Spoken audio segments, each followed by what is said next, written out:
You are listening to a True North Eager Beaver media podcast.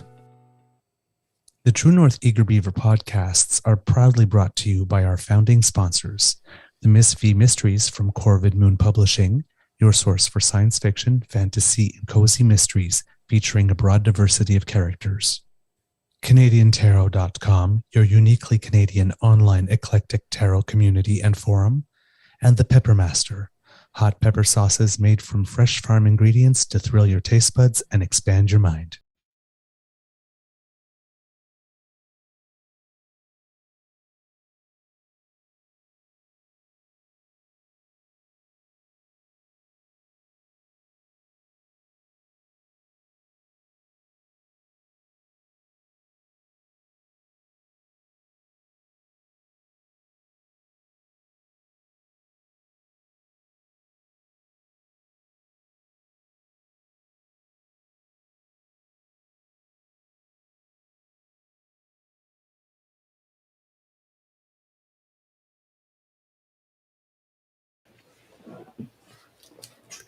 Well, good day, good afternoon, and hello, kits, and welcome to our December 2023 PubCast live from the Lieutenant's Pump here in Ottawa on Elgin Street. I'm your host, the Eager Beaver, pronouns he, him, hey, Mr. Beaver, eh? And it is a gorgeous day here in the nation's capital. Temperatures above zero, which is a little weird for December 16th, but hey, such is the world we live. Today, recording day is Saturday, December 16th, 2023, and we hope that you have joined us for some fun today.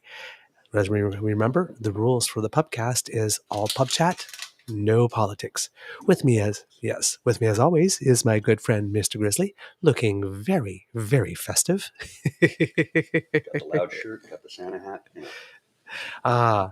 Yeah, and it's so, we've got, you notice we're not in the normal spot. The normal spot. We're actually in a really, really deluxe setup. Wish I could turn around and sort of show you. You could show. So hopefully we'll be having some guests joining us today, but we've got the long table here, lots of lights. The camera's in a different spot, so it's going to be interesting trying to remember to look forward at you while there are people around here and trying, to have a conversation. But hey, we adapt, right? This is what we do. That's what we do. All right. Let's see. Whatever. Ask the kid. I'm just curious. How do I sound? Because I've been having some tech issues this morning trying to get stuff squared away and set up. Does it sound okay? Does it sound good? All right. I'm sure we'll get a reply there. Just checking the chat. Got it there. Oh, something went weird with my computer.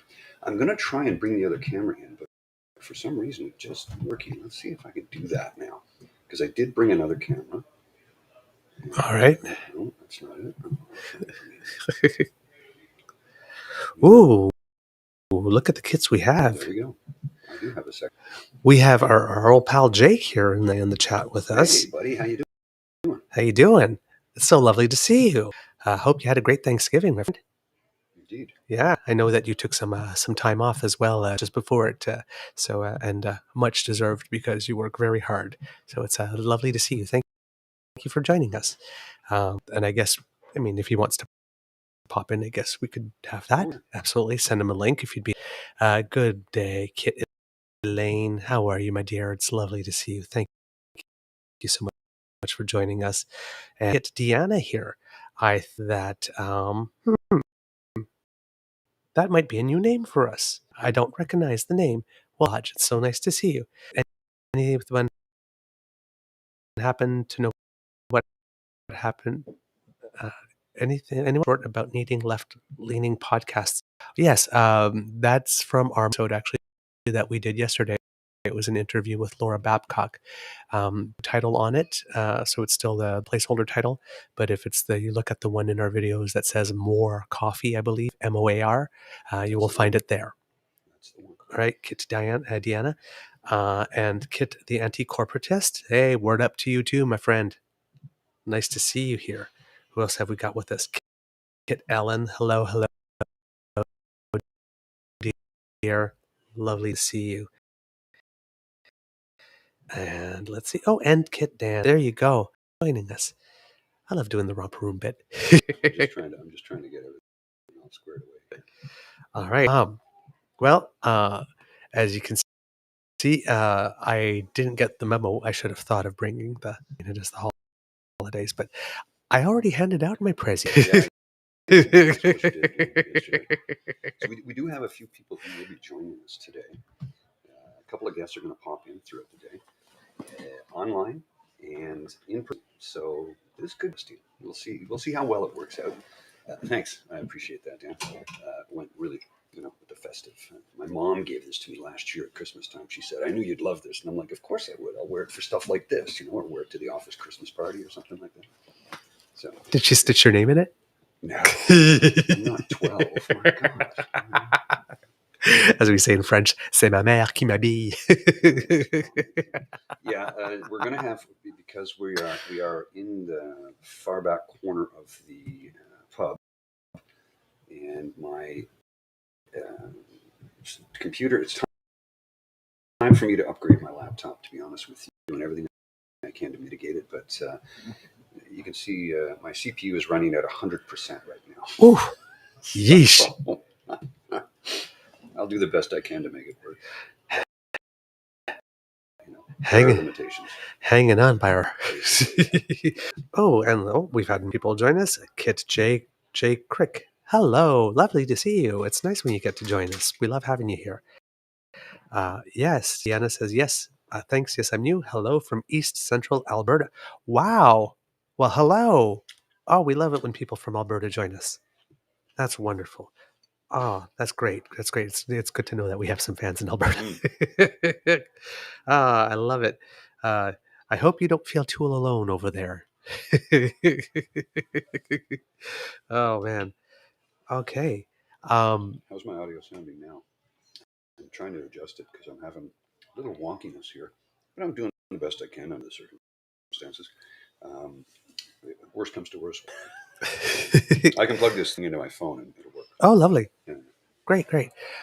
So Kits, I rode in today from the Beaver Lodge to the Ottawa one. The trip was completely uneventful, which was wonderful. Thank you. Yeah, thank you, Flixbus, for wonderful service.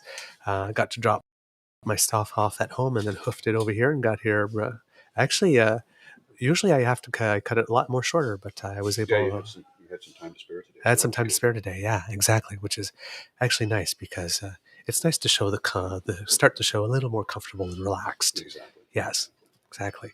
Mr. Grizzly, how was your evening last night?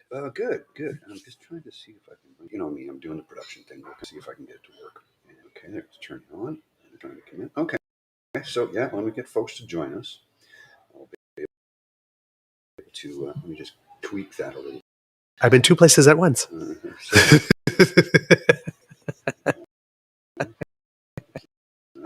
want to go back this way, I think.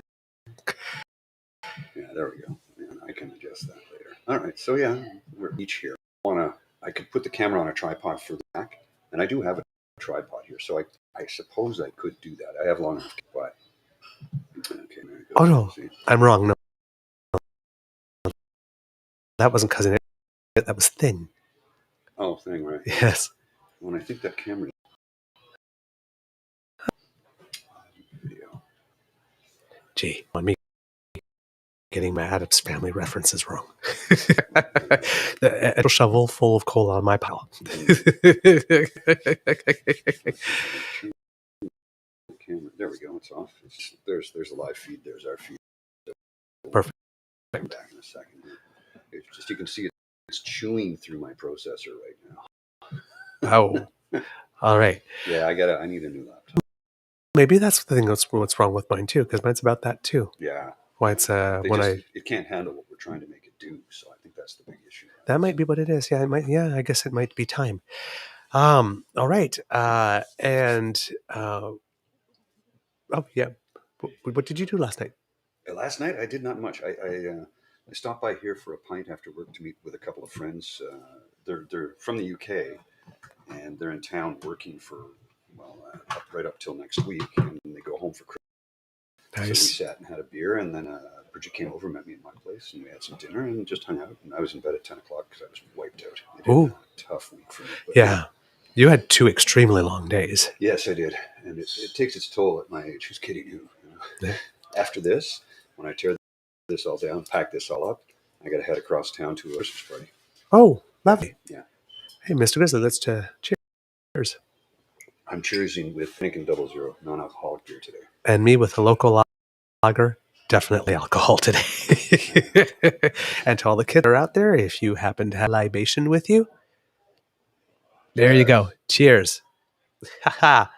And yeah, I am having definitely alcohol today because I woke up today to 2 pieces of news that did not make me happy. No? What's that? One, it seems that our condo board revised our condo fees this year, Of course. and it seems that my condo fees went up 28.3%. See, that's criminal. I don't know anybody except for maybe Premier Legault who got a 28.3% raise. And when I don't know how they expect. I mean, that's more than my mortgage. Mhm. Like, it's just ridiculous. And then, as you know, kids, I had been battling insomnia for about 54 days before I got the APAP machine come in. And it seems that at the beginning of the month, this has happened twice now on 2 things. Once I booked an appointment with my physiotherapist, and apparently nothing went through. Well, apparently my credit card bill, which I paid on the 1st of the month, seems nothing happened. I must not have clicked on the final button or something, but I woke up to find out today that no payment had been made whatsoever, and that I was 3 days late. So, yay, interest. Well, that sucks. It's been an expensive morning. Yeah.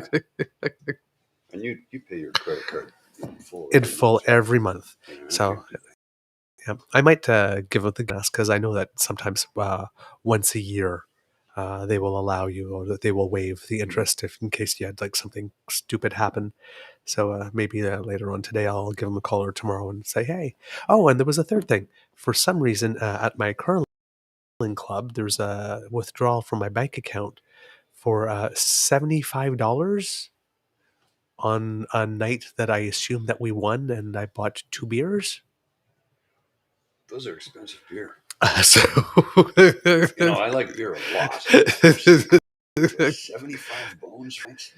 well, and it taught those things that you do mindlessly in curling. I've heard from Jake Epping, who's a really, really good curler, national level curler, that the tradition out west, that isn't the case, but the tradition out east is that after the match, all 8 of you sit at the same table. It seems that out west it's just 4, the team itself, but all 8 of you sit at the table, and the winning team buys the losing team a drink. Which is reasonable. Yeah. So I've been playing curling now for like 20 something years. So, I mean, you just go to the bar, the drinks, they pass, you don't look, but it seems that either I gave no, that wouldn't be no, it wouldn't be that. So yes, I guess they must have entered an extra 0, or there must have been a fat finger thing. And I just like added to the tip and never really looked. But yes, apparently I gave them over $70 for 2 beers. So I might have to ask them. Well, I've definitely spent $70 on beer in the pub. Yeah, but not for 2. Because I've never spent $70 in the pub for beer because I'm a total lightweight, right? As Dorothy Parker says, I always stop after 2 martinis because 3 after 3 I'm under the table, and after 4 I'm under the host. So, and if I want to be a member of the curling club, I cannot afford to be under the host in public. So, Very bad idea. So yeah, Very bad. so I'll have to go to the bar and say, what happened here? You think? Oh man! But last night The last 2 nights have actually been wonderful nights because 2 nights ago at the Kingston, the Grand Theatre in Kingston, as I mentioned on the show, I got to do one of my favorite holiday traditions, which is see Holly Cole in concert do her Christmas show. Um, Yeah, yeah. she's I've been a fan of her since I was in high school. Actually, the girl at high school who introduced me to curling Mhm. in the first place, that also introduced me to Holly Cole. We were working on a project together, and I went to her place, and she says, "Yeah, I do." I said, "I got something for it." And she played it. It's like, oh my god, Holly Cole blew my mind. Well, I got to see her not but the previous at the Jazz Fest, Yeah. and it was yeah, she was amazing as always. Well, the arrangements, right? Mhm. It's very minimalist. Back in the day when she was just a trio, it was just bass, piano, and her voice, and sometimes they'd have like a guest instrument like a harmonica, like when they did her cover of Tennessee Waltz, or a violin for a cover if I Were a Bell. But this time, Aaron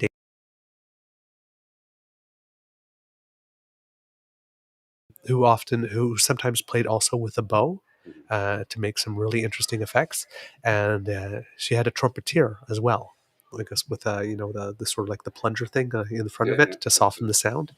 But it was just them four. It was a beautiful concert, mostly Christmas carols, and a lot of them not the typical ones. So a nice refreshing change with 3 or 4 of her songs from her albums that we've grown to know and love. So it was just a wonderful evening. cool. And then last night, a good friend, good new friend, Danny, and his wife Crystal, invited us to hang out with them. So we went to Gananoque and had some dinner at the Maple Leaf restaurant over there. My sweet, being East European, loves a good schnitzel. And Now, is this at the casino or is this a different place? a different place. Okay. It's right on King Street. So the Maple Leaf restaurant is mostly Eastern European restaurant that does have Canadian fare as well, Right. but you can get borscht and goulash and schnitzel and all that kind of stuff. So he had borscht and schnitzel, and he was a very very very happy Beaver sweetie. I got to have duck, which a leg of duck, which I like because that's the only meat I don't know how to prepare for myself actually, because Really? I've never learned and never seen anybody do it. And so whenever it's on the menu, you go to a restaurant, you can't make for yourself, right? To have a treat. So it was a wonderful treat. And then we went to the Royal Gananoque Theatre for an evening of dancing with a live swing band, similar to what we did on Remembrance Day, Right. because we had so much fun. So some swing dancing, some waltzing, that type of stuff, and Waltzing Matilda. yeah, we got some nice compliments from some people there. It's really nice, because it's generally an older crowd. Right. It's a small town, Mhm. and both my sweetie and I were dancing, and we're two, And and nobody had an issue. not only nobody had an issue, but you were lovely together. It's so nice. Oh, you can tell how much you're in love. Thank you so much for coming. This is good. Uh, we had one lady after we danced a number. She was just like, "Come here." Says, "Okay, when you dance, someone is the frame and someone is the picture." And she pointed at me, says, "You are a beautiful picture." And she went to Alex, says, "You are a gorgeous frame." And it's just like, "Oh, thank you." And the best part is that we don't really know what we're doing because we've never actually taken ballroom. Oh, really? So yeah, we're just like moving. So you could tell like the first 2 dances we were trying to waltz, it wasn't going very well. It happens. Because neither of us know how to waltz, and then we're trying to figure, okay, well, you lead, and Alex goes, well, I don't know how to lead. Says, yeah, but if you lead, then I can follow and find some moments to to add a little flourish. And then then I go, okay, I'll lead, and then I like was trying to move him, but it's like he went all stiff. It's like, no, you gotta Mhm. loosen it up, So if I'm pushing you, you go. So that wasn't working. But when songs, uh, they did a crazy little thing called in the swing version from Queen, and we had Moon River, which was nice and all as well that we danced to. But the ones that were a little more swingy, he tends to move his feet a little more, because when you're ballroom dancing, um, you have to play the angle so somebody could walk promenade past you. So Okay. if you just stay there, then you're in the way. So See, I don't really know much about it, so yeah. I, So when we swing, he moves and going out and da da da da da da da. Because when we waltz, and I want to like make him turn, it just doesn't happen. Wasn't a big event. I so back in like close to 1900s or 1920. Yeah, something like that. I think it was an Olympic Yeah.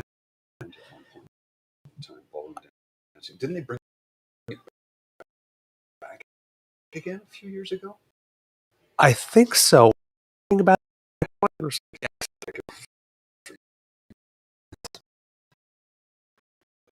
Years ago. I was much younger. no, no way, really? Yeah. That's the one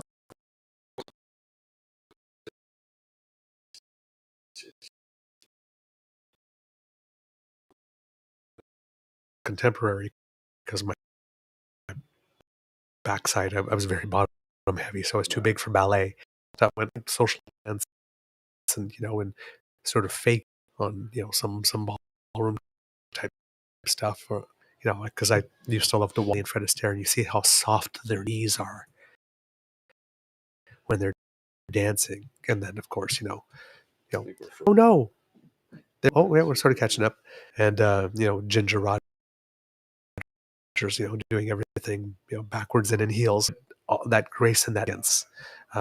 Always liked that. For some reason, breakdancing I could never do. Hip hop I can. Yeah. I can freeze, I can isolate, and all that type of stuff. But breakdancing just never came to me. It's really weird how some dances do and some dances don't. And for some reason, when I'm ballroom dancing, the box step for the foxtrot, which is supposed to be like the simplest things, one of the first things they teach you, I cannot get it. Mm. I just cannot. I become directionally dyslexic. I can't tell my left from my right. I think it's just too simple. I don't know, or it's just the way that the feet move. But I've for some reason I have trouble with that one, which is really weird. But we had a lovely night, swing dancing and spending time with Danny and Crystal, and um, I don't know. It's when you get to do something different, because we have our typical things when we go out, like this. Right. We like to go out for a good meal, or we'll see a show, or go out for a walk or a hike or that type of thing. Mm-hmm. But every now and then, something comes up, like we'll go to a paint night, or like this, we'll go see a big band, or I can't think of another thing off the top of my head. That's always a nice little refreshing change. Yeah. Yeah. Well, yeah, to just shake things up, change it up a bit. We usually for Bridget and myself, we make Saturday night date night, so we try and do something different all the time. Hey, Tinkerbell, how you doing? We usually go somewhere different. Like tonight, after the Christmas party, I'm gonna head to her place. And we're gonna stay over at her place tonight. She's like, "I'll get up, I'll make you breakfast in the morning." I'm like, "Well, that's worthwhile to me." And then I'm heading to see my parents around 11:30. So yeah, busy day, busy night, busy time of the year. Who's kidding who? And next Saturday, which is the 23rd of December, I'm actually going to the Sens game to see the Sens and the Penguins. Oh, cool. Yeah. We got luxury suite tickets. They were given to me. Okay. I could not afford these tickets. They're in I think it's the Bell Zone or something like this. So the dinner and drinks are all included. And they're like, "We have a parking pass." I'm like, "No, we're going to take the shuttle bus." I'm not driving there. Yeah. I sold my car, but it's I can get not driving there. No, it's stupid. Forget it. If you've ever driven to a game, you know how long it takes to get in. Oh, my Whereas Lord. if you take a shuttle bus, shuttle buses are given a lane. They get them in and out quickly. It's the fastest way to get there and the fastest way to get home. And here's the beauty: we just walk over here to the pub, and they have a shuttle bus from the pub. $14, worth it, worth every penny. Absolutely. Because it takes us straight there. It picks us up right, like it leaves 30 minutes after the final buzzer. So we go in, we sit down, we enjoy the game, head out. No, thanks, Tinkerbell. My mom gave me this shirt last year at Christmas time because she thought it was funny and whimsical and knew I'd get a kick out of it and wear it for stuff like this and for Christmas parties. So we gotta have some fun. Gotta have some fun. That's some. Oh, I'm looking on the chat. Apparently, it's our old pal Jake's birthday. It's your birthday, buddy. Well, happy birthday. Happy birthday To you. Happy birthday to you. Happy birthday, your old pal Jake. Happy birthday to you. Oh, there you go. Happy May you birthday. live 100 years. May you You drink 100 100 beers. beers. Get Stirred, plastered, you you bastard. bastard. Happy birthday to you. Happy birthday, Mr. President. I'm getting the heebie-jeebies over that one. You shouldn't be able to do that so well. It's a little freaky to me. You should see when I bend down. So you No, want some of this? No, I do not. Hairy man boobs. No, thank you. I would much prefer to not see hairy man boobs. That's my porn name. That's a good one. That's a good one. We should send a message to James and see if he wants to join in this afternoon if he's available. Yeah, that's what James would say. That's my hairy man boobs is my new porn name. Okay, I don't know if that's still the same because this is some comments from a while ago. Douglas sounds good. I don't think your mic is on, Paul. It's not on. It should be. I don't know if that's I've changed. got a level. Yeah, I've got level. You should be able to hear me. All right. Let's see. Is the feed effing up? Yes, we were a little jittery. I think we're okay now, though, from what I can see on our YouTube screen there. I'm hitting the wrong button here. Oh, yeah. Douglas is definitely mic'd, but Paul, it sounds like you're being picked up in Douglas's mic. Okay. Just keep on going, looking here, what the kids are telling us here. How about now? All right. There we go. Cheers, Douglas. Thank you for that. Does your volume need a bit more, or is that good? No, I can hear you great, fine. Okay. Yeah, absolutely. Let's see. Are you sure you wanted to Taylor Swift concert from Anti-Corporatist? Oh my. Hang on a second. I'll switch it up. I'll have a floral, Amber. Thank you. Okay, yes. Abby's taking care of us today. Yes. And she's absolutely delightful. She's lovely. Yes.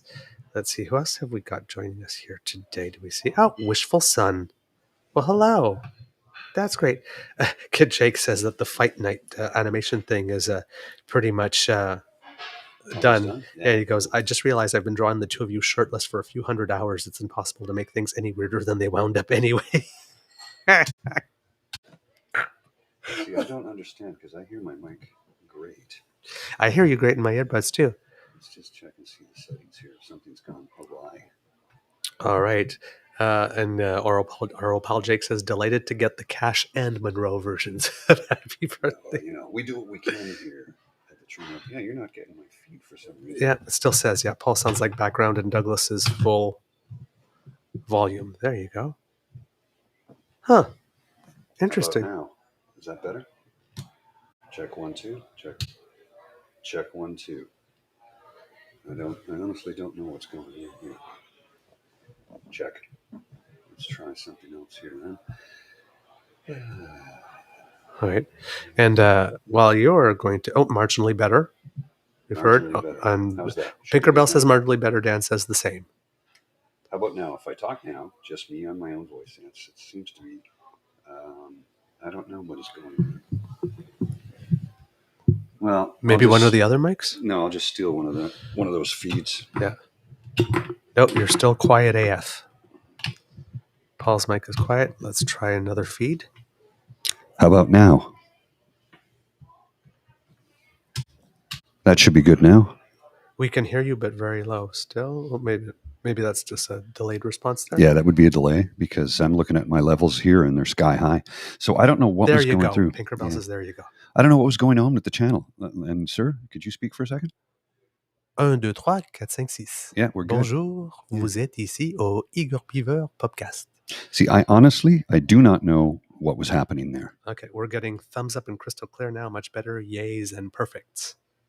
Yeah, I don't know what was going on because I was getting levels here, but sometimes there's a translation between this device and this device, and it just wasn't working out. But it's fixed now, and that's all that matters, which means those two folks, whoever joins us, will have to share a mic until I can figure out what the problem is and how to fix it. All right. And tonight, so you're going to be having some fun activities. I'm going to be having some of my own as well. My good friend Katharina from high school, who I'm hoping to someday have on the show because she, as far as I'm concerned, she's a pretty kick-ass librarian, and Thank you. we're a big fan of books and people who like books and people Yes, who we read like books that. and people who write books and all of that kind of stuff. So hopefully we'll be able to have her on at one point. But we're going to have a dinner because it was her birthday in mid-November, and of course I wasn't in town for it. So I'm going to be taking her out for a little bit of a belated celebration because I love her to bits. Because we've known each other I get that. since we were in grade 11. I think I figured out the problem here. Uh-huh. I figured out the problem. Yeah, I figured out the problem. Okay, give me a second. Tell me if this works as I switch it. All right. I think I figured out the problem. Drum roll, please, I had kids it and cubs. set so that when people join in. So how about now? You should be able to hear me loud and clear now. Let me just check the levels. And yeah, let's see here. This should be working. Yeah, okay, I figured out what the problem was. It's my fault. I messed up. There you go. Yeah, what I have to do is I had it set up for if somebody joined us Perfect. remotely, and I didn't. That was from the last time we did a show, and I didn't realize it. So I just made the switch, and now we're good to go. So I did the whole Johnny Cash happy birthday, but you could barely hear me. So do I do it again? No, I'm not going to do it again. Oops, he did it again. Yes, actually, that's actually true, Elaine. I'm just looking for excuses to play with the wire. Now, in True Eager, is there two E's? Is it? Yeah. So Yes, I thought so. absolutely. There we go. I'll fix that. Okay, there we go. Yes, we got some ding ding dings, and the anti-corporatist says books are good, as are bibliophiles, with a nice smiley face. And Kit Elaine says the other mic was drunk. Yes, well, so it was my fault. I had it set for when people join us online. I had it set so we could hear them, and I'll have to change that later. But it's an easy fix on my end. Unfortunately, this is why. So when I was getting ready to leave the house to come over here, I thought I should grab another mixer for. I'm like, what do I need it for? Now I remember what I need it for. If somebody joins us remotely, I have to switch this. Okay, now we have two drunk mics and one that needs Viagra. I don't. That was terrible. I swear this never happens to me. It's all right, dear. It's never happened to me happens before. To everyone. No, not me. Not me. It doesn't happen to me. We can just cuddle. Oh, shut the fuck up. I'm not having fun right now. I am. I know you are. You're getting a kick out of this. I need a longer mic cable or something. Motherfucker. Jesus Christ. Man. I use the short cable and I need the long one.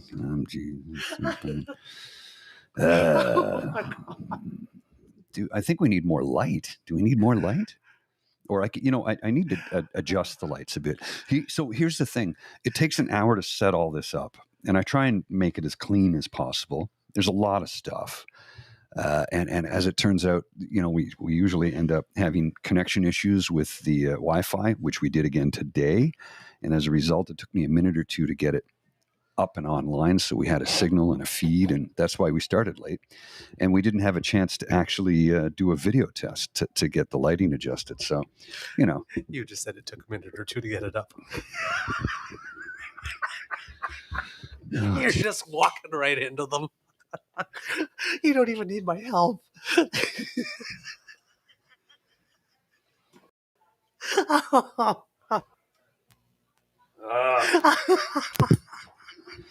The funny thing is, though, a minute or two to get it up is not out of the ordinary. We're only human. Right? Yeah, absolutely. I can attest. Oh my God! I'm going to hell. Well, there'll be some good people there to hang out with when you get there. Oh my God! I'm awful today. Well, I was trying to get the feed up on that monitor there, but for some reason it wouldn't neat. work. But you know what? When I get up to see a man about a horse, I will see if I can make that adjustment because I'll just plug it in and it should work. But we'll see. Now, Time will tell. I have to tell the kids because they can't see the monitor. Right now, there are men in various states of undress. Basically, It's MMA. It's yes, the gayest sport there is. It really is. yes, pounding on each other, and They get down on the ground, dry hump one another for 30 minutes. yeah, I haven't really watched much MMA. You might want to. I'm a little distracted. Because I watch football for the tight pants, right? So, and the choreography from the cheerleaders. Mm-hmm. So, and that's actually Look, very. Oh my God, he just put his head right in his crotch. yeah, dude, I'm telling you right now, it's the most homoerotic sport there is. I'm not joking. George St. Pierre, who would kick my ass 9 ways to Sunday, he dry humped people. Okay, you really want to win a fight when you don't care if you're sticking your face in someone else's crotch. And he always wore tighty whities, basically like skin tight short shorts, and he'd get them on the ground and basically dry. They call them ground pound. I call it dry humping. If you watch MMA, you'll know what I'm talking about. They're all buff dudes, like all ripped, sweaty and young. Yeah. Trust me, I'm a little distracted. It's the gayest sport there is. Oh my word! Wow. And now I don't question how fit these guys are and how every single one of them could kick my ass 9 ways to Sunday. They are ridiculously fit. I mean, they're more flexible than I ever was as a dancer. Look at where those legs are going. Holy crap! They beat the hell out of one another. Legitimately, they beat the hell out of one another. But it's very gay. Not that there's anything wrong with that.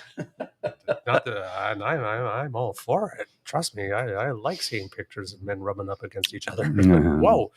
Oh my God! Yeah, I got to fix your mic stand here. Just give me a sec. I realized it's my screw up. I did things quickly, so give me 2 seconds while I do this. All right. Whoops! I just gotta. First, what I got to do is I got to unplug it, right? And then we got to do this. You'll see it'll all make sense in a minute. Trust me.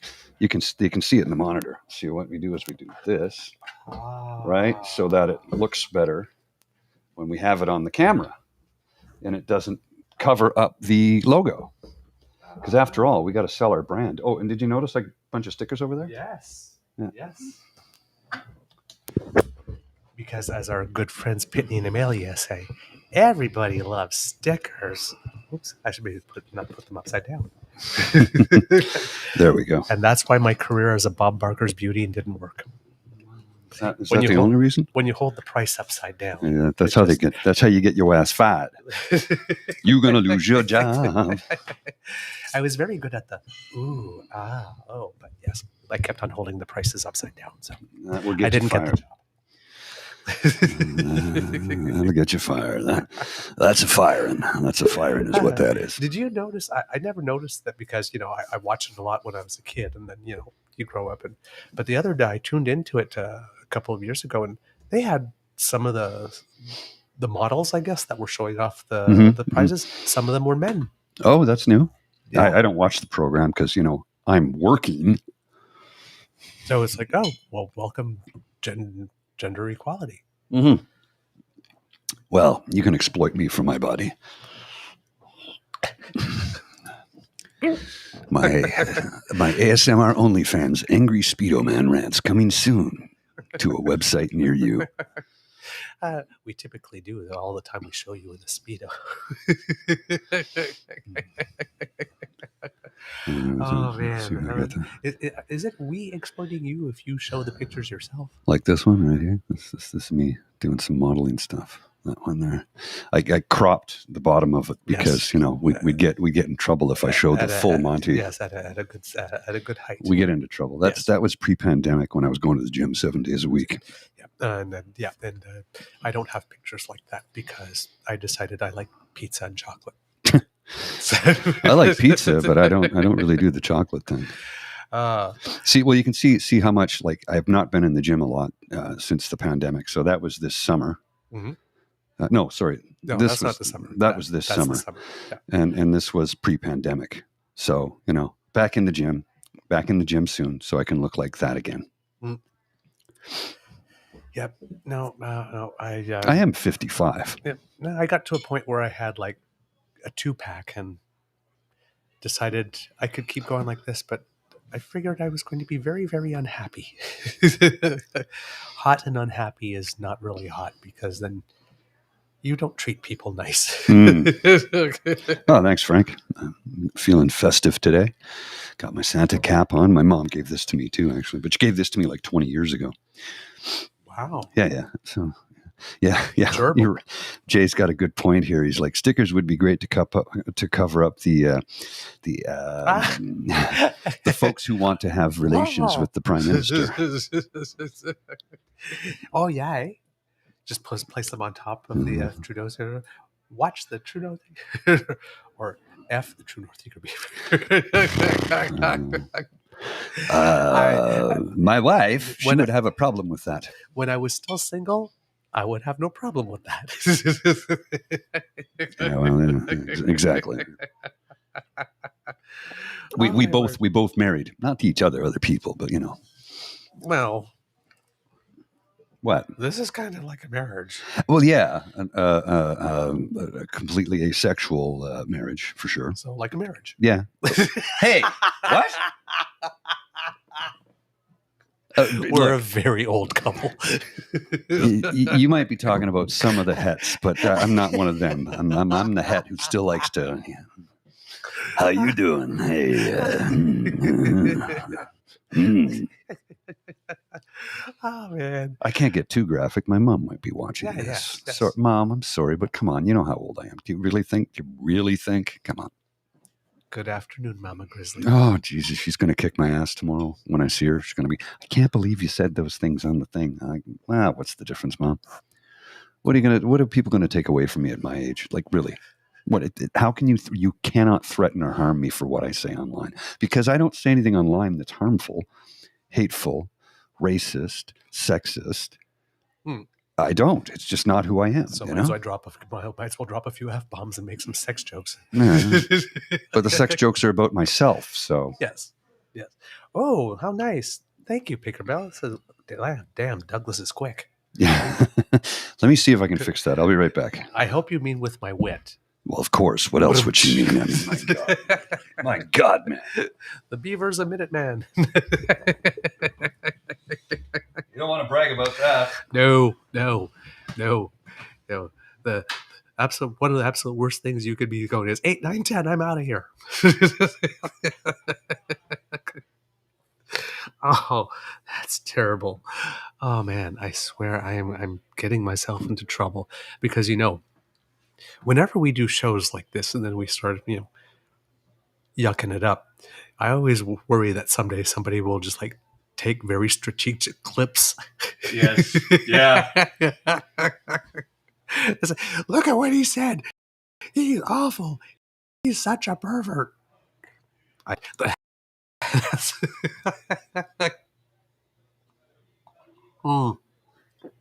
Sociable, everyone. Oh man. Well. Kits, if you're in the chat, why don't you let us know, given that it's our December show, what it is that you have planned for the holidays, if you intend to be celebrating, if you're not celebrating, if you're celebrating something else than Christmas, what it is that you've got planned, and maybe because I love to cook, what it is that your favorite holiday dish or treat or snack or sweet might be. I would like to know. I'm pretty interested. So there you go. Ooh, Jay Kirk says, Grizz was a beast. And the anti-corporatist says, did anyone ever read A Man in Full by Thomas Wolfe? I have not. I've actually never heard of it until you mentioned it. A Man in Full by Thomas Wolfe. I've heard of Thomas Wolfe, but never heard that book. I'm familiar with it. I've read it, actually. Oh, you've read it? Yeah, it's a good book. Oh, Mr. Grizzly says it's a good book. Oh, Kit Dante says cheesecake. Yeah, I'm a big cheesecake fan. I'm actually going to try something this year. I'm actually going to, when I get to my Christmas cooking, I'm going to make some brownies and then I'm going to make some cheesecake. And I'm going to use the brownie as the base for the cheesecake and see how that turns out. Because I think that might be a good little treat. Kit Pinkerbell says, I just finished wrapping everything for my kids and the rest of my family. Christmas is ready like a week early. There's a lot of people who hate you right now. Just so you know. Oh, there we are on the big screen. Oh, my word. Just took a little bit. I got it. There we go. Wow.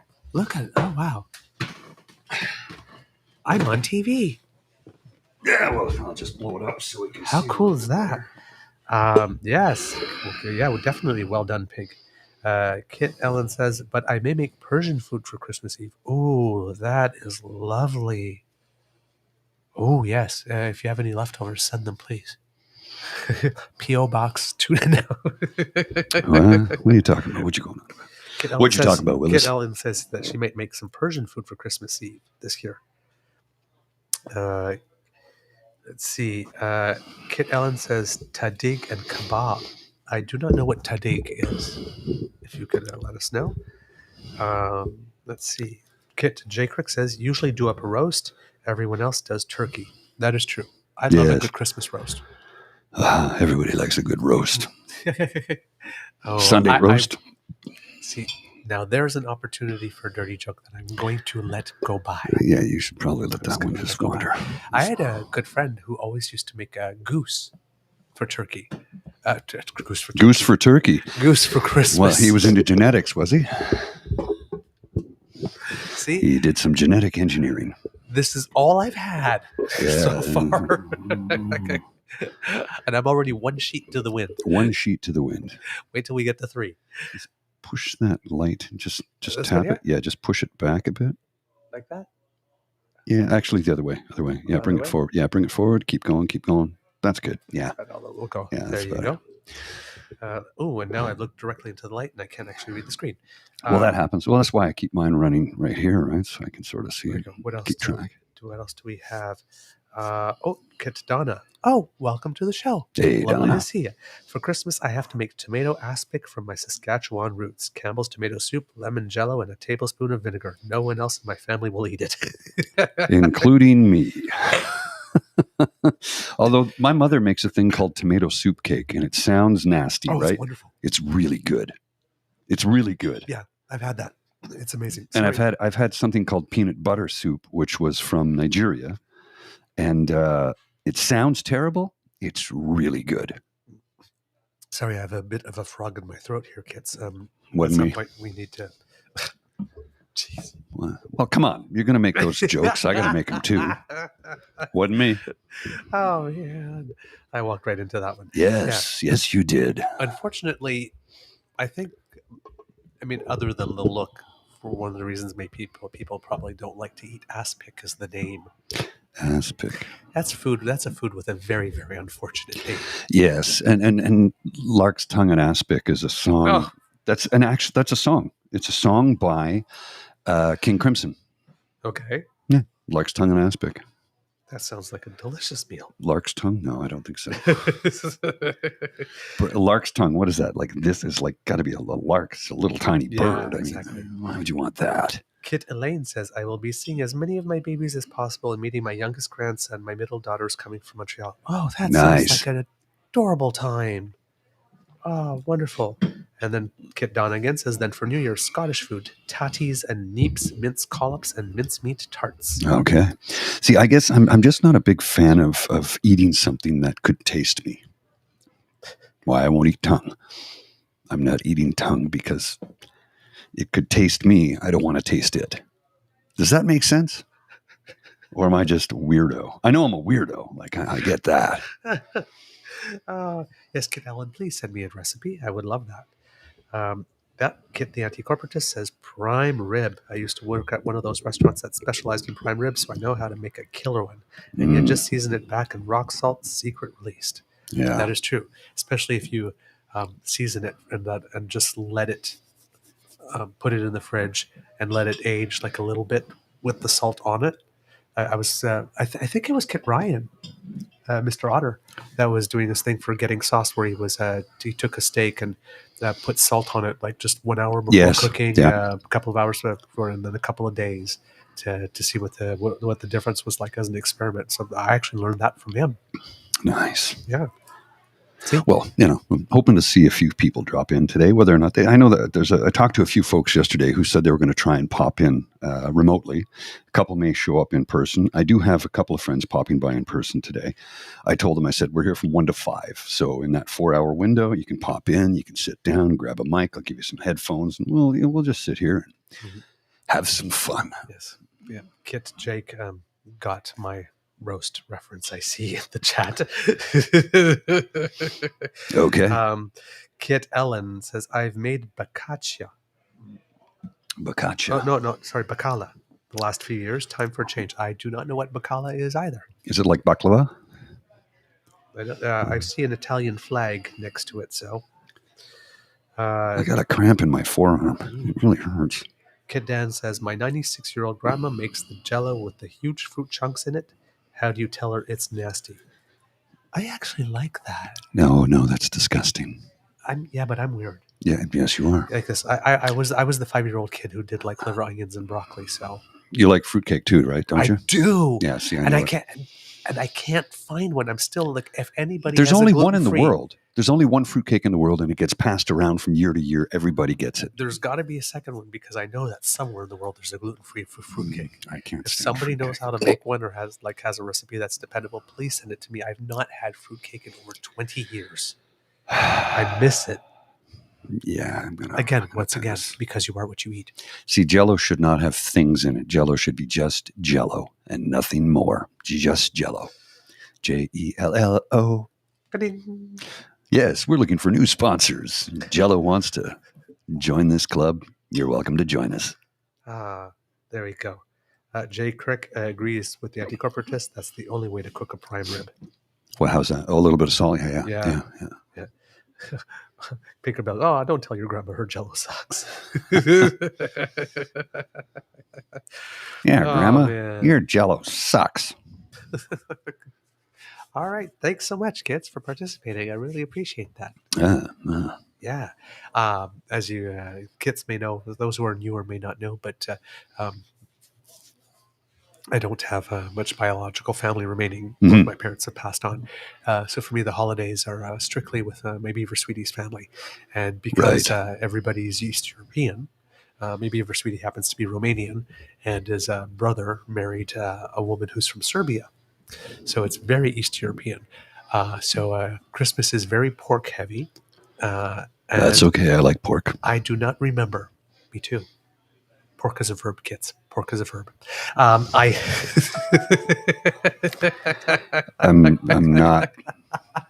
not responding to that. But I do not remember now the last time I've had turkey for Christmas. I don't know what to say. I discourage him all the time. Don't give me the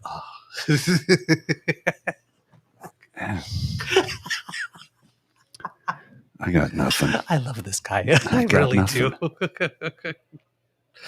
Oh man. Oh man. Have you got your Christmas shopping? I've made one purchase. I have to make. Made one purchase a while ago. I have to make another purchase, and I know what the gift is going to be. Okay. And then I might just get some stocking stuffers after that. But that's nothing. I already made one big purchase, and so when your partner's birthday is in the month of December. Oh, that's true. So that's tough. Yeah, so I got her a Christmas gift, and then I spent some money on a birthday gift, which we will enjoy on the 30th. We're going to Nordic Spa for the day. Nice. So, and that ain't cheap. No, that's so nice. I think I've spent enough money, quite frankly. Not being an a-hole, but there are limited, because I have, we draw names now with the family because, I have a limited budget and I can't buy I just cannot buy. I'd like to be able to. I just can't do it. Not if I want to be able to, keep a roof over my head and food on my table. So I'm not skipping meals anymore because I have the money to pay for it now. So, Yep. No, we my Beaver Sweetie got one a little early with the Holly Cole concert. Oh, nice. But I know. Well, yesterday he pointed to me things. He said, I know what I want for Christmas. And I said, well, I already know what you want for Christmas because you told me like a while ago. And he doesn't remember what he told me. Ah, Because remember that thing I was telling you before when my sweetie was still doing his PhD? So you yes, have limited amount vaguely of money. recall. Limited amount of money. Right. I guess we would, around October, I'd start paying attention. And we'd like go walk in the street. He'd point to stuff. Oh, I like. And then I would like make a little note and then come home and write it down. And then Christmas would happen. It's like, oh my god, how do you know I wanted all this? Because you said it. You told me that. Like, I remember. I keep on reminding her, sweetie, when you talk, I pay attention. That's not normal for a man in a relationship. You do realize that. I know. It's not. On our second date, our second or third date or something like that, he turned and says, you're such a good listener. And mostly it's because I'm not. Mostly it's because, and that's why podcasting is actually weird for me, is because typically I don't really have much to say.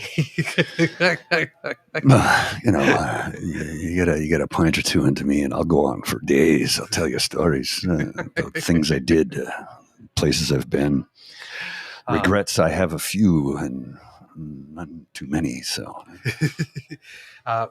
but for the last few years, because he's graduated now, he's working. He does this thing where he wants something and he just goes on Amazon and whatnot and buys it. And he couldn't do that before. So Right. yeah, he has a newfound freedom, right? Yeah, but it's like, will you stop doing that? Because now I don't know what to get you. Like this, and especially like if he's doing it all the time, because there's birthday and then there's anniversary, and then there's Right, Christmas, right. There's Valentine's Day. There's a couple times a year that I'm buying presents, and it's like I don't know what to buy you anymore but this year he let something slip, so I know what it is, but. My Beaver sweetie has also, through St. Lawrence College where he's teaching, Right. There's a program, if you're teaching there, you can take courses for a reduced fee as one of your benefits as employment. So Okay. my Beaver sweetie, who is a PhD in science, decided that he wanted to learn carpentry. Yeah, that's noble. Yep. I was full. He actually Full said respect. the most romantic thing to me the other day. He's building something for you? He wants to build the studio.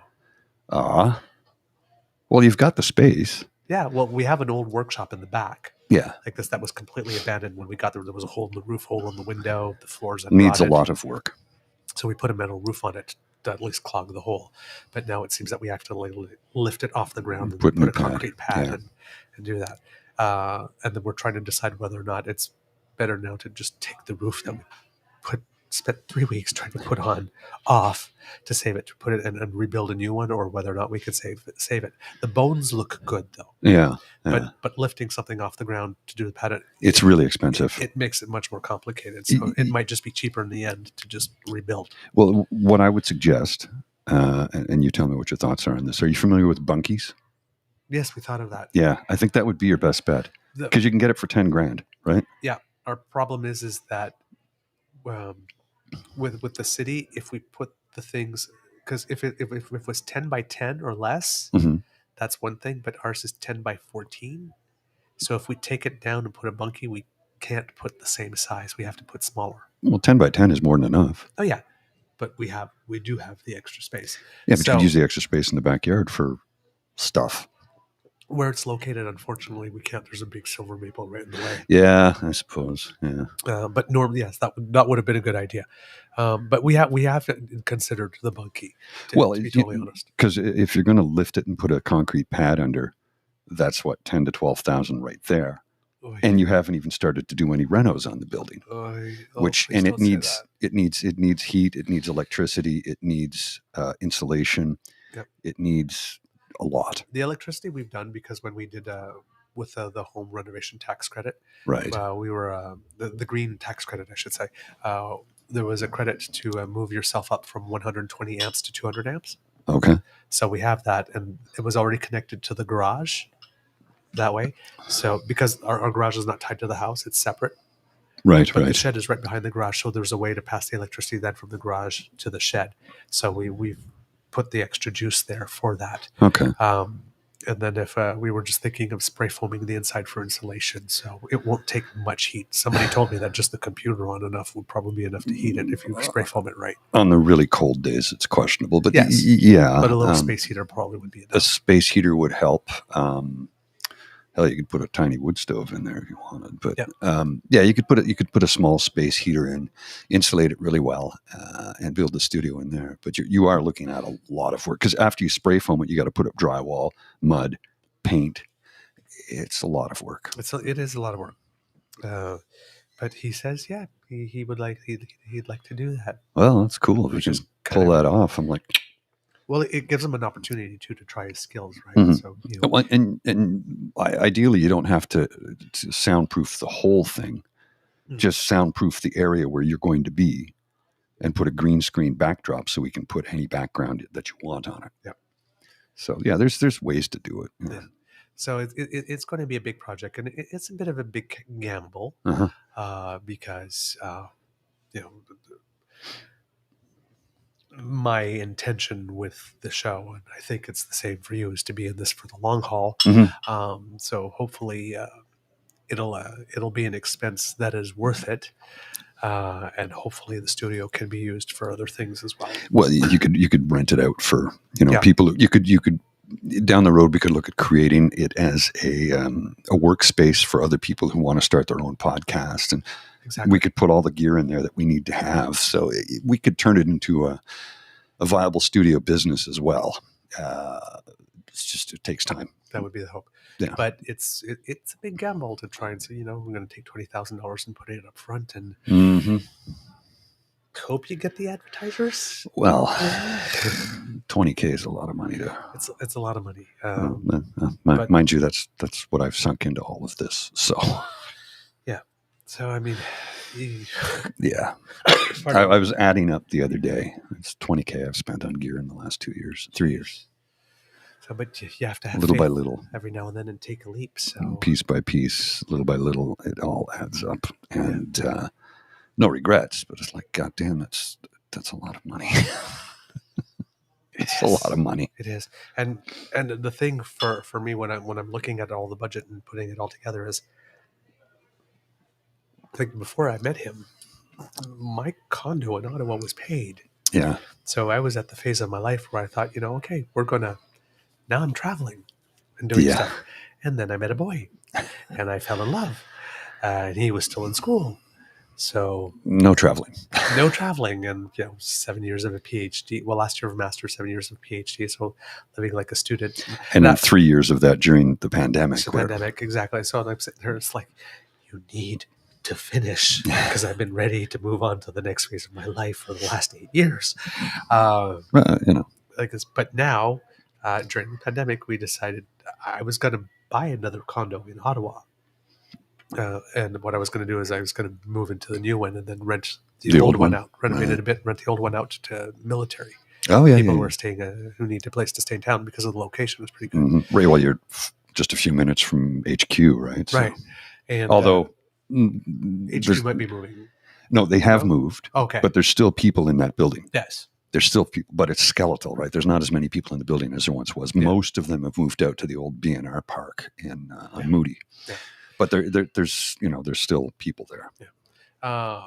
And then when my Beaver Suite said, well, why don't we buy a house? And I'm thinking, like, buy a house? You don't even want to come on my health insurance yet. It's like, where did this come from?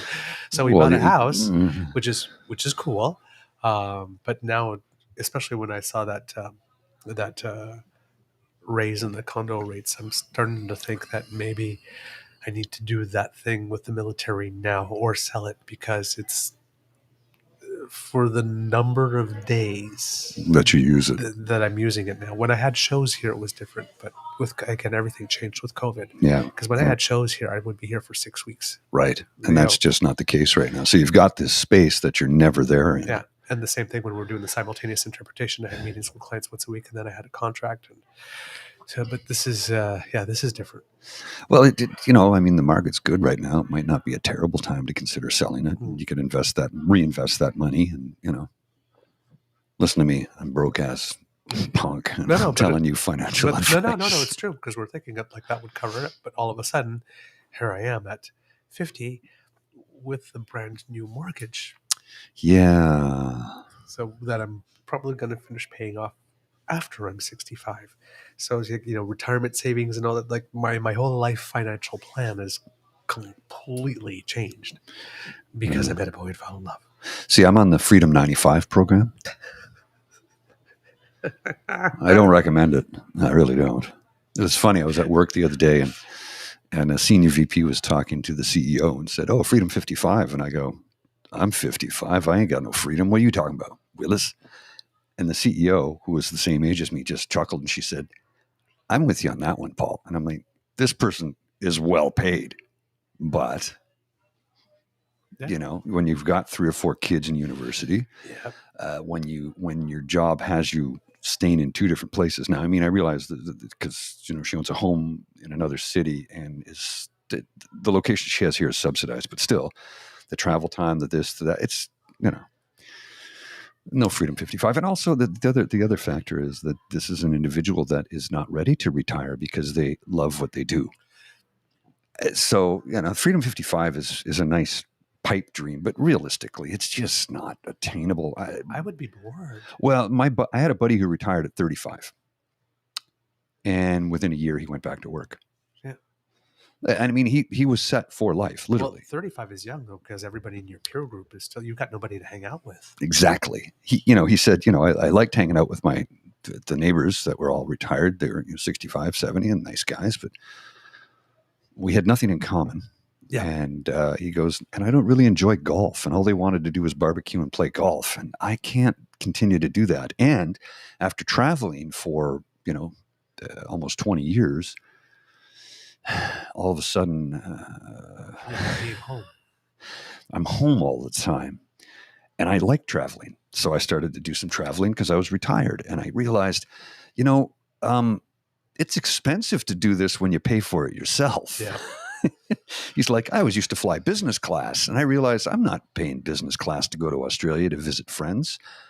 So I took a job where they would pay me to fly business class to Australia for months at a time. And yeah, he realized he was much happier working. And Freedom 35 is not at all it's cracked up to be, unless, all of your close friends are able to do it at the same time. Yeah.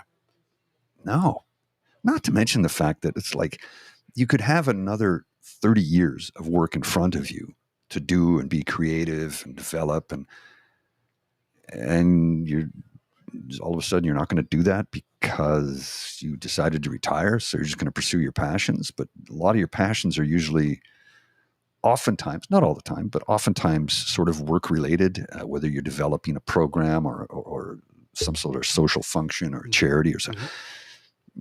Yeah, retiring at 35 is not what you think it is. No, not at all.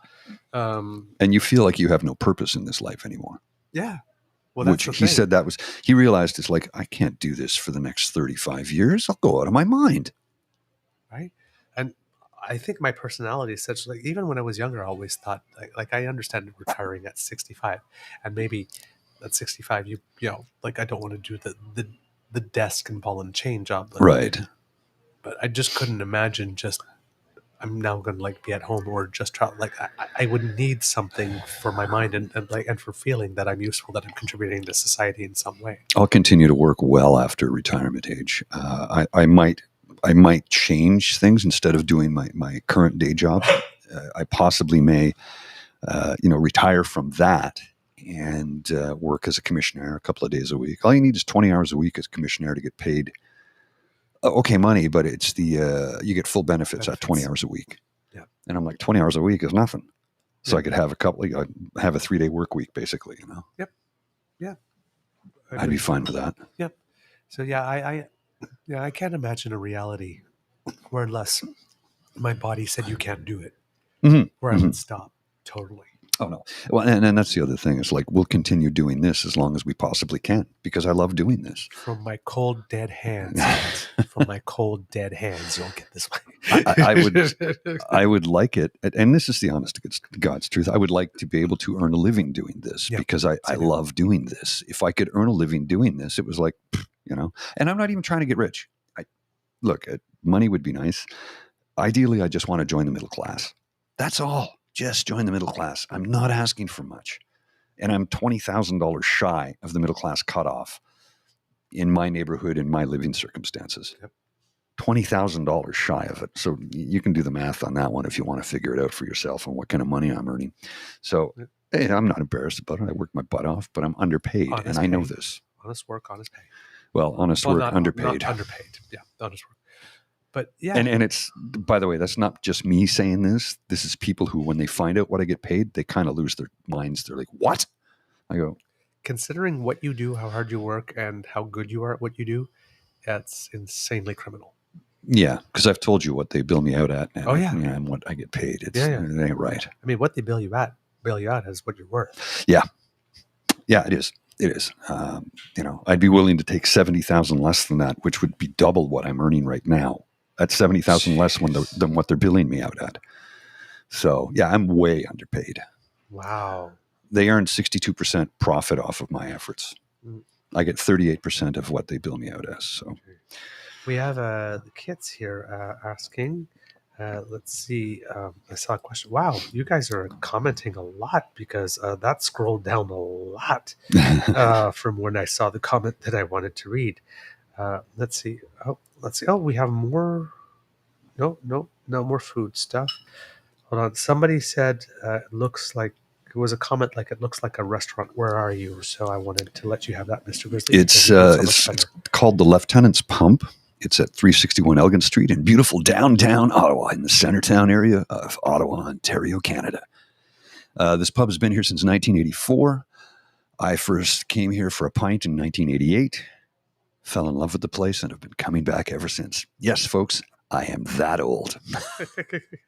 There we go. Yeah, it was where these guys filming from looks like a restaurant. Said Kit, my dogs are goth.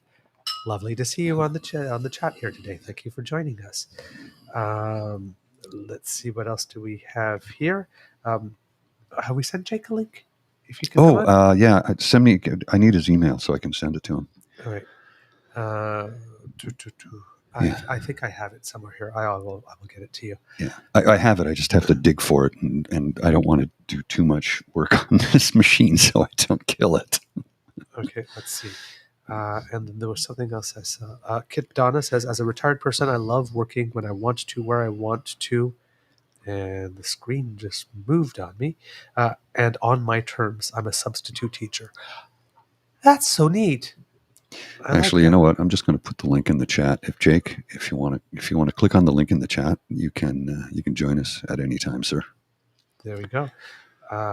Or anyone else. Yeah, anybody who wants to join in. If you want to join in and chat for a little bit. You're welcome. You're welcome to hang with us. Hey, there we go. Oh my God, that's our first one. Super chat. Thanks, Linda. Our first ever. Again, that kid Linda, you know what? That means you're our first ever twice now. Yes. On regular and on super chat. Thank you so much. That's cool. Yeah. So God, yeah, our kids are so good to us. super chat, right? So our kids are so good to us. Tell me about it. Do we get that one because of the monetization thing? No, we'll get it. That's super chat's different. You can get that right away. Okay, I did. We might have to submit banking information to them. That's something we got to have. We got to have a business meeting.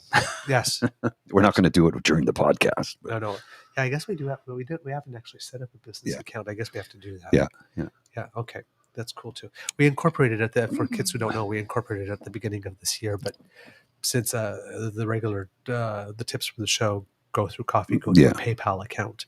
And I haven't touched them yet because I wait till the end of the year and then we do whatever we divvy it up, do what we have to do. But yes, we probably do actually have to set up a corporate account. You're going to definitely need a corporate bank account. So what'll happen is YouTube will just hang on to the money until we give them the banking information, and then they'll deposit it for us. Okay, wonderful. Oh, and here's the beauty about Super Chat: 100% of that is ours. There's no fee? Nope. No, Super Chat is 100% comes to us. Wow. YouTube does not take any of it. Correct me if I'm wrong, Jake. I could be wrong, but that's how I understood it. In Super Chat, you get the money that is sent to you. It literally says celebrate the first Super Chat from Linda. There you go. Well, let's celebrate.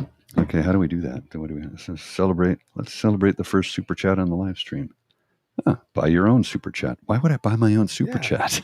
And why would I report or block it? That's weird. That's really weird. Let's celebrate. All right, to the first Super Chat. Yes. Sociable. Wow, look at! Can you tell I use hand cream? You too. Yes, eh? Please, I'll have another. Thank you, Abby. This is ultralight. It's English bitter. from Yes. Flora Hall, which is a brewery just a couple of blocks from here. It's traditional English bitter is 3.5%, and it tastes like a beer.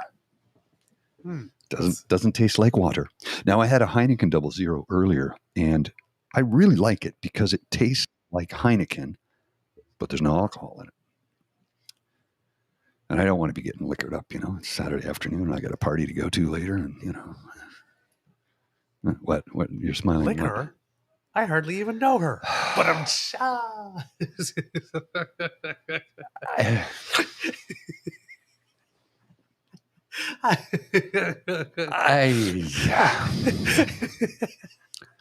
Wah, wah, Wah, wah, wah, wah. wah. Dad jokes. I think I have that in here. Is it this one? I don't know if anybody heard that or not, but I played that trumpet sound. Oh man, sad trombone. Kid Jake says so. They are monetized. Congrats and thank you, Linda. How's that? Yeah. That kits thank other kits for having sent us money. Well, yeah, it's just you're wonderful. Once we eclipse the 500 barricade. So here's the other thing. You know how I put new music the other day so we can monetize? They're like, yeah, there's a copyright claim. I'm like, no, I got that through Canva. I paid for the licensing for it, so I sent it out. I had to send in a dispute. Okay. And it could take up to 30 days before they reply. So it's like, come on, man. So I'm going to have to talk to musician friends and get something written, or maybe I'll just create something myself. We have some. Yeah, I know. Yeah. Has anything been written and recorded, though, is the question. Well, no, but I only asked them 2 days. Okay. 2 days ago. We got to get something as quickly as possible. Yeah. Now, I can play some stuff on the guitar and write my own stuff, but we want something a little bit more. I could actually do it myself because I have all the ability. Or kits, It's the time, though. I don't have the time. Or if there's anybody in the kits who are musicians and would like to write us some music that we can use. Look at Abby's nails. Aren't they spectacular? Oh, wow. Nice. You should put them right in front of the camera. Just like, yeah, there you go. Look at those nails. Isn't that spectacular? Hand model. I thought I would let you guys know that Wishful Sun has called to cover your tab for you. Yeah. Oh my God.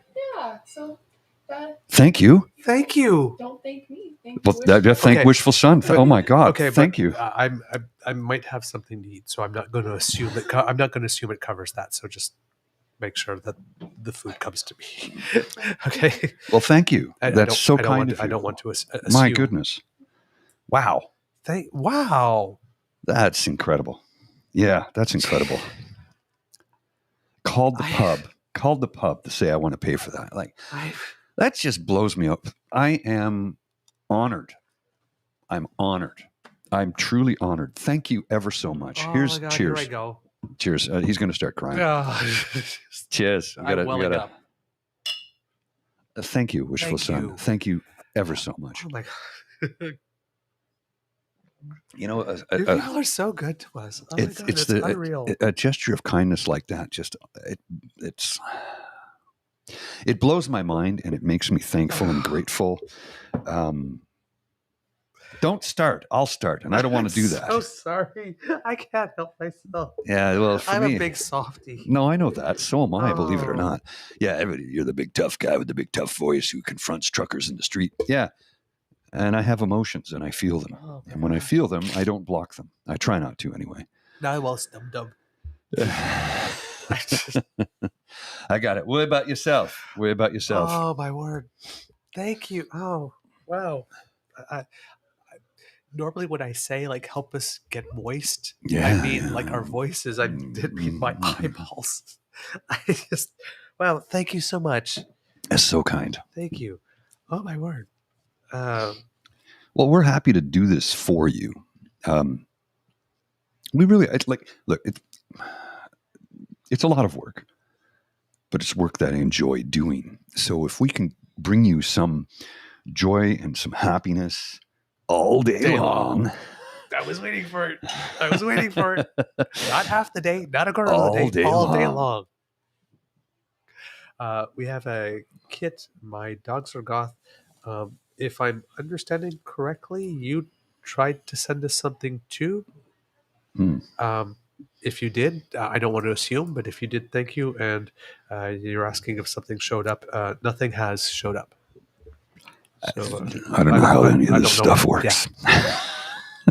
What do you do for a living, Paul? I work in technology and audiovisual services and video production. I don't know how any of this works. I don't know what I'm doing 90% of the time. Shh, don't tell anybody. Years ago, a friend of mine said to me something, and I gave her a piece of advice. She said to me, there she is. Oh, we have guests. This is my dearest friend, Vanessa. Come, pass me those headphones there, if you could, sir. These ones here? Yeah, you can come. Oh, yeah, you can come absolutely. sit. Yeah. Come and sit. Come and sit, please. Yeah, this time we're at the back. We're having 2 more coming. Excellent. Excellent. The more, the merrier. Tinkerbell says, I don't see it. That happens to me sometimes too. So I guess they don't always appear. Yeah, that's the case. Sometimes they don't appear. My Dr. Goss says, I think it does take 30%. Oh, really? Okay. I'm not sure. Maybe I was wrong. So if you just want to put those on the table over there, sir. Oh, absolutely. Yeah, we don't know. I guess I would have to look that up because coffee definitely takes less than 30%. And mon ami, you can join us right here. Have a seat in front of the mic if you like. Me? Yeah. Yeah, absolutely. Oh, and look who's here. Hey, brother. Hello. Oh, just we a have second. him? I got it. Yeah, Ooh, I look got at the to. background. I got to fix something here. Give me a sec. Hi. Hi. Lovely to meet you. Nice to meet you. I'm Vanessa. I'm Douglas. Nice Hi. to meet you. That's so cool what you guys are doing. I'll get you on camera there in a All sec. the way from Switzerland. Oh, nice. Oh yeah. What? All the way from Switzerland. Swiss friends. We got to get our Swiss friend on here. I'm actually Possibly French sis Canadian, too. But I immigrated there like 21 years Ah, ago. moi Yeah, aussi. yeah. Moi aussi, je suis canadien français. Ah, t'es Canadien Oui. français, oui. Oui. Je suis né à Montréal, mais j'ai grandi à Ottawa. Pareil, là? Oh, Oui. non, Trois-Rivières. Okay, Jake. Non, pareillement. Moi aussi, je suis We né à should be able to Montréal. hear you now. Ah, On a non, je suis né à déménagé. Trois-Rivières. All right. Oh, Hello. Ah, cool. Ah, cool. Un très You fier. Okay, gotta try get now. The There we French go. We Canadian gotcha. Swiss lady on. Yeah. So put your headphones on and get your mic in closer. There. Oh, okay. Get into the. There we go. And I see who's there. Who are you? Oh, Oh, Thank that's you, Jake. our friend Jake. from the States. Oh, super. Hi, Jake. Where are you Hello. Where are you? Good to You- meet you. Where Vanessa are you based, was Jake? I am Yes. Nice to based meet slightly north and south of Canada. I'm in the Detroit area. So we're sticking in slightly on the thumb of Michigan. based? Do you have a passport? I do. It's the only passport we're I haven't last- forgot to renew. Because the Secretary of State. The Canadian or the insists. American? I just realized it's Canadian because of paranoia in the mid 2000s. We need a passport to go to Canada or come back from Canada now. They don't trust Okay. this face. Very good. So Why what's would the somebody deal? not trust that face? Why'd you go to Switzerland? Rob took me there. What took you to Switzerland? Whoa. Procter and Gamble. Then, I was wow. working for them for 16 years. Yeah, Wow. and I just, I had to work over there. So, and then I found love. Yes. Ah, Familiar familiar story. I kept working for them, and yeah, I just, Yeah. Just trying. And then it was 2 good excuses. And Nowhere there's near. nice mountains. You met a boy. Yeah. Ah. Martin. Story. Really? It's the same. Oh, Andrew. yes. It's the exact same story. Yeah. Very No, similar. absolutely. Yes. Ah, how cool is that? Wait a minute. I don't suppose you run a Yeah. podcast with a grizzled what are you drinking, co-host. Jake? What is this? Hey guys. Maxwell House Coffee. Why can't I say house? Not on today. Maxwell House Coffee. Maxwell House Maxwell Coffee. Oh, wow. It was a different coffee. No, there was a different coffee. I need Taster's to... choice? Folgers. Folgers Crystals. Yeah, I don't think Ah, P&G fair kept enough. it. I'm not sure. Oh, they sold it, did they? Okay, we have. Yeah, I Yes, think we're live. live. Yeah, it's quite relaxing. Yes. Come, Murray. You know, come. well, Yeah. well, while you are setting up this next guest, You don't want to can I join us? do a Oh. can I do a ruthless capitalism pitch I'm to the audience for you guys? camera right just straight now, but I'm facts. okay Yes. with Okay. that. So a fun fact about Because I'm on. YouTube. Whoops. You're chopping up a bit there, Jake. Oh, can you hear me? Can you hear me now? Oh no. And I see everybody else is being choppy. Uh-oh. Well, oh, yeah, I can see my voice. But I don't hear you guys. This could be an issue.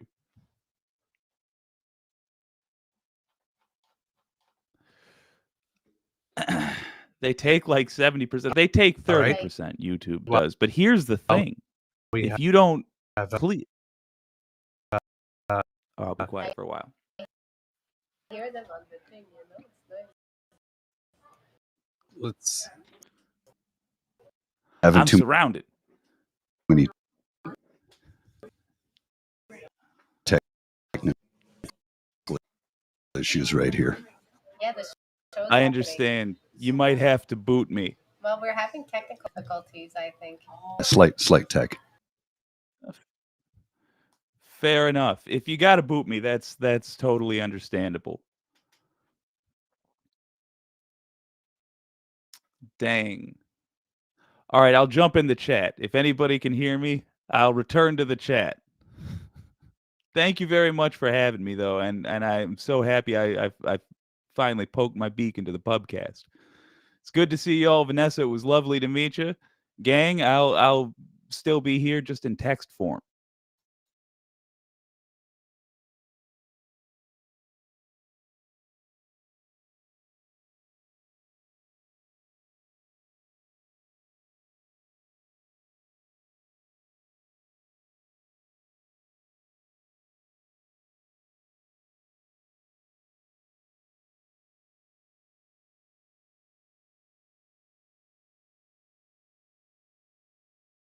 Okay, so no, it looks like Jake, rejoin us if you can, sir. We had a glitch, and I apologize.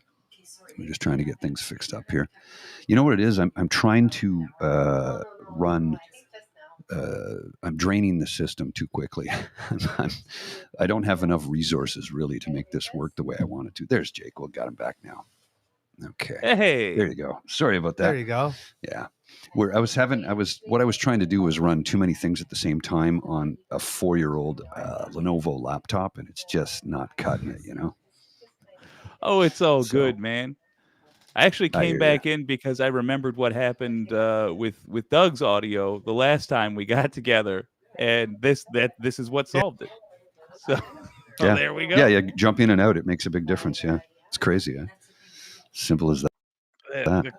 It's like the IT super move, turning it off and on again. It's literally what it is. One thing about YouTube, which is both nefarious and I kind of love it for the challenge.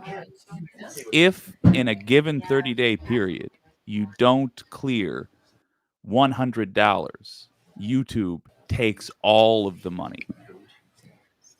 It's just like a minimal cost. Oh, yeah, so yeah, if you clear $100, they take 30%. Yeah, if the amount of money you make in a month is less than $100, you get goose egg. So gang, yeah. And frankly, there is a good reason for it. It's not, you might agree or not, but they have a reasoning behind it. We could talk about that later, but I'm happy to be the Mr. Wolf of this gang. So if you want these cats to get the money they've earned, we're going to need another $90, gang. You got until 2024 to make that happen. Send in those super chats. They earned it.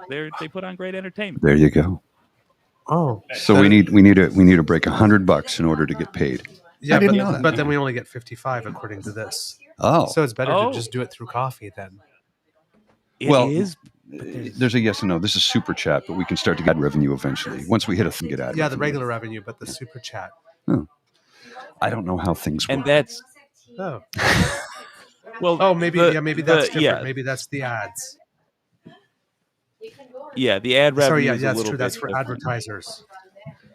Yeah, ad revenue is different, and And we need 1,000 to get to ad revenue. So but at least we're in the super chat area, so we're part way there. We're Yeah. part way there. It's a good thing. I would say don't, just from my own personal experience on a similar scale, don't even worry about what percentage you're going to take. It's all going to be peanuts, except that occasionally you'll look and you will have had a fantastic month, and then you get like $200. It's like 20, 20, 20. Oh, now we're. It just Well, here's the thing, creeps up slowly. Okay. Every penny counts. Super chat Yes. is 70%. 70%. Okay. Yeah, but we still do better with coffee because coffee just goes through PayPal. So we just have the basic PayPal thing and then the small percentage. Oh, okay. So I just got on coffee because of you guys. Yeah. So kids, if you want to be sure that we actually receive it and not Google, then it's probably best to go through coffee. Until we can start getting more. Like this, we need to get to $100. Regular advertisers, yeah, but all super chat. Yes, whether it's 100, the advertisers when they put in when we hit 1,000, that's different. But the Yes. super chat. So maybe we should just put the coffee link instead Well, maybe in for the kids. figure it out.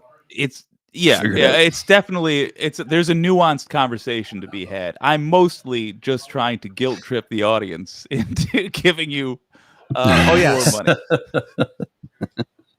Well, that's something actually, Jake. We should have the three of us should have a Zoom call about that because you know more about it than we do, and we could use some insight from you because you have direct experience with this, and we've just crossed that threshold where we can start to do that. So, we're looking for insight and input, and we're happy to listen to anybody who's willing to be able to teach us a thing or two about a thing or two. Man, I'm telling you, I got a plan for this cartoon for premiering it. Yeah. That I want to pitch you guys, but I have to use all my very little willpower to keep the audience none the wiser for now. But I do have that's like this guy very here. fun. Yeah, I need It's a this guy co-host here every just time we get to a have guest. somebody in the crew. Yeah. Just to have somebody that can keep it secret, because I can't.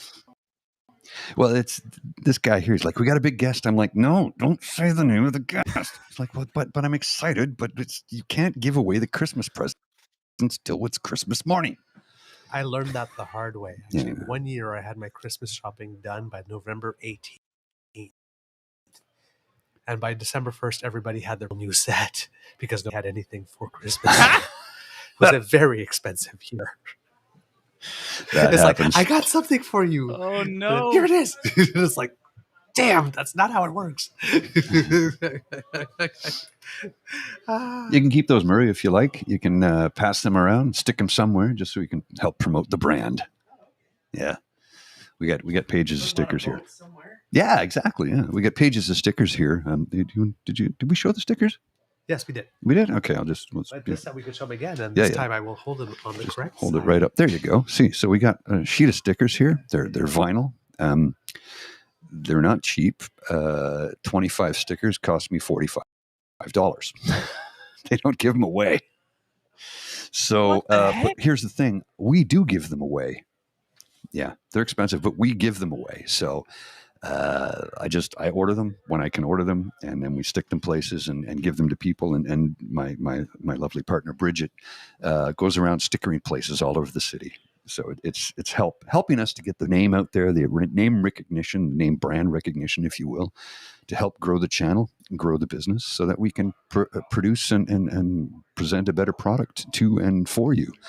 And I mean, that's ultimately our goal. Is yes, we'd like to be able to earn money at this, but getting a revenue stream to begin with will help us make the product better. Because I've put about $20,000 into equipment, and I've put a moratorium on equipment spending for the time being because I just finished the new studio. I have some tidying up to do, but the build out is done. I just have some tidying up to do in the new studio and then tear the old one down, which means I have to scrape the wall, patch it, and paint it. It's a nightmare in and of it. But now that I've got the new studio built and some new equipment, the next purchase will be a new computer. That's going to be a little while away because it's going to be costly. And I've kicked the idea around. I spoke to, hey, Pinkerbell, thank you. Of course you can have a sticker. We're happy to send you one. Just send us an email and with an address, and we'll send you some stickers. Yep. True North Eager Beaver at gmail.com. And we all will, in one word, True North Eager Beaver. And we'll send you a sheet of stickers. There you go. And for the kids, I put the coffee address in there as well. Excellent. There you go. Excellent. Excellent, Smithers. You said Excellent. it earlier, but I missed it. What are you drinking? He's drinking something called Local Lager, which is brewed just a few blocks away. And this is an English bitter from Flora Hall, which is a brewery that is just a couple of blocks away. Locally brewed beer. And this is traditional lovely. English bitter. It's called Flora Hall Amber here because they were afraid that some younger people wouldn't understand bitter and wouldn't order it. But it's a traditional English bitter, and it's only 3.5%, so you can have a couple of them and you're not loopy. So I like it for that. Last night I was on the Guinness, which is only 4.2%. But well, the thing about Guinness, it's the only beer I can drink that does not upset my stomach, which is weird when you consider that there's a fish oil in it that I'm technically allergic to, but it doesn't upset my stomach. Like, I love this beer, but after 3, that's all I want because my stomach will be a little bit wonky, and I don't like wonky. I like happy. And the fish oil comes from the filtration process, weirdly enough. That's right.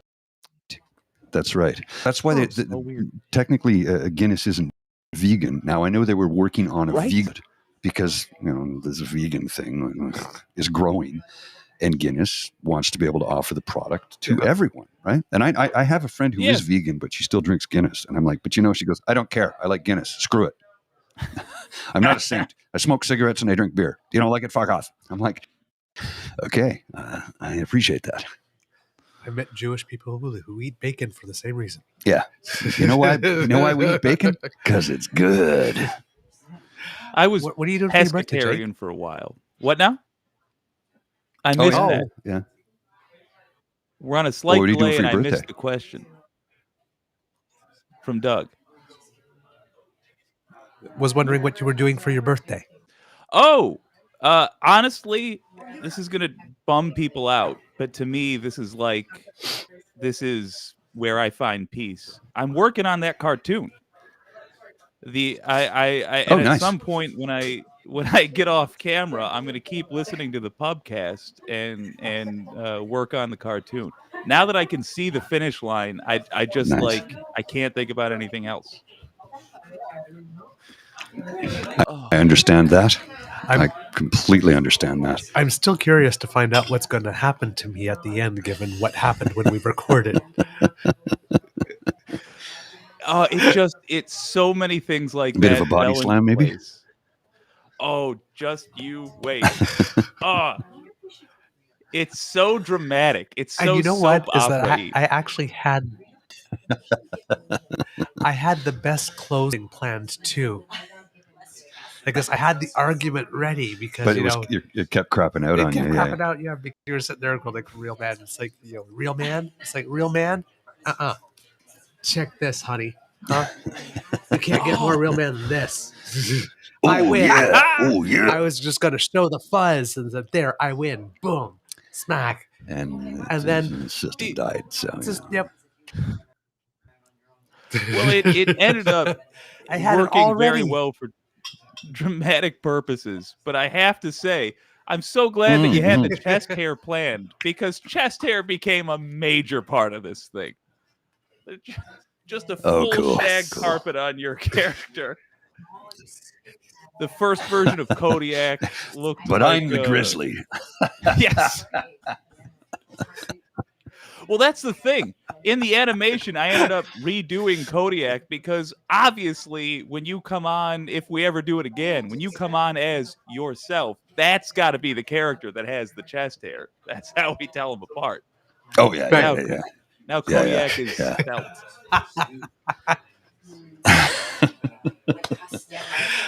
Do I look like a Sam Squatch? Basically. Although I have to say, in the little sample showed me, I loved. it was good. I loved the pink. I guess tidies. The pigs. George St. Pierre's. The GSPs. JSPs. Sorry, JSPs. Well, Josh St. Pierre. Yeah, I did. I said it right. Yeah, Okay. but GSP. Yes. GSP. Oh, it's delightful, man. Yeah, I'm not an MMA guy. It's too gay for me. That's And funny. I know It's a lot not of- gay every time I enough see for guys me. who That's watch why MMA, I'm fuck you. WWE.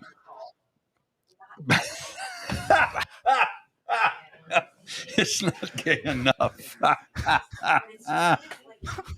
Like, oh, come on. We would like the Let's MMA rub it to on be anything. gayer. It needs to be gayer. Yeah, You know what this needs? just like 30% gay. More sequence. Boom. 30% gay. Glitter in your face. More sequence. And More right hook, left hook. choreography. It's like, hit Yeah, him. Why would I do it? literally, He's so yeah, a cute. little Why would I more do that to his choreography. face? I can't hit that face. Get Bob Fosse. That's true.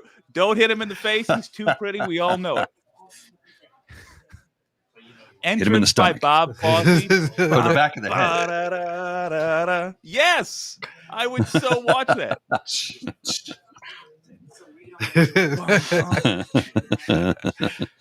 Love that. Tinkerbell. Yes, pro wrestling is way more gay. Yeah, I just assumed we all knew.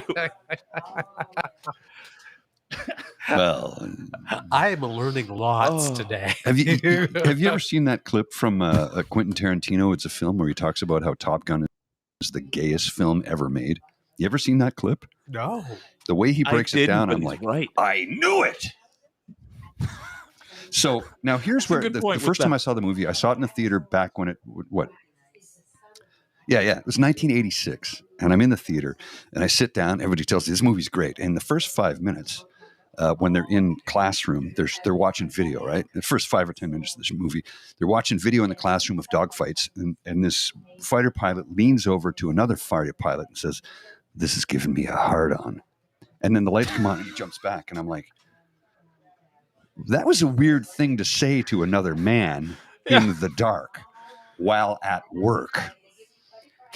See, It's kind of gay. I have said that to another man in the dark, just not at work, Yeah. Right? while you're wearing a uniform. Yeah, exactly. I'm fully Well, then erect the from this war shirtless footage. volleyball scene.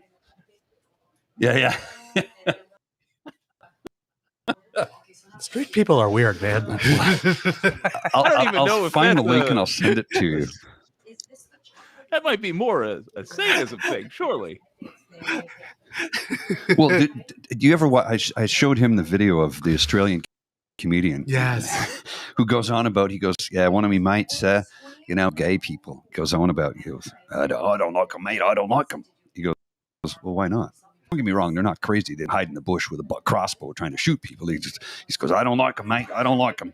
He goes, well, why not? He goes, because, the gay and the girly and the thing and that. And he goes, gay, girly, they fuck men.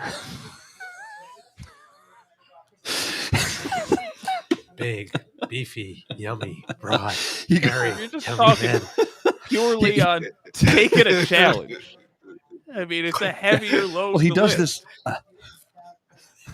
He does this whole long bit, and he goes, "Guy, it's the new straight." And I showed him the clip, and he's like, "Holy crap!" And I'm like, "Yeah, no kidding. I don't like men. I like soft women with the girly hands." He's like, "Yeah, that's gayer than a gay man having sex with another man. Gay, fairy, they fuck men." I'm I like, want to "Gay, be a it's the new big, straight." thick gay dude. banging dudes and ignoring broads. Celebrate your heterosexuality. We took all the unnecessary competitiveness from old heterosexual culture and just pass it off Yes. to gay culture. You guys carry it for a while, man. You guys just take it. You Just run this leg of the relay. We're take too it busy and being go. fabulous. take it and go. Oh, yeah. But We're you know apparently where unable to things- give up our toxic masculinity. you know where things got weird. Like Where? it's when 1BC. metrosexuality happened. No, when Oh, yeah. metrosexuality happened. Yeah. Because before, there's this thing in the gay culture that's called 1, 2, 3 look. So you're walking on the street, you see a guy that's decent looking, you're wondering, you cross them, 1, 2, 3, turn around. If you both turn around, Okay, it's meant to be. hey, you know. And then That's then super you decide sweet. whether or not you talk to each other or not. And sometimes it doesn't. But it was a thing, the 1, 2, 3 look. Like this is That's turned around. incredible. Okay, you're gay too. So if I do 1 through 3, turn around, and you don't turn around, then I get to check out your behind and then I go on my merry way. But if you go 1, 2, 3, and you both look, it's like hey. So either way, it's win-win, right? So, like this. But then the metrosexuality came, and it's sort of like, is he not? And you turn around, and it's like, so let's say since about 1992 or something, I've been checking out a lot of butts. Yeah. It's like, why are you dressing like us? You're just teasing now. You turn around That's that just fateful wrong. day Well- in '92, and it's your old pal Jake. Yep. Like, I love that jacket. You're like, God dang it! You're ruining it, Jake. You're ruining it for everybody. Well, it's like I said to this guy a little while back. Prior to meeting my beautiful partner Bridget, prior to meeting her, I said, "Do you know how much easier my life would be if I was gay?" And he chuckles and he goes, "Yeah, actually, yeah." Because to get a date as a cishet male, white male, there's a few more roadblocks in our path, and all we have to thank is more cishet white males for putting those roadblocks in our path by being outrageous assholes. The gay mating dance is, hey, Yeah. you're hot. Yeah. Wanna? Yeah, let's do it. That's not how it works in my world. Pretty much, right? yep. That's pretty much all there is to it. Yeah. And it's like I mean- after you're done, and your name again. Well, don't tell. I won't remember tomorrow anyway. So, And no one's offended. no one's offended. Do you know how easy my life would have been? Now, that being said, I'd probably be dead by now. But Now that's probably a cultural thing because back in the day, right, when the only place that you could probably meet, the 1, 2, 3 check was a club. like this was a club. Yeah. So there was only Friday night and Saturday night Mhm. between 10 p.m. and 1 a.m. That's where you can meet somebody and get it on. So you have to be really efficient about it for the rest. Well, and hang on though. In this city though, 1 a.m. the bars close. Then you went to Hull. Then we went to Hull because that 3. was open till 3. Yes, but it was really it's like if you don't get it Friday night between 10 and 3, Saturday night between 10 and 3, and then of course you all go out to brunch to show everybody what you got the next day. But if you don't do that, it's like this: you are without sex for the rest of the week. So it's like you're like, I'm on a schedule here. Let's go. I don't have time to buy you 7 drinks to find out if you're into me or whatnot. Like this, you want to do it? Yeah, okay. Now I'll buy you a drink. Well, you've seen the other comedian. He We talks got the about. clan outside. So one night I We're wanted on to- a timetable here. Another comedian, he says, so, I did a comedy gig in this town and I went to this bar next to the hotel and I didn't realize it was a gay bar, but I didn't give a shit. I just wanted to have a drink. So I sit down at the bar and this guy comes up and goes, "Hey, you're kind of cute." He goes, "Thank you." He goes, "Oh, you're straight, are you?" He goes, "Yeah." He goes, "I bet you I can change your mind." He goes, "Well, you can try." He goes, "I'm buying your drinks until you come home with me." And he goes, "Well, this is going to be a fun night." He says, so, Good. $120 You're on, later, buddy. an alcohol tab. He's like, "This $20. that was a fun night." So when I woke up in the morning next to him, I said, "That was a lot of fun, but you got to go now." "Thanks for the drinks, but you got to go." Which, a gay guy is a guy. I'm sure he's like, "Yep, that's great. That works for me as well." Yeah, see ya. No problem. I had already had my $20 worth Well, you of ever heard alcohol when I started talking to you, so I feel the same. You ever hear the bit from Dane Cook? Who I don't know what your opinion of Dane Cook is. Love him, hate him, don't care about him, whatever. But he had this one bill right after I finished college. I had this roommate. He was gay. He says, I don't know what his name was though, because all he ever said was. So that's what I called him. He says, so one night I come home late and I crawl into bed and I fall asleep and then I wake up and he's sucking my dick. And I was like livid. So I pull back the covers and I go, as soon as you finish what you're doing, We have to have a get the talk. hell out of here. As soon as you finish what you're doing, you get the hell out of here. You've got Finish about up 4 and more get hours out. to finish that. And then get out of here. And I'm like, okay, that's pretty vulgar, but it's really funny. What's his name? Thing is, I know you've known guys like that because I do. Well, I remember what's really funny is Oh, I'm good for a bit. I had a. Did you need a beer? No, I'm still good. Although I have to order some food Thanks, at some Abby. point. I had a conversation with somebody once. They were talking about. So yeah, I don't mind being your friend, but it's like don't come on to me or something. And I'm sitting there. I'll say, you know what? It's a good deal. Like this, I won't come on to you, but in exchange, when that comes that night where you got a couple of beers in you and your girl won't put out, don't look at me and say, "Hey, how about it?" The anti-corporatist commentary. Actually, when I lived in San Francisco, one of my really good gay friends was always trying to turn straight guys. He got a pretty good track record, actually. See, that Good never on you, interested buddy. me. That never interested me. Yeah. No, that never interested me whatsoever. It's like somebody tells me they're straight, it's like I lose interest. It's like, hey, you're cute. I'm straight. Okay, I'm moving on. Yeah. It's like, Yeah. That's too much work. exactly. It's like the part about homosexual is that I like other gay guys. Yeah. So Then it's like being you're cute. it's No, like a- we could be great friends, but yeah, it's like a picture of a hot Oops. guy. Then it's not the same. It's like, well, that it's irrelevant. You Exactly. just made- it's like literally it's like cute. It's like I'm straight. Okay, well, hey, it's I see we're like gonna be finding friends. out they're Ken doll. Yeah. Oh, you went from a 10 to a 6.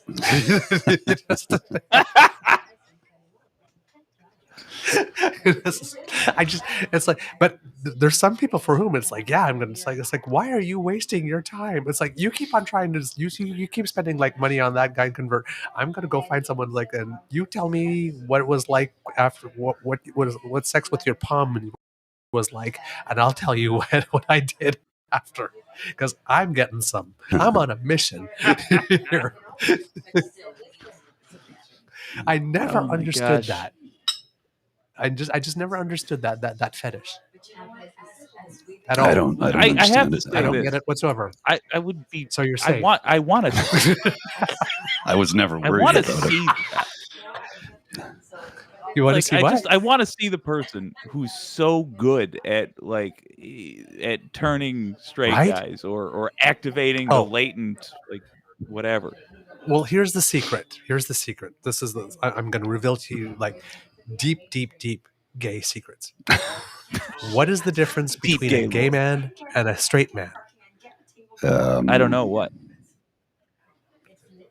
Okay, a 2-4 and a dime bag. I'll challenge you on that one. What's the difference between I've been very drunk in Pretty my much. lifetime. It's not What's the 100% difference between- universal. a gay man and a newly discovered gay man? A limp. I don't know. Oh my god! Oh. That's good. Oh, now the minister of funny walks. This is it. oh, that's Are you sure you're Oh, okay? my I'm fine. goodness. I'm fine. Just give me the donut. Why did you already have this? Don't worry about it. Don't worry about it. Don't worry about it. It's okay. It's okay. Don't worry about it. Unrelated. You'll be all right. Roll Charlie around. Roll Charlie around. You'll be all right. Oh my god! Oh, you guys are awful. I love it.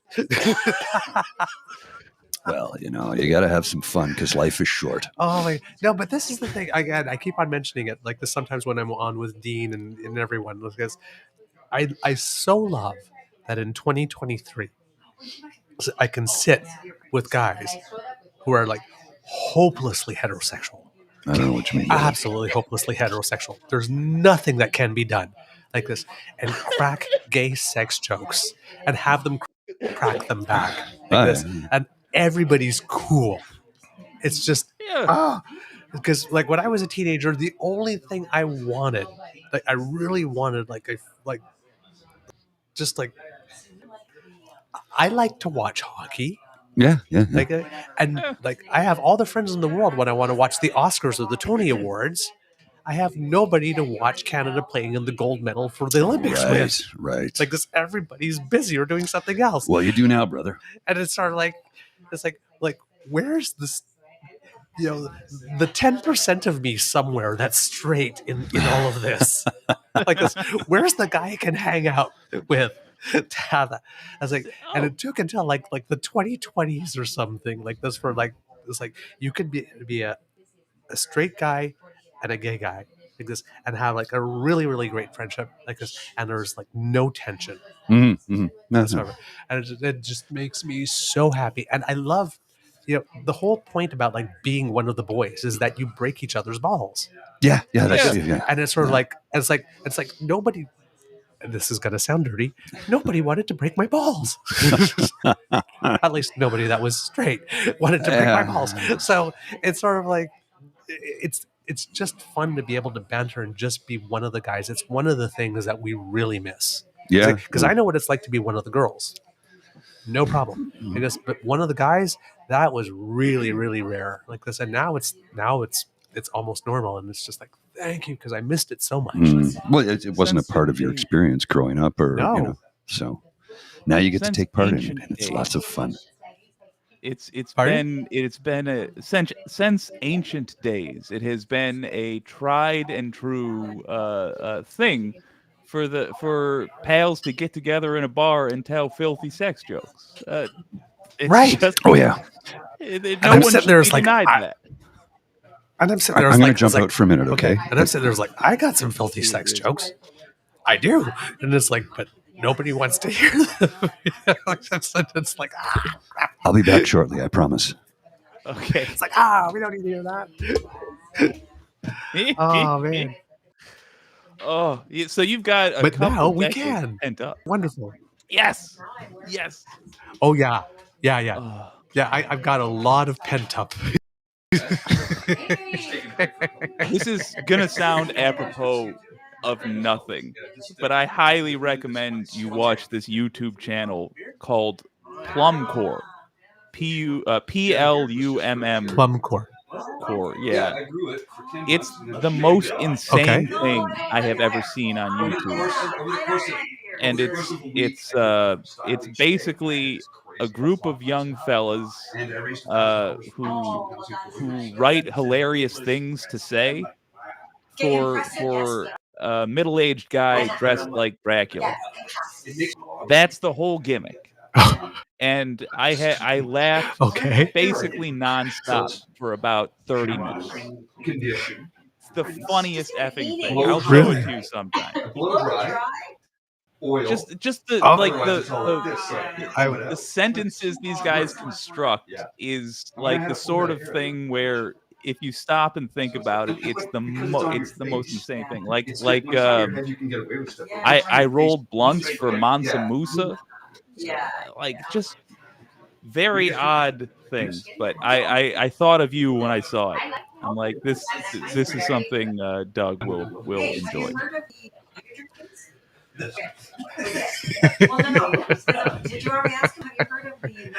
Oh man, what are you just? Oh my God, there's been a lot. There really has been a lot. With I volunteer a little bit with a local theater company, Cricket Company. And this year, unfortunately, we were going. I keep on saying we were going to do A Few Good Men. We were going to stage A Few Good Men. We weren't going to do A Few Good Men, but the Aaron Sorkin play. Little column A, And little column B. little column A, little column B. And the director that we had assigned to the play got this really amazing job somewhere else in the country. So moved. And we were looking for another director for it, but nobody wanted to take it because in Kingston, where I'm based, it's a military town. The Royal Military College is there. One of the two that we have in Canada is based there. And even though it's Canadian college, everybody's very, very familiar with American insignia. So nobody wanted to take it on. One, because it's a big cast. Everybody say, hey, you got that wrong. You got that wrong. You got that wrong. So we had to switch horses midstream. So we took on a Shakespeare. So we're going to do As You Like It instead, which I love again, As You Few Like Good It. Men, As You Like It. Anyway, yeah. But we pick our 7 plays Missionary lights off. in January, and we start like drawing the posters and selecting the directors and doing all the advanced promo for the season. So here we are, November, for a play that's supposed to start in March, and all the work that we've done from from January till then, all gone. All gone. We have to bring in a new play at that moment. And on our board, each board member is assigned the production of a play. So usually we're 2 producers per play. There's a couple of them. There's 2 of them that have 3, given the number that we have. And nobody had taken A Few Good Men. Again, sounds dirty when I say it that way. I normally only do the.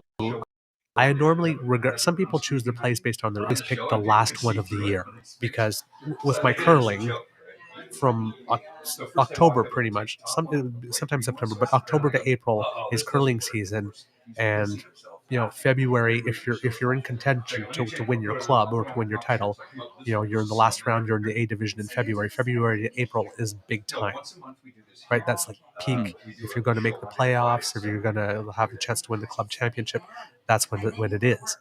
And then by the end of April, we're done. So when the last play is June, I have time to do it. So I'm the June play. In September, we have new board members come in. So all of a sudden, we have a Shakespeare, and we have 2 new board members who have not produced a play for us. Pardon me. Ooh. So they say, we need somebody on the board that's been there for a while, that's produced a play. Well, of all the board members that hadn't already produced a play this year, or already hadn't started one that was in production, 14 heads turned to me. It's like, guys, I can't. I just can't. And it's like, there's no one else. So all of a sudden, I'm producing a play.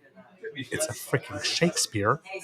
I've been acting for 40 years. I've never even been in a Shakespeare. The opportunity's never come along, and all of a sudden I'm producing one with 2 new board members who I have to bring along.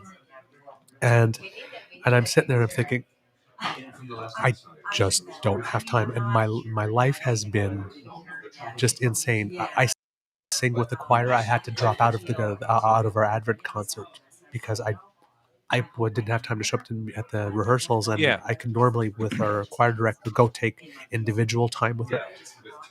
We were 2 weeks before the show, and I don't know the music well enough. I'm just not confident. So, and I've dropped a few. I've dropped, again. It's gonna sound bad. I've dropped a few balls. Everything that's coming out of my mouth these days is dirty. But I have dropped a few balls. So that is kind of overtaken my life for a little bit because we had to get everything back up to speed to where they would have been when we started the season in September. And then Shakespeare's are big casts. So we had to have like 5 or 6 days of auditions because we have 25 members in the cast. It's a modern version of Shakespeare. So we actually have to have scripts printed and put together and in booklets for the actors to have. Yeah. Because we're doing it more prose. And so there's just so much more additional setup than there would have been. And this literally has been my life. for the last little bit. And you have until I March to am. put it together, right? We have until March, but rehearsals have to start on January 3rd, and we had to do auditions in November to make sure that we had the people. So all That's of a not a sudden, lot of it's like time. I'm trying to coordinate auditions while having the poster for the play designed, while liaising with the people that sells our tickets to change the websites to say like, okay, now it's no longer this, it's that, while putting out the notice that it's no longer this. Just all the things that you have to do to set up. We're looking for a director. And we have the thing with Shakespeare is that you don't have to pay for rights True. because we paid for the rights for A True. Few Good Men, and now we don't get to stage it. So we're like $2,600 in the hole. Wait, does that expire? Like, could you stage it next year if you decided to do that? Because you already I paid for it? I think I think so. That part I'm not familiar with. Our treasurer knows more of that. Like I think with the rights. No, sorry. The rights are fine. They do expire, or what they will do is they will give us credit towards the play for another season Okay. if we don't do that or if we don't maintain them. But we bought the scripts, however, and A Few Good Men is a huge cast as well. I have So to all use of a this sudden, like, opportunity it's a community. to rattle off Yes. one gag. I heard Tom Cruise did A Few Good Men in the 90s, but he doesn't talk about it much anymore. That's it. That's my whole. No, I love I it. mean that's you're on a bit of a crunch, but it sounds like you freed up some time for yourself. And the most important thing here, you have experience. Like you'll be able to get this. You know what to do. It's just going to be a lot of work in a relatively short amount of time. We're up to speed now. I just sent the order to the printing company to have the scripts printed so that the actors and the production department heads will have them hopefully before Christmas, so the actors can get familiar and the production heads can like start marking the script, for lights and sound, where they're going to have the cues, the set decorator, the props, all of that. So because there's a lot of work that goes into each individual department does their own thing, but at some point it all comes together under the auspices of the director. Mm. So it's been a little it's been very hectic, I have to say. And I'm like last year when on the board, I actually asked them, because I do the board's marketing. I said, is it possible to not to not produce?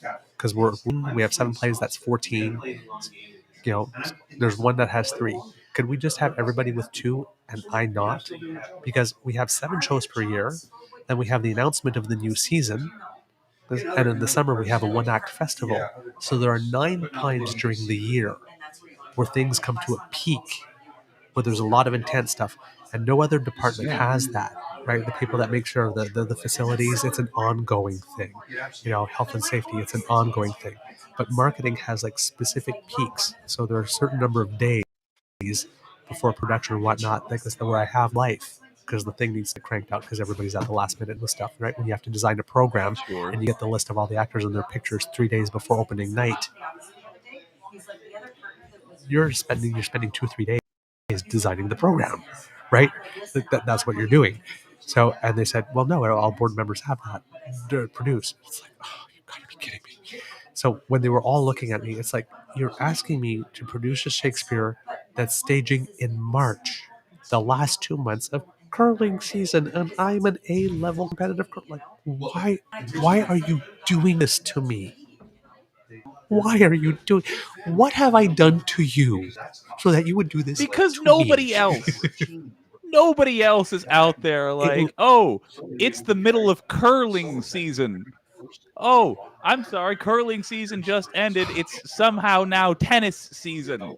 Oh, well, we're gonna find out that you do Yes, gymnastics after that. You keep yourself busy with tons and tons of I do. admittedly interesting hobbies. I do. But It's the fun curling though. and the tennis is But that's not literally. on them. That's on Yeah, but I you. mean, That's my exercise though. Like I don't go to the gym, right? It's like I get my Fair, winter weight fair. because, like, let's face it. As again, it's going to sound dirty.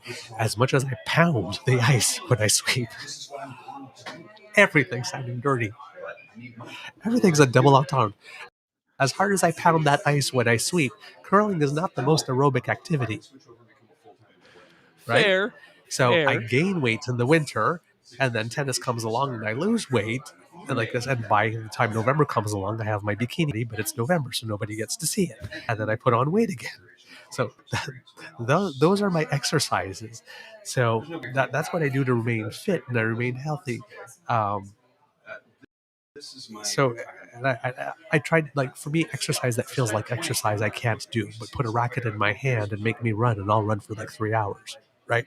It's like if it's a game, I'll do it. But if I'm in the gym, I it's like I get just that. got to lift. Like this feels like exercise. I can't do Yeah. it. So There's yeah, no it's overarching like point to it other than just to get yourself yeah, fired, and it's like, I want yeah, to find yeah. out I am And I now mean, and physically exhausted as a result of the day's yeah, events, not having that be the and, point. and I'm one of these weird people that if I do the gym, it really is not for the body. Mm, It really is for the health benefits. Make sure I have stronger bones, make sure I have good same, flexibility. So if I same. fall and all that kind of stuff, right? Right. So I'm just sitting there and I'm thinking, okay, this is my sports. But what also happened this year at the same time, and most people didn't know that, is that there were um, our local musical theater company is staging "We Will Rock You," and I wanted to be Wait, in it because the Queen musical "We Will Rock You." I was not aware of that at all. Oh, you know, like Mamma Mia, the Yes, musical. So it's all ABBA songs, and then they put a story to it. So they call that a yeah, jukebox musical or Rock of Ages. There's one called "We Will Rock You." That's all Queen songs. I Yes. want to see So this. the the premise of the story is listlessly thin. So don't worry about that. But it's Okay, an opportunity to sing a whole bunch of Queen songs, right, and like make some pop culture yeah, references that are funny and like and just have a good time. It's a big crowd pleaser. But in musical theater, right, it's you know, it's um, everybody is singing like this, and everybody is happy and pronouncing and opening their mouth real wide and enunciating yeah. clearly. So you never get to sing rock, like unless you get Tommy, or right. So it's like, Fair. wait a minute, there's an opportunity to sing rock, and you hear my voice, right? I'm not clear as a bell. I've got gravel. You go, yeah, yeah, yeah, yeah, yeah, yeah. So it's like, give me some rock. Give me Yes. some. So I went to audition for that because I really wanted to be in it. Plus, the costumes and everything, it's really done up. Um, so I got a role in it, small role, but I got a role in it. And when we were at the audition, they said, it's like they turned around and says, "You have a beautiful musical theater voice." It's like, damn, that's not what I was going for. I was going for rock. Damn. So it's like I can get down and dirty. It's like this, and then they made me sing something else. I say, "Oh, okay." And I'm a dancer first.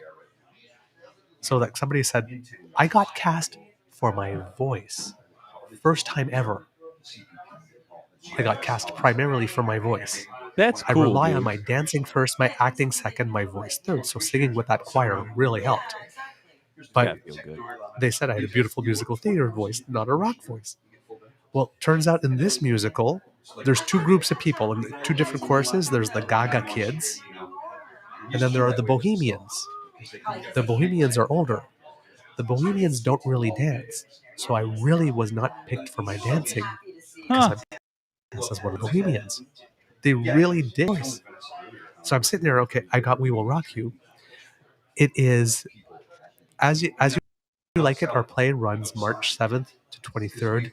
We Will Rock You opens 1 week later. So I was thinking, guys, really?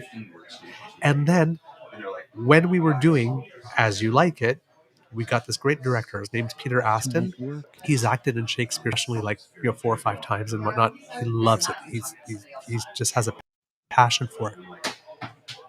Last year, the play that I produced was called Over the River Through the Woods. And when the auditions finished, we had nobody for the lead.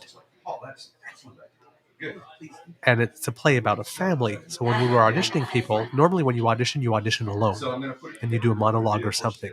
But this had lots of banter, so we would audition 6 people at a time. Huh. So they were all around the table bantering back and forth. So when we didn't have somebody on the audition to play the other person, I would read for them as the producer. Well, at the end of the first day, the director tomorrow, right? It's like, no, I'm producing the play. I'm not in it. Said, you're going to shave to see what you look like if I, because I'm 50, right? You're going to shave to see whether I want to see what you look like to see if you could play 30 if you're shaven, and you will come back tomorrow and audition, right? So I'm guessing that the director was not happy with the selection of people that came up with the lead. So I Yeah. did that, and I got the lead. So I'm sitting there, it's like, okay, I'm producing. Last year I'm producing, and I have the lead, that which was a lot of work. This year I'm producing midway, and we have our first production meeting, and the director goes, "You went over the river through the woods, right?" He says, "Yeah, I like you. I want to give you the role as a role in As You Like It." Wait, you're No in audition. As You Like It too? I thought I'm you were in As producing that. Yes, and I'm in it. Small role, but I'm in it. Oh man, I've been I'm acting for sorry. You're 40. not going to So be here's the able to thing. do all this stuff. This is too. It's too much. You're not. Apparently I am, because both directors know each other, and they're going to make an arrangement to make it happen. You're going to be on stage for As You Like It, and you're going to whip a stone into the ankles of your cast. So your wires get crossed. Essentially, Good luck. the 3 weeks that I'm on stage, with As You Like It is the last 4 weeks of rehearsals of We Will Rock You. Oh man. You know what? I take it back. You're My you're cup going to runneth be over. Yeah, afterwards you're going to be exhausted, but you're going to be in the zone for like 3 weeks straight where you're just in performance mode. Yep. So Yeah. if you got the energy for it, all right, And brother. I got to keep doing, and I got to keep doing this show. You're also doing a show. Oh my god, dude. This show, the morning show. I have to make sure that I'm still listening stuff and I have content to. I'm gonna do an It's just- impression of you yeah. in the No. morning during those 3 weeks. Just exhausted. It's going to be hell. It's going to be hell, but it's going to be beautiful hell. And here's the thing, right? Because we never get to sing rock. We Will Rock You is appealing, and I have been acting now for 40 years, and never has the opportunity for Shakespeare crossed my plate. Really? And now it's All right. just handed. Yeah, and now it's just handed to me without an audition. In my Like, the opinion, biggest one of compliment an actor can get the is when a most director gives you yes. a role without even having to audition for it. Absolutely. That is a huge Pardon? compliment. And I was just So I saying, could not say no. yeah, in my opinion, one of the most fun Shakespeare plays as well. As You Like It is Yeah. a delight. Are you going to film it? And here's the funny thing. I don't know. I guess we could, because we don't have to worry about rights. You should. We should and think you about should that. Yeah. stream it or put it up And somewhere here, where you can buy it for money. and here's the kicker. Right? We're doing a modern version of As You Like It. There's going to be some music, and once again, one of the reasons I was cast was for my voice, because the director knows that I sing with the choir, and he sometimes does work with the choir. Twice in a few weeks. And the problem I had when he offered is that I had auditioned. I normally don't audition for a show unless I'm going to take it if I get the role. We Will Rock You was supposed to have auditioned last August to have been staged in October. But the place where they normally stage it was a school, and the theater in the school. The school got torn down. They tore down the school. The theater disappeared. So they're staging We Will Rock You at our theater, the one I volunteer at, during a break between 2 shows. Yes. So the auditions pushed back from last August to this October, and the show is going to do We Will Rock You originally. It would have been done by now. I would have been on stage last October and done, but it got delayed. So I auditioned for We Will Rock You. Okay. Hadn't heard that I got a part yet when the guy from As You Like It gave me the role. So now I'm sitting there, I'm going like,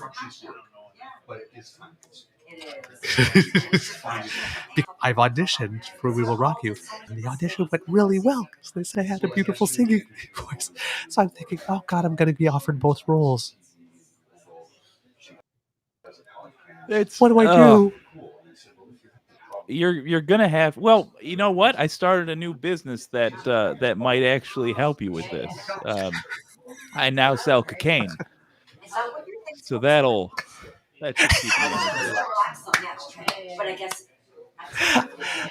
If it's cocaine and cloning, that might Yeah, help too.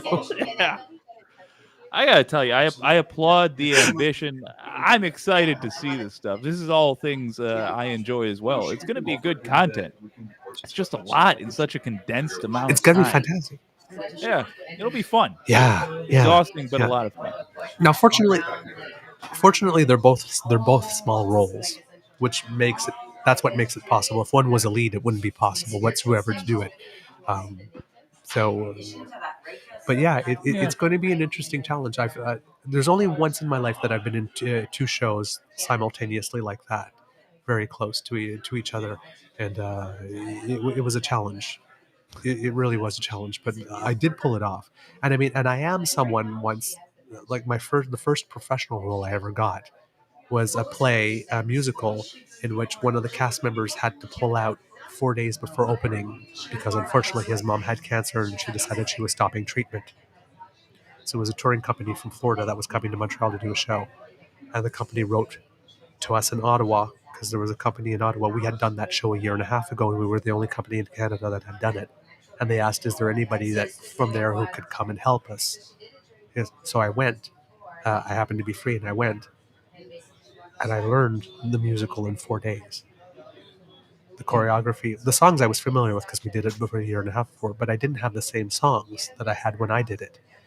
Yes. So I learned all that in 4 days. So Wow. I can learn a musical in 4 days. I've shown I can do it. So I know I can do it. But I am going to be tired. Yes, that's So the thing. tired when it's done. You're gonna be on your But ooh, what a way to go! forearms by the end, just trying to get It's like, through it. But I mean, good, that's gonna good hit. morning, kits and cubs. Welcome Yes, to the eager. that's it exactly. It's gonna hit right after it's all done. About 5 days after the closing, it's going to hit. Pinkerbell It's like, saying, I'm your host, the eager. What? Pinkerbell. Oh hey, our brother's back. It looks like I'm Pink glad did because I something have to go similar. see a man about a horse now. Yeah, Oh theater yeah, folks Pink did just something have so similar. much energy, dude. We are masochists. I We are guess. masochists. We I suffer for our guess, art. man. All right, Oh I'll let you man, take oh over for a man. bit because I really have to go.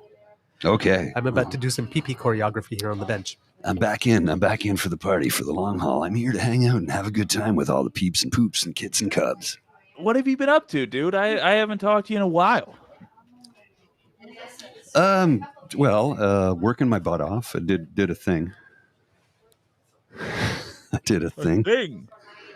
I did Oh, you really did do a I did a thing. thing. Whoa! Yeah, How I did did a I thing. not hear about this? Congratulations. Oh, thanks. It was because it wasn't we didn't go to a church or a preacher or a justice of the peace or anything like that. She just we wanted to show a commitment to one another, so we just gave each other some rings. Yeah, fully committed though, completely dialed in, fully committed, and very happy. No regrets. And it's That's awesome, like dude. I told her a long time ago, I'm never going to marry you, and never moving in with you, and I'm never leaving my apartment. She goes, I'm good with all of that. How about a ring for commitment? I'm like, done. Didn't even think about it. Like, yeah, I'm in. That's cool. So yeah, I'm a lucky guy. Yeah. And she's a incredibly fun gal. I gotta say, you Oh picked yeah, well, and she so really did she. is. Yeah, you know, Oh, sometimes you make the right decision and things just work out. And I'm You're fortunate, I didn't anticipate this, and yet here I am.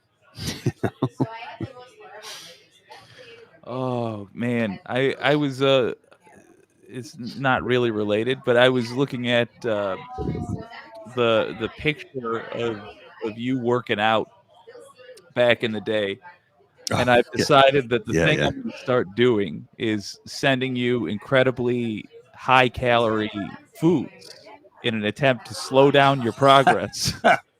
so so I don't feel as bad about myself.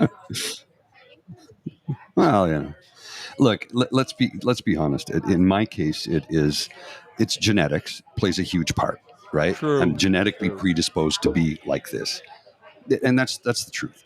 Uh, that's number one. Number two, I'm allergic to a million foods, so I can't eat a lot of stuff that would contribute to an unhealthy body. And, Fair. and three, uh, I'm capable of getting like that very quickly, which is again genetics. So I would never ever do like a fitness blog or a fitness show to say you too could look like this, because that's a line of crap. And I would never ever lie to somebody like that. It's like, look, in my case, I won the genetic lottery in that respect. I can look like that with a little bit of effort. To get Not like everybody this with has the that amount of ability to work, do that. choose And your parents wisely. yeah, like Annie's saying that, right? My dad, who is 82, only put on weight after his 80th birthday when he got, he almost died Oh, and was rushed to the jeez. hospital during the pandemic. And we weren't Yikes. allowed to go see. My mother was allowed to see him. She was the only one allowed to go see him. And thankfully, he survived. He had emergency surgery. They saved his life, and he's okay. But it was very scary. And all I was thinking was, there's nothing we can do. And when I heard people, when they I don't want to get political, but when people came to my city and took it over saying, we didn't get to go to funerals or weddings or see sick people in the hospital, I'm like, neither did I, but I didn't take over a city. Yeah. Yeah. And I was, I lost a family member during that time period. I couldn't go to the funeral. Mm. My dad almost died. I couldn't see him in the hospital. I had friends who there was a wedding they had planned and we were supposed to go to, but that couldn't happen. We were all victims of the same circumstance. So for people to come and complain and take over a city, not cool. And that's as political as I'm going to get on the PubCast, okay? Because we don't Fair do enough. that. We don't I do that won't here. egg you on, but I sympathize. I sympathize, man. Maddening. Uh, oh, I gotta tell you, I'm I'm I'm thinking that this has been maybe the most mild winter I've been a part of, and Oh my normally God. I don't care for that, but I don't feel like shoveling, so I'm not complaining, but I should be. Yeah. You know, and It's alarming. I'm in the same boat. Yeah, I'm in the same boat. And it's because I'm a skier and I would ski every day of my life if I could. I love it. It's like, surf. I'm a skier who skis when I can. If I could do it every day, I would. But if I don't, okay with that. I'm not going to lie. It has been. We had a few cold days since then. I mean, yesterday it was plus 10 here. Like Yeah. it was warm, and I think it's about plus 6 today. So incredibly mild for this time of year. Like incredible, which leads me Yeah. to the whole global warming. Yeah. Yeah. I'm trying not to, but it's true. I oh well. What do you I don't know. What do you recommend as an alternative? I've been walking outside without a jacket, just trying to enjoy that. I don't know. I got nothing. It's been in the 60s. Oh, all right. I can't. I can't. We are officially talking about the weather, and it's still bumming me out. Can't do it. Oh man. I know. Well, it's going to You are rain you're gonna tomorrow, be but missing. I think it's plus 10. So uh, It'll be nice. I mean, it'll be There will be nice if you ignore the no greater snow. context. It'll be interesting at least. Not that there's much snow right now, but there'll be none.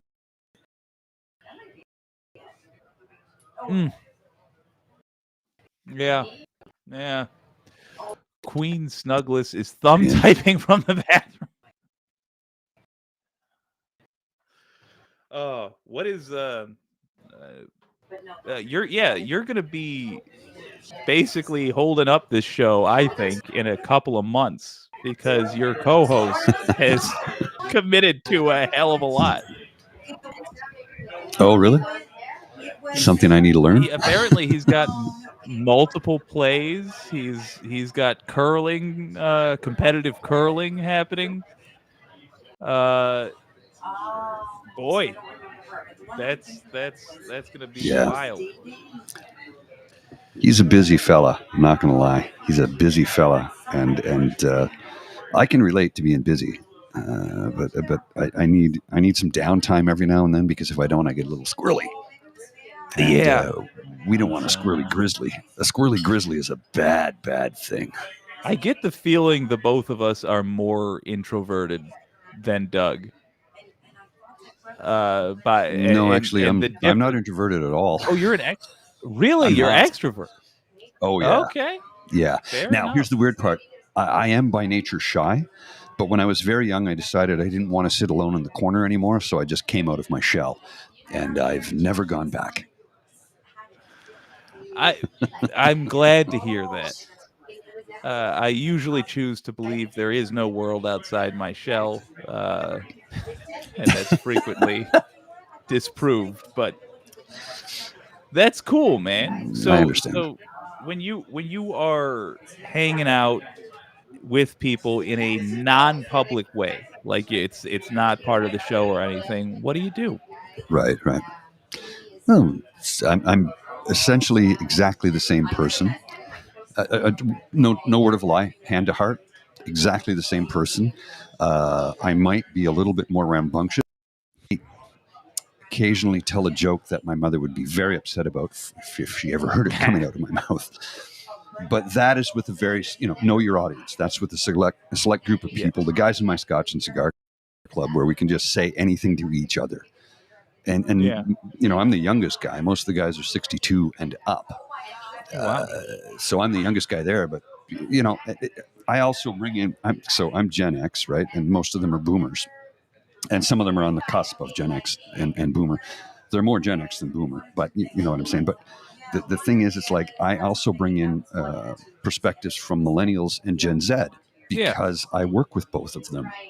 And I say all the time, I go, look, man, Gen Z is going to save us all, because they won't put up with any of the crap that we did. We used to put up with a lot of crap. And I was talking to my friends here about this earlier. I said, I'd be in the workplace and the boss would say, you need to go and do this and get it done right away. And you go, yes, sir. And you'd run and hop to it just like a good person should in the workplace. And the kids I work with, and I say kids, and that's not fair of me to say that, because I'm 30 years older than many of them, but they're adults, and they're Gen Z, and they're accomplished, and they've done a fair bit in the 5 to 6 years they've been in the workforce. And they'll say, no, that's not my job. You need to get the person who does that job to do it. I have a full plate, and I have to concentrate on the things on my full plate so I can do my job effectively and properly. And I'm like, I could never, ever, ever do that. Set boundaries with an employer. I could never do that. We were not capable. We just did what we were told. And I look at Gen Z and I go, no, you're doing the right damn thing. Yes. I cannot do my job effectively if you put so much on my plate that it's spilling over. I can't. And the other thing about Gen Z is when, you'll hear boomers oftentimes, and a few Gen X will say, nobody wants to work anymore. No, that's not true. That's not true at all. Yeah. People want to work, but they don't want to work a shitty job for shitty pay. And that's what it boils down to. If the job does not satisfy them in any way, shape, or form, and the money's crap, well, no, why would I do that? Why would I do that? Nobody wants to fall for our scam anymore. I respect that. That's the correct thing. No. Oh, Yeah, and Tinkerbell has the- it right. Gen I Z, was just gonna Gen say. Z is the first generation that could grow up and fact check everything. We didn't have the ability to do that. They can That is fact so check true. things instantly on the spot and go. They're like, I'm sorry, that's not my job. I'm not paid for that. Like, I respect that. And if You you're set your boundaries, and you have to do that, because if you don't, Exactly. people will use and abuse you. And I know, because I've been used and abused. And I'm at a point in my life where I'm like, and nope, not anymore. they'll use and abuse you, and they will use the fact that they got away with it with you to use and abuse your Yes. coworkers. You'll keep the chain going. Yep. And Tinkerbell, you're exactly right.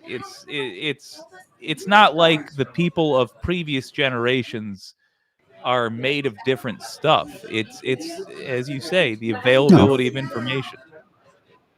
Now that everybody knows, and us old coots are catching up because Yeah, we are. because now we're We're starting to be learning like, from them. holy yes, you can Yeah, say they're no, right.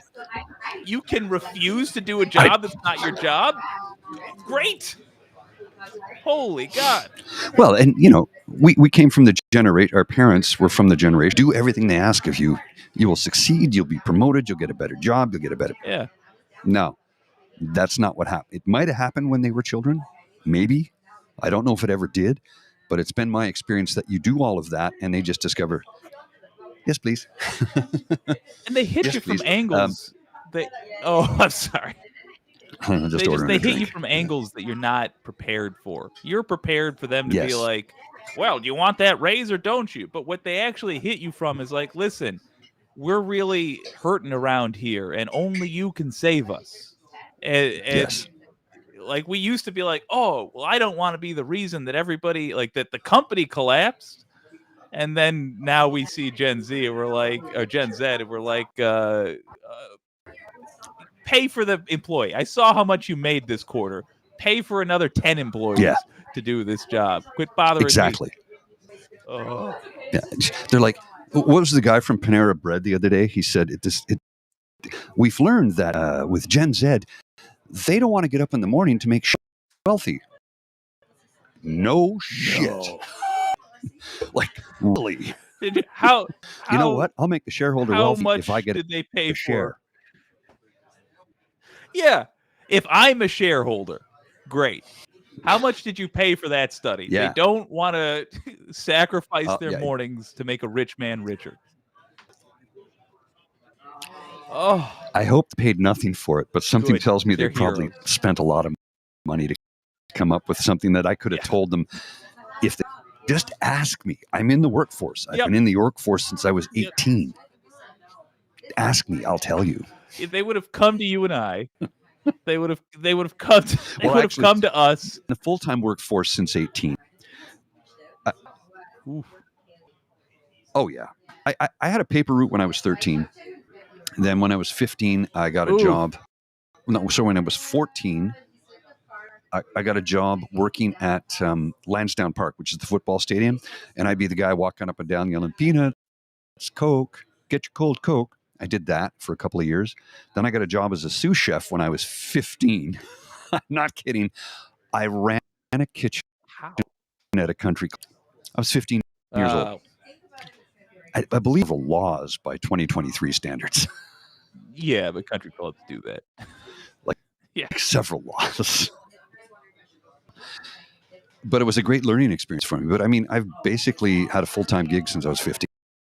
I went to high school and I worked and I DJ'd and I did all these other things. I've been working my whole life and I don't know how to not work. Matter of fact, I went 5 years between vacations once. And prior to that, I did 8 years between vacations. Now I take a vacation every year. And that 8-year period, when we went down to Uruguay, there's about a dozen of us that went, a big group. We went down. We had a wonderful time. We did Uruguay all throughout the country, and then we spent a week in Buenos Aires, or 4 or 5 days in Buenos Aires, in Argentina.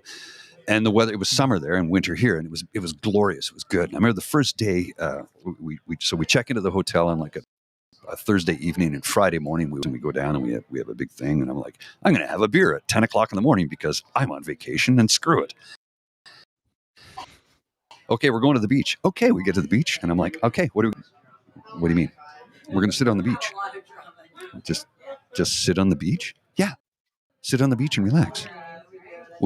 Don't we have to go somewhere, do something, see a thing? No, we're just going to sit on the beach.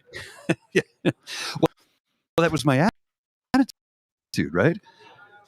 I forgot how to relax to do that because it had been 8 years when I'd been working six days a week on average, hustling.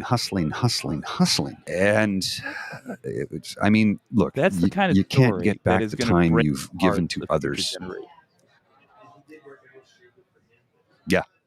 Yeah. True. I can't get the time back, so I'm going to make the most of what I can with the time I have left on this earth. And it's come to the point in my life where somebody says, hey, we're going to go do this. You want to come? No. Why not? I have no interest in that. Yeah. Well, no, it'll be fun. No, you don't understand. I'm not interested. It won't be fun. I'm not going. Well, that's not very nice. I'm not trying to be nice. I'm trying to make the most of the time I have left on this earth. Are you dying? Technically, yeah, we all are. Every day we get closer to death. And I don't know when my last day is going to be here. I could get hit by a bus tomorrow. You see these here? You can just kind of make So them out. I don't want to spend my time in things I dislike. I understand that sometimes we have to do things we dislike, right? I get that. I get that there's times where we have to do things that are not fun and not pleasant, and those are necessary. Sure. Okay, I accept that. But in my free and spare time, I'm not going to do something I don't want to do. Simple as that. Not. It's not worth it to me. Hang on a sec. You guys heading out? Yeah. Okay, well, it was wonderful to see you. Will I see you before you head back? Probably not. Oh, just okay. Jake, it's going to be all yours for a minute here while I say goodbye to some people. Okay, I'll be right back. Very well. I'll vamp for the audience. I'm coming around. Going off. See you, brother. Going off what Grizz said. These grays right here came from, were developed during my time in the news industry. And while I dearly love the grunts who make the news, it did hit me after I left, unfortunately, that I spent about a decade, better part of a decade, earning those grays, working sun up to sundown, not spending time with family, making money that put me below the poverty line, and the company I worked for, or one of the companies I worked for, profited $4 billion. Bye-bye. Merry Christmas. Don't waste your time working for the man if you can help it. Work for yourself if you can. Work for small companies if you can. Good to see you, brother. Sorry about that. I had some friends that I had to bid adieu to because I hadn't seen them in a bit, and I got my friend Vanessa, who's in from Switzerland. She lives in a community called Zug, which is about 45 minutes southwest of Zurich. Huh. I've been to visit her many times when she lived in Geneva, but I've not. I've been to Zurich, but I've not been to Zug yet. Bridget and I were talking about how we're going to at some point in time book a trip to go have a visit in Zurich, Zug, in Switzerland. Because Bridget's not been to Switzerland. I've been there like many times. One of the hidden benefits of making pals around the world. Saving on hotel rooms. Well, she's from here, actually. She's from here. But she lives in Switzerland, right? She's from Ottawa, but she lives in Switzerland. She has citizenship, and we've been friends for like 25, almost 30 years now, I think. So yeah. It's like I have friends who live all around the world, and I'll come visit, and they'll give me a place to stay because hotels are expensive in Europe. Really expensive in Europe. Yes. So I get the beauty of of booking friends in different parts of the world for affordability, right? For non-interesting reasons, I was looking up hotels specifically in Europe, Italy, and it's shocking We do. And Oh, for yeah. that matter, I hate to say it, gang, but I got to scoot. I'm gonna have Oh. lunch with my mama, although I'm still gonna listen to you guys while I drive there. Such a good boy. Oh, again, I I'm sorry. I had you on mute. will. There you Oh, hit me. Such a good boy. Well, y'all, You're a thank good you for boy, hanging out Janky. with me. You're a good boy. I try, Hi, brother. and she's a good mama. I bet she is. It's my She raised a good pleasure. one. I'll see Take you care. cats Happy birthday, around. my friend. All right. Have a good Make day. it as fabulous as you are. Merry Thank you. Christmas. All right. So I'm back. we're back to a twofer. We're back to a twofer. Zoom it in a bit. I'm just gonna square it up and get that done. And I ordered another beer from Abby. I didn't know if you wanted one, so because you were gone for a bit, I figured you had to go and take care of some business. Yeah, a little bit of business as well, yes. Figured as much. So you like the new headset? I do. It's comfortable, right? Oh my You God. don't have anything over your head anymore. They're tiny. They don't really show up. Like you can see them, but they're. I wasn't going for invisibility. I was going for minimalization. Yeah, Right? no, it's going to be great for the show too, because now Yeah. I get to do stuff with my hair and not squish it. Well, there you go. And here's the thing. Because the kids demand fashion. Well, and you can plug into an extension cable. I'll give you one so that Okay. you can just boom and away you go. Oh, that would be Yeah, fantastic. yeah. Oh, wonderful, wonderful. I'm just going to take a look at the menu here because I'm hungry. Oh, well, I had a burger earlier, so I'm good. Unfortunately, I am not going to be having dinner with my friend. Today. Oh. She's not feeling well. Oh, She sorry to hear recently that. had COVID, and Hmm. she's recovered, but not. Her energy is still low. Understandable. So I'm going to eat now. Oh, what did I miss? I don't know. We were talking about Gen Z and how we think they're going to save the world because they are capable of setting boundaries in the workplace that we never could. Uh-huh. What is going on? I with saw my- that. I was reading the chat there. I think it was the anti-corporatist. I think. Yes. My own son or child. I can't remember son or daughter. Sorry. I apologize if I made a mistake. But yeah, talking about having worked at a place and saying that they only wanted certain shifts, and then before you know it, they had something completely different. Yeah. Which is exactly what happened to me. My first job in high school. And we just accepted it. Yeah. Well, it was the same thing. I did for a little bit, but it was an Arby's. Oh, don't worry, Mom. I'm eating at Arby's. Yeah, and I had mentioned that I think I didn't want to work more than 12 hours a week because I Right. had grade suffer and definitely no closings. And within 3 days, they called and said, "Oh, somebody come in sick. Can you do closing?" And then after 2 weeks, I had done like 3 or 4 or 5 of them.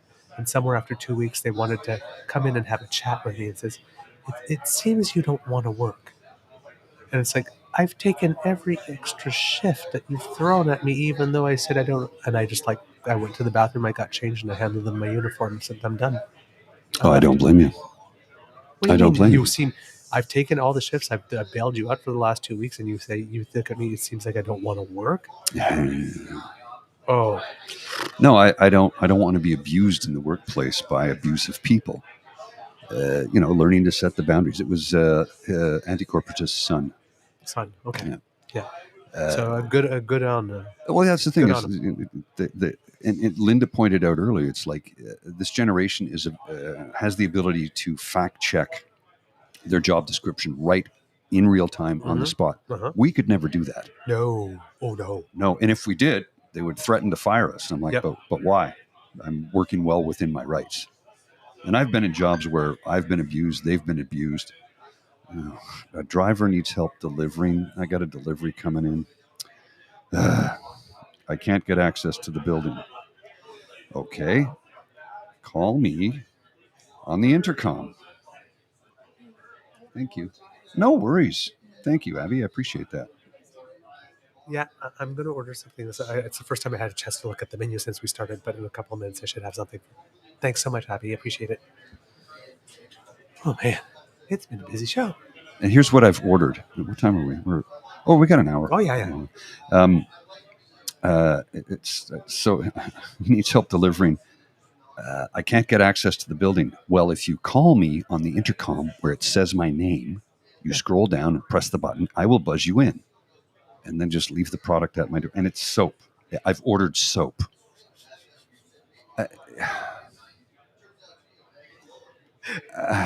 I know. I can't get access to the building. Sure you can. Call me. I'll buzz you in. Yep. I know. It's amazing how. And this is not new technology. No, it's been around for a couple of weeks. In fact, sometimes, like when it's really cold out, because when I'm at the condo, rather than like taking off my gloves and reaching for the keys, like I just call myself and buzz myself in to the I've main done door. that. Yeah, I've done that. Like this is not new technology. It's just I get a little frustrated sometimes. I don't know. I just don't know. Some days. All right. Well. Oh, there we There go. you go. There we There's go. the call. Ding-a-ling-a-ling. Hang on. I'll buzz you in. Hang on. Technology. It's a wonderful thing. Okay, there. I think it worked. I think the delivery's being made. It allows you to be in two places at once. I hope he doesn't go knock on my door. You're not answering. I'm not there. Let's see. Actually, the soap I've ordered is from a company out of Calgary. You would figure I was in Calgary. Why didn't I purchase it when I was there? I was very busy and I forgot. It's called Clean O2, and it's soap made from carbon capture. Yeah, and I'm happy to promote them to a degree. If they want us to promote them more, they can pay us. But Clean O2 out of Calgary, they have all kinds of different soaps, and it's made from carbon capture, and the stuff is wonderful. And you can find them online, and that's it. That's as far as I'm going to go with it. Small Canadian company. They're trying to export the product around the world. I order it through Amazon because there's supposed to be local suppliers, but every time I call them, they never have anything in stock. So I just order it through Amazon.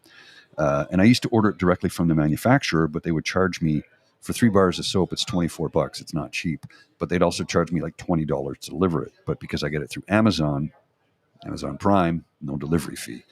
And they weren't on Amazon for the longest time. So when they finally got there, I was like, oh, thank goodness. I know I can get it in like a day or two, no extra charge. And everybody likes a nice milled soap. At least I do. Maybe you don't. But a nice milled soap is always a nice thing. Was that weird? A nice milled soap. A nice milled soap. I think it was one of their. Who was it? After King George died and his brother abdicated the throne, they did an interview with him, and one of the things he said was, "I like a nice milled soap." So I've kind of stolen that line from him. Because here's the thing: I used to buy the cheapest soap I could, and Ooh, well, not good. Yeah, well, I was poor, right? Yes. So, but that dries your skin. well, and I have eczema, rosacea, and I'm allergic to everything. So, I could use Ivory. That was fine, and you can get that pretty cheap. It's not too bad. Every time I tried to use Dove, I broke out everywhere. It made my skin worse. So Dove, I can't use your product because I'm obviously allergic to it. Oil of Olay, actually, no problem with it at all. But if I'm going to spend that much money, why don't I give my money to a local company or a company from Calgary? There's one here in Ottawa called Purple Urchin Soap. And they make a really good product. There's also Saboom, which is just over here in Gladstone. Mm-hmm. They make a really good product too. Locally made soaps. Now, at $7 and $8 a bar, it's not cheap. Yeah. I get that. Then they seem to, because it's heavily packed, compressed, and condensed, it's not filled with air. If you pick up one of their bars compared to a similar size bar from one of the big manufacturers, you'll notice theirs is like 3 to 5 times heavier. It's because it's heavily compressed, and it just lasts longer. So it's expensive, yes, but if you are somebody like me who has sensitive skin, I tried the Aveeno body wash for a while, and it was good, but I had to use almost half a bottle every shower because it just doesn't lather up very much. So, I'm spending the same amount of money. Well, why don't I spend it on a company that is employing Canadians? Absolutely. That's my take. So Purple Urchin, Saboom, and Clean O2. Those are the 3 companies I like to purchase soap from. Mm-hmm. 2 of them locally or in Ottawa. That's wonderful. Oh boy. Okay. I just need a couple of seconds. Sorry, you had a couple of work things that are going on. Oh, I understand how that is. Yes. Yeah, I don't know what that was. I'm going to take a moment Okay. and see Matt about a horse. Oh, okay. Got to do that. All right, I'll take over. Unfortunately, I don't know what it is that we were, well, other than soap, talking about. I don't have much. I don't have much to add on soap, so I'll have to find a new topic. Tell him about the best trip you ever took in your life, and where was it? When was it? And who did you go with? And what did you see? And what experience? And did you wake up in a dumpster after a rave? I want to know about that. I can honestly say I've never woken up in a dumpster after a rave. I can't say. I can honestly say I've been to a rave though. Best trip? Oh my word! That's a tough one. Well, I mean, hands down, the best trip I ever took was when I went to South Africa, because everything that could possibly go wrong on the way there went wrong, and I didn't care because I was going to Africa and I was just so happy. It was in 2000, July 2000. It was a bit for work, but also for pleasure. In 2000, the International AIDS Conference was being held in the city of Durban in South Africa. Durban's a coastal city on the west coast of the country in KwaZulu-Natal province. And for people who don't know, the International HIV/AIDS Conference is the largest scientific conference in the world because it has the scientific component, but it also has the community-based science component. So it is very much formal scientists and community-based researchers who do work on the ground happen to meet in that venue. The day that I left was the day that Canadian Airlines went bankrupt. And it was 2 days after Canada Day.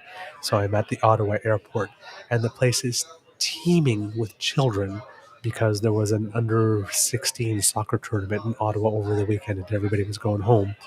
And the first leg of my ticket said British Airways, Ottawa to Montreal, and the flight number was B something. British Airways was a Canadian Airlines affiliate.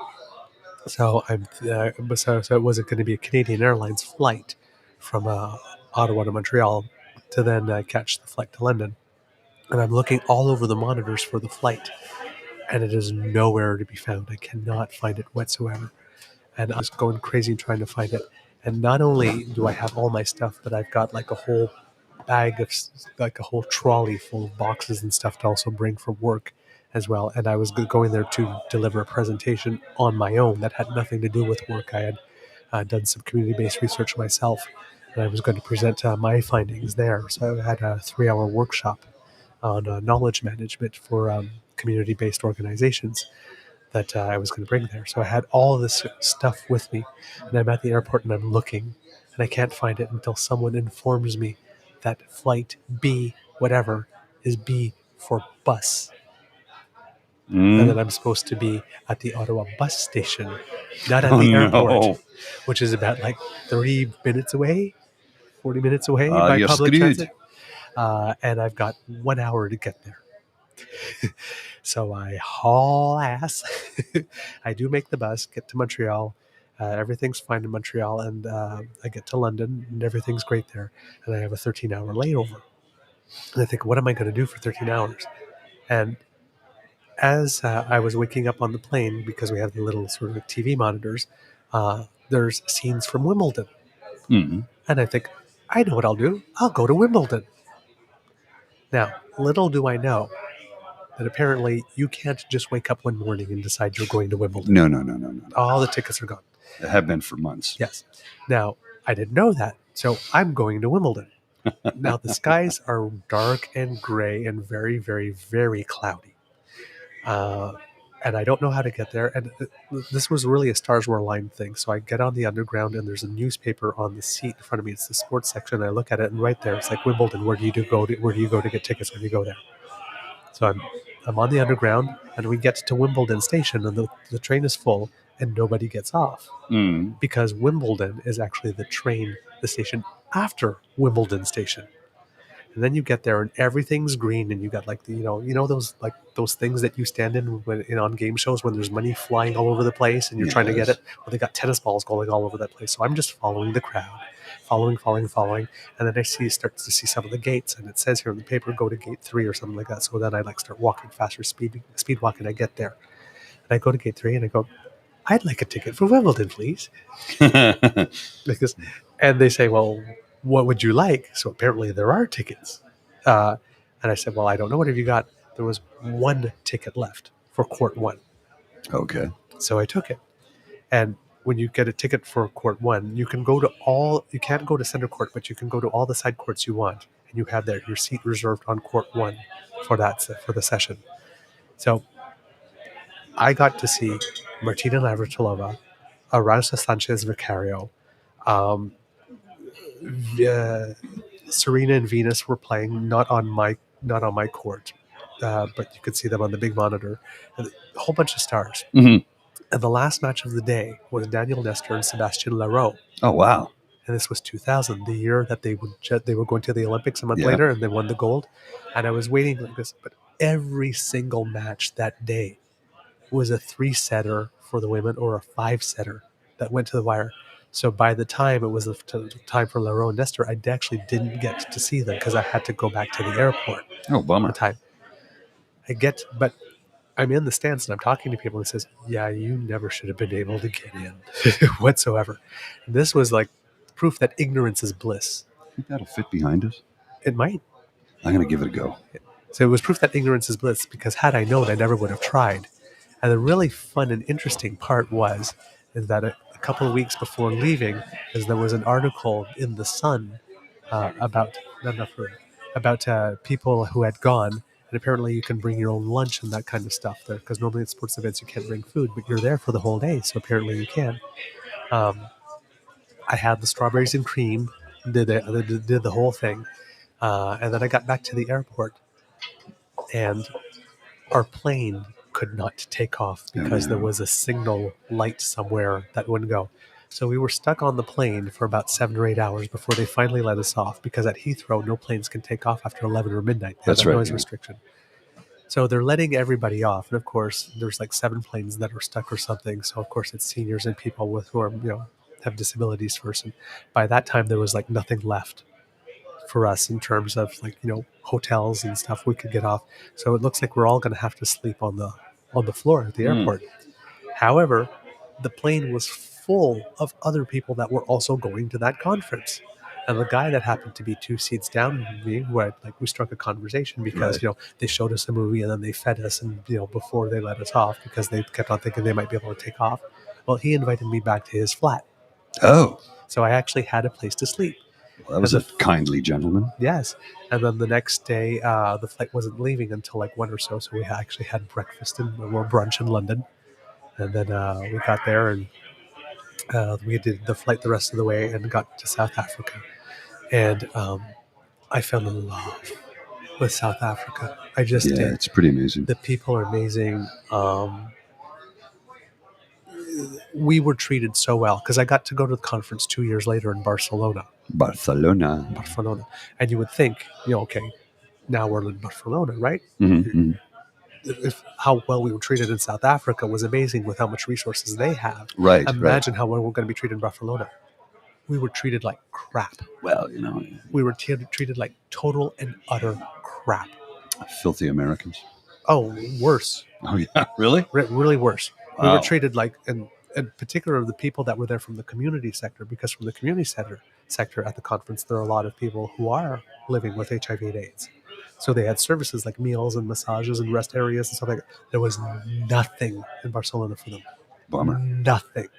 Treated like crap. I remember being in the conference center at one point, and I was asking someone, where's the bathroom?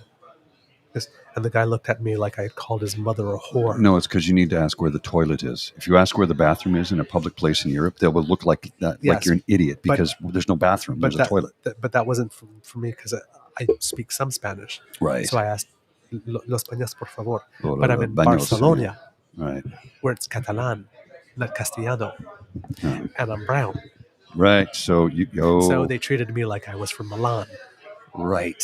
So I got treated like dirt. It took me about like 6 or 7 days to figure out that I'm basically like Quebec 1970s speaking English Yeah. and Yeah. not American Yeah. English. So they tell I'm not American, so I'm being treated like.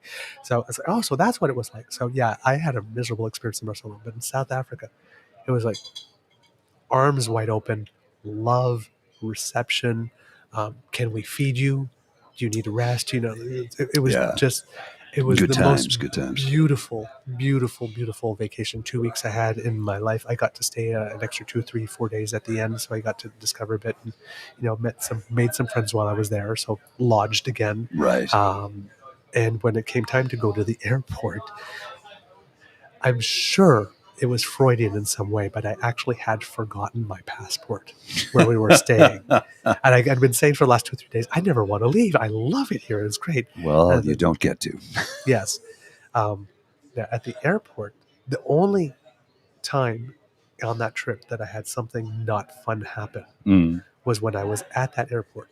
And you know when you have like a line and then you have somebody like standing here like this and they Yeah. try to do that little like, oh, I don't know where I'm doing that, and then try to cut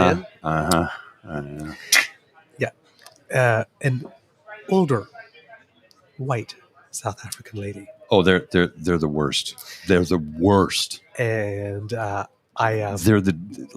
you look up Karen. It's a white South African lady. Yeah. You go get the gut. You know. Hey, bro. I hummed her and informed her that the line was back there. Yeah, it doesn't matter to her. She don't give a shit. No, well, I got to. Are you from here? No, I'm not. And it's like, oh, I see where this is going. She thought you were colored, right? From there. Yes. And therefore she got to treat me some way. And it's like, no, I'm from Canada, where when we have people to come to our country and spend their tourist dollars there, we like to leave them with a good impression so that they come back and tell their friends. Yes, do I sound like I'm from here? And before anybody gets on my case about saying colored, in South Africa, you're white, black, or colored. That's the classification in that country. Talk to Trevor Noah about it. Yep. Trevor Noah's not black; he's colored. Yep. He'll tell you that. Yep. That's how it is. So which I got to. I think she was shocked that someone colored dared to speak to her that way. How dare this person of color speak back to me? But hey. But she pursed her lips and did get to the back of the line. Good. I was not having it. But that was the only thing. I went skinny dipping in the Indian Ocean at 3:00 in the morning. I had Boerewors sausages on a street corner after going clubbing. That's a good time right there, my friend, is what that is. That is a good time. We had one night where there was a delegation from Thailand that were there because we were staying on the campus. Lady boys. I mean, but on the campus of the University of KwaZulu-Natal. Yes. And one whole dorm building was just Thai people. Mm. Oh my God. What fun. Oh, yeah. What fun. Thais know how to have a good time. I was the only non-Thai person on that floor invited to a party. I had the most delightful time. They can drink. Oh, yeah. Oh, boy, they can drink. Yeah. It was the most wonderful. It was the most beautiful trip. And it, like just these weird things, like for tiny people, they can really put the alcohol away. Oh, yeah. That's a tiny man who just drank me under the table. Yeah. I should be ashamed to be Canadian. It's like, I'm looking out of the window and there's literally a monkey in a tree. I'm walking down the street and like, boop, like a coconut, an avocado, that just fell on the ground right at my feet. I was like, okay. It was just the entire 2 weeks. I was like, no, this is going wrong. This is wrong. I don't care. I'm in Africa. I don't care. I'm in Africa. I was just so happy and just so chuffed. My parents lived there for. That's where I learned the word chuffed, by the way, as well. Was it 4 years or 5 years? My parents were there for. I think it was 4 years. And when I went to visit them, I woke up and I'm like, I'm in Africa. And my dad looks at me and he goes, I've been saying that for 4 years. There's something about being there. Well, and the thing was, my dad's from a small village in southern Ontario, a farm boy. He never ever dreamt that he'd see the world like he did, Me neither. and yet he did.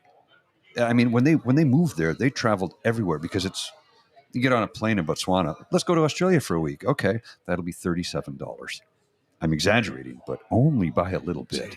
Because you know how for those of us who live here in Canada who are watching, you know how expensive it is to travel within this country. Like ordinarily, for me to fly to Calgary, it's more expensive than it is for me to fly to Paris, France. And I mean, I have friends and family in Calgary, but $1,200 to fly to Calgary, $500 to fly to France, across an ocean, onto another continent. Which direction are you going to go for the money? Well, I go to Paris every time, and then I take the train to go visit Vanessa in Geneva. Well, now she's not in Geneva anymore, but you hear what I'm saying. The last time I went, it was a few years back, and it was literally $500 all taxes in. Here's the best part. Because I booked it on Expedia, I get the full breakdown of the price list. You know what my seat was on the American Airlines flight? So it was, I took the train to Montreal, and I flew from Montreal to JFK, from JFK to LaGuardia, to de Gaulle. That return trip, my seat was $95. Wow. But my flight was $500. Landing fees, airport improvement fees, fuel taxes, tax upon a thing. I'm like, $95 is all the airline got for that seat. Wow. So seeing that breakdown really puts it into focus on how tight the margins are in that industry. I get that. It still doesn't give you an excuse to treat your customers like shit. Right. I get your margins are thin, but maybe stop giving such big bonuses to your top brass shareholders. Mm-hmm. Maybe let the dividend payments go for a little while you improve the quality of your airline. But that's my take. So yeah, I completely love that the trip. By the way, my workshop went really, really well. And I actually had two things. I had a workshop and I had a poster presentation based on something else. And oddly enough, even though I have no scientific background, I have one scientific publication. How? Well, not scientific. I guess it would be social sciences. Okay. But my poster was on the differences between advocacy and activism. I'm like, who do you got to blow? I mean, no, to get a paper published. So it was the difference between activism and advocacy, and different strategies that you would need at that time. And there was somebody from I think it was the Tropical Institute. It was called the Tropical Institute out of the Netherlands, who stopped by and discussed my poster with me, like this, and then turned around and said, "Would you like to write an article based on that for it?" So I did, and I got published. So it's my one academic publication. Oh, cool. Very cool. I only have one. Publication's a publication. You got it. Hey, you got your one up on me. Huh? Well, I didn't expect it whatsoever. I mean, because the poster presentations, if you've never been to a scientific conference, is really weird. It's like you have like this, like I understand. 6 foot by like 3 foot big thing, like posted. You go big printing, and you have it displayed on some type of stand behind you, and then you stand there, like this, and then people walk by, and then people either talk to you or don't. So you could stand there all day and nobody says anything. Never say anything. Like, so a couple of people talked to me about somebody about talk to me. I'm lonely. I know. And then I got a card, and the next thing you know, I'm published. Nice. So I have so many weird, cool things that have happened to me. You're Kramer. Just dumb luck. You're Kramer. Yeah. You're Kramer. I've just dumb lucked my way into that. Yeah. I have a few dumb luck stories, but.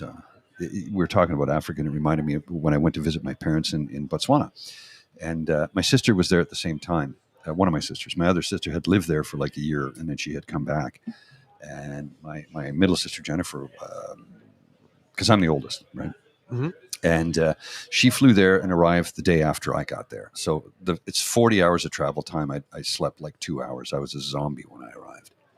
And then Jen showed up the next day, and we did all kinds of wonderful things together. But it was one night my dad and I went out. He goes, my mom's like, "Gord, why don't you take your son out and show him what we do here in our spare time, for fun, for social?" I'm like, "Yeah, I'm down with that." So my dad and I go to like 3 different clubs. I went clubbing with my dad. He was 60 at the time. Cool dad. That was kind of cool, right? And my dad's like country music. That's it. He only listens to country music. Gotcha. Old-timey country, he likes Shania Twain, but most of the new country, young country, he doesn't care for. So that, Johnny Cash, you met Johnny Cash, by the way. Ooh, cool. I thought I told you that story. No, never. Okay, I'll tell you that in a minute. So we go clubbing, and he says, here in Botswana, there's places that play country music, but there's no country bars because it's not part of the culture here. But they like Western culture and Western music. So, I've had to get used to listening to music that I wouldn't normally care for. But I've had a lot of fun. So we're out at this club, and everybody knew my dad. Hey, Gord. Everybody's Gord. Hey, Gord. I'm like, my dad's a celebrity here. This is kind of weird for me. So we're out at this club, and we're sitting there, and this. I'm like, Dad, that's a Shania Twain song. He goes, yeah, I know. And then they played a Bryan Adams song, and then they played "She's So High" by Tal Bachman. And he goes, I like this one too. And I go, that's Randy Bachman's son, Tal Bachman, Canadian. Thank you very much. So to be in sub-Saharan Africa, in Botswana, which borders on Zimbabwe, Zambia, Namibia. So it's South Africa to the south, Zimbabwe to the northeast, and the west is, I'm blanking right now. But to be in that part of the world and to hear 3 Canadian songs in a row, all 3 were huge hits at the time, it was very surreal. And I mean, growing up, and you can relate to this because you're only a few years younger than me, it's like we'd hear a Canadian song in another part of the world. Especially when I was in the States, like, for example. In they the US, know her? They know. It was a shock to us because we were the tiny little people who live north of the United States of America. So when Canadians are literally being heard around the world, and this is 2001, so this is 22 years ago, it was mind-blowing to me. Absolutely mind-blowing to me. So yeah, it's whoa, what's going on here? I want to blow it up. It's Namibia. Yeah, okay. Namibia, Zambia is north, but it doesn't. It sort of borders just on the so that's Botswana, right? South Africa, Botswana, and Namibia with Zambia. I knew Zambia was there. Yeah, and Zimbabwe. So yeah, there you go. Yeah. Thank you. Botswana is about the size of Texas and almost the same shape. For those of you who are curious, and what makes Botswana different than a lot of sub-Saharan African countries is it was never colonized. Okay. So it was under British rule for a short time period as a protectorate, but it was never fully colonized. And in 1962, the Brits said, all right, this is pointless. You can't grow anything here. It never rains. We're out. And a year later, the largest diamond find in history was found in Botswana. And De Beers says, we want to, and the government of Botswana says, no, we own the mine. You can mine it. You're allowed to mine it, but we own it. And if we don't like what you're doing, you have to leave the next day. And this is written in the law. So, yeah, something like 70% of the world's gemstones, it might be a little bit less today because a lot are coming from Canada now. But at one point, at the time when I was there in 2001, 70% of the world's gemstones came out of Botswana. So there's a lot of money in that country. A lot of money. And it's a very forward-thinking country. And when I was there, they were not big on having... there were a lot of expats, but they were there as professionals and experts to try and bring everybody else up to speed. And at the time, you could not immigrate to Botswana. There was no, you can't immigrate. You can come work for a few years. Thank you very much. Be on your way. We're trained. We're good now. Well, that's since changed because when I was there, the average life expectancy for a 15-year-old male was 25. Ooh. Because HIV was so rampant. Yes, that's true. That it was the highest rate of infection on earth was in Botswana. I remember when I was in South Africa at the time, it was like, I think it was... It's changed since then. Yeah, but I think it was like 1/3 of their entire infrastructure budget was being spent on cemeteries. Yes. Yeah, and this is not a fallacy. This is actually truthful. The problem was you would have... So one of the big issues in Botswana that friends of ours, friends of my parents who became friends with mine because we were closer in age, they're still friends with my parents, though, don't get me wrong, but they worked in the healthcare field. Ivor worked for a company that manufactured prophylactics. I'll say it was Trojan, but I don't believe it. It might have been another one. And they were trying to figure out ad campaigns to promote the use of condoms, amongst other things. And one of the problems they had was the condoms that they were getting were they weren't transparent. They were white. So there was an incredibly negative atmosphere about that. And then if they were lubricated, if you put a water in the lubricant, it would the lubricant would swirl up and it would look like worms. Ooh. So you'd have people who would do this and say, this is poison, these have worms, and if you put this white thing on you, it's kind of, so it was an uphill battle. And it was kind of crazy when I think back on it, because they met my parents at church, Catholic church. My mom goes to church every Sunday. So does my dad. But here's the thing. It's like, yeah, they're Catholic, but they also and my parents came to the realization, like, we got to throw some of our ideas out the window about how save it till marriage. Because it's just, that's not how the world works. Exactly. So my parents got on board with, we need to save people's lives. And this is how you do it. So Ivor and his wife, whose name is escaping me at the moment, that's what they did. They worked in the medical field, and they were coming up with ideas to promote, safe sex. Yep. Period. And then you'd have some tribal elders would say, well, if you have sex with a virgin, you will be safe. Yeah, which is the worst thing. And this did take place, which helps spread the disease. Exactly. Yeah. Yep. So anyway, but that's 21 years ago, and things have changed 22 years ago. Sorry, things have changed an awful lot since then, and the country it's getting better and better and better. And I'll go on Google Earth to look at where my parents used to live, and I'm like, where they used to live was just literally around the corner from the presidential presidential residence. It wasn't too opulent. They lived on President's Way. It was the name of the street they lived on at the time. I think the street's names have changed. But I found it on Google Earth, and I looked at their house, and I'm like, what the hell is... Used to be a big field behind them. It's all developed now. Okay. All developed. And I was like, what the hell? That's crazy. Everywhere around is developed. So there's, I think, 4 million people, but I could be wrong about the population number of Botswana. But most of them live in Gaborone. Gaborone, it's spelled Gaborone, Gabarone, but they pronounce it Gabs or Gaborone.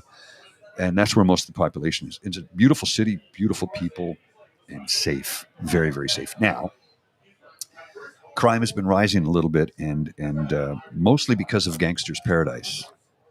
Oh. Gauteng province in South Africa, when you drive in with a GP, they call it Gangster's Paradise, because Gauteng province is where a lot of the gangsters are from. So you have people immigrating to Botswana from South Africa. Anyway. Yep. It's a whole geopolitical thing we're not going to get into, because we're not talking politics today. But that was about a story from me traveling. Wow, that's pretty cool. I like that. Yeah. So I don't know. It was just I've always had wanderlust. Since the first trip I ever took, really, was from Ottawa to Niagara Falls. Well, I was the first time seeing Niagara Falls was life changing. Right? Yeah, I think I was 9. And I think I may have told this story before, but you already knew at 9 that I was going to be fabulous. Because I'd seen pictures of Niagara Falls, right? So we drive all the way there. We open. Now, I thought we were going to Niagara Falls. And yes, we were going to see Niagara Falls eventually, but we were going to a campground around Niagara Falls. So we opened the door, and I look around, and it's just campgrounds, like gravel and grass. And I like the most unimpressed face you can have at 9 years old. This won't do. This won't do. And literally the words out of my mouth were, "This is Niagara Falls." Yeah, you gay. You gay. What a dump. You gay. Yeah, you gay. All of the signs were there. I do not know how I was the last to know. You usually are, actually. Because society tells you you're supposed to be this way, right? You're supposed to be this way. So you want to fall in line with society, especially when you're a child, because you just want to fit in. That's what it boils down to. Yeah. So you're always the last to know. Oh, man, tell you. There's Dan's joining us, but there we go. All right. Okay, we're going to bring you in, brother. Friend. It might take a second while my computer decides to behave or misbehave. Or there you go. And there you go. Oh, hey, buddy. Can you hear us? Oh, I know. Hang on. I got to fix it. Hang on just a sec.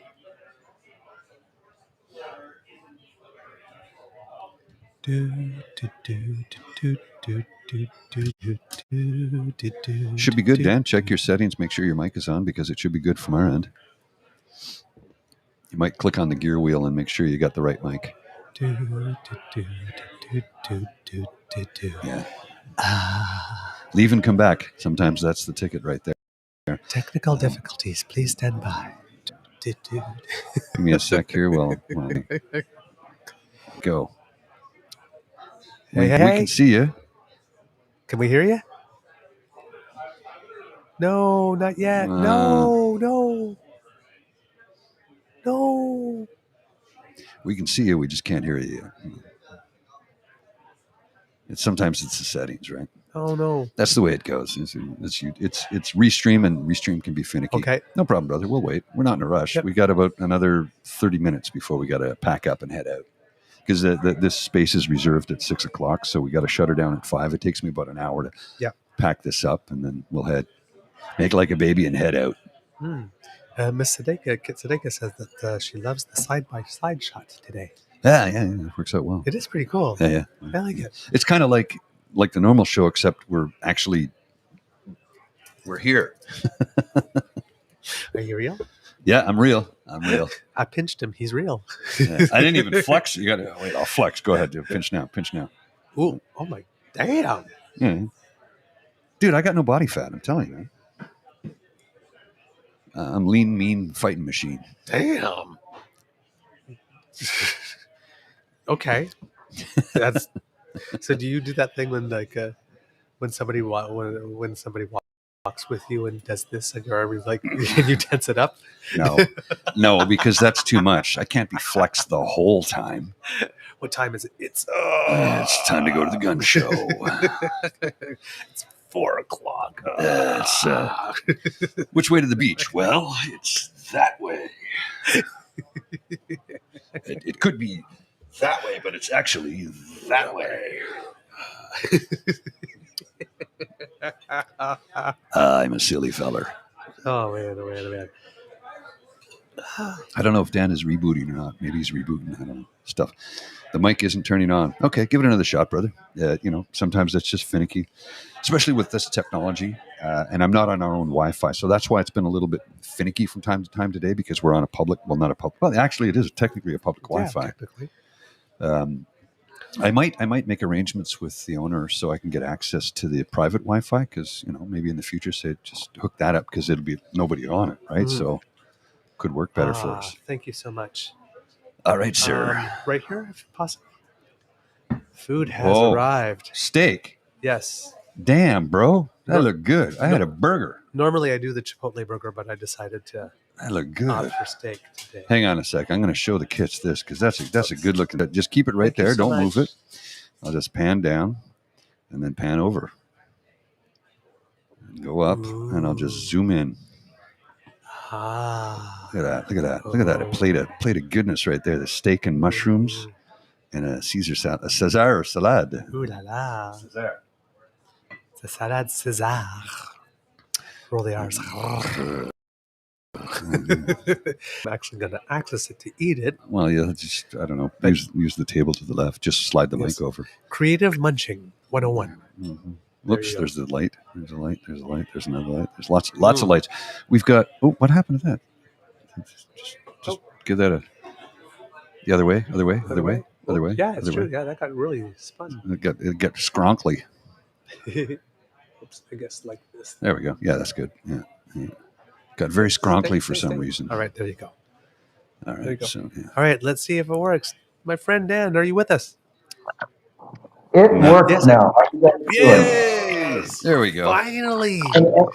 And I can't see the screen. All I can see is myself. So all I hear is you drooling over steaks and making noises. And I'm just wondering what conversation is now. So you're really muffled. I can hear you, but you're really. It sounds like you're talking like this. So you might have to adjust a bit there on the mic. Tech is great. It works when it feels like I got to squeeze in a little bit. It more works until it doesn't. Works until it doesn't. Yeah, exactly. All right.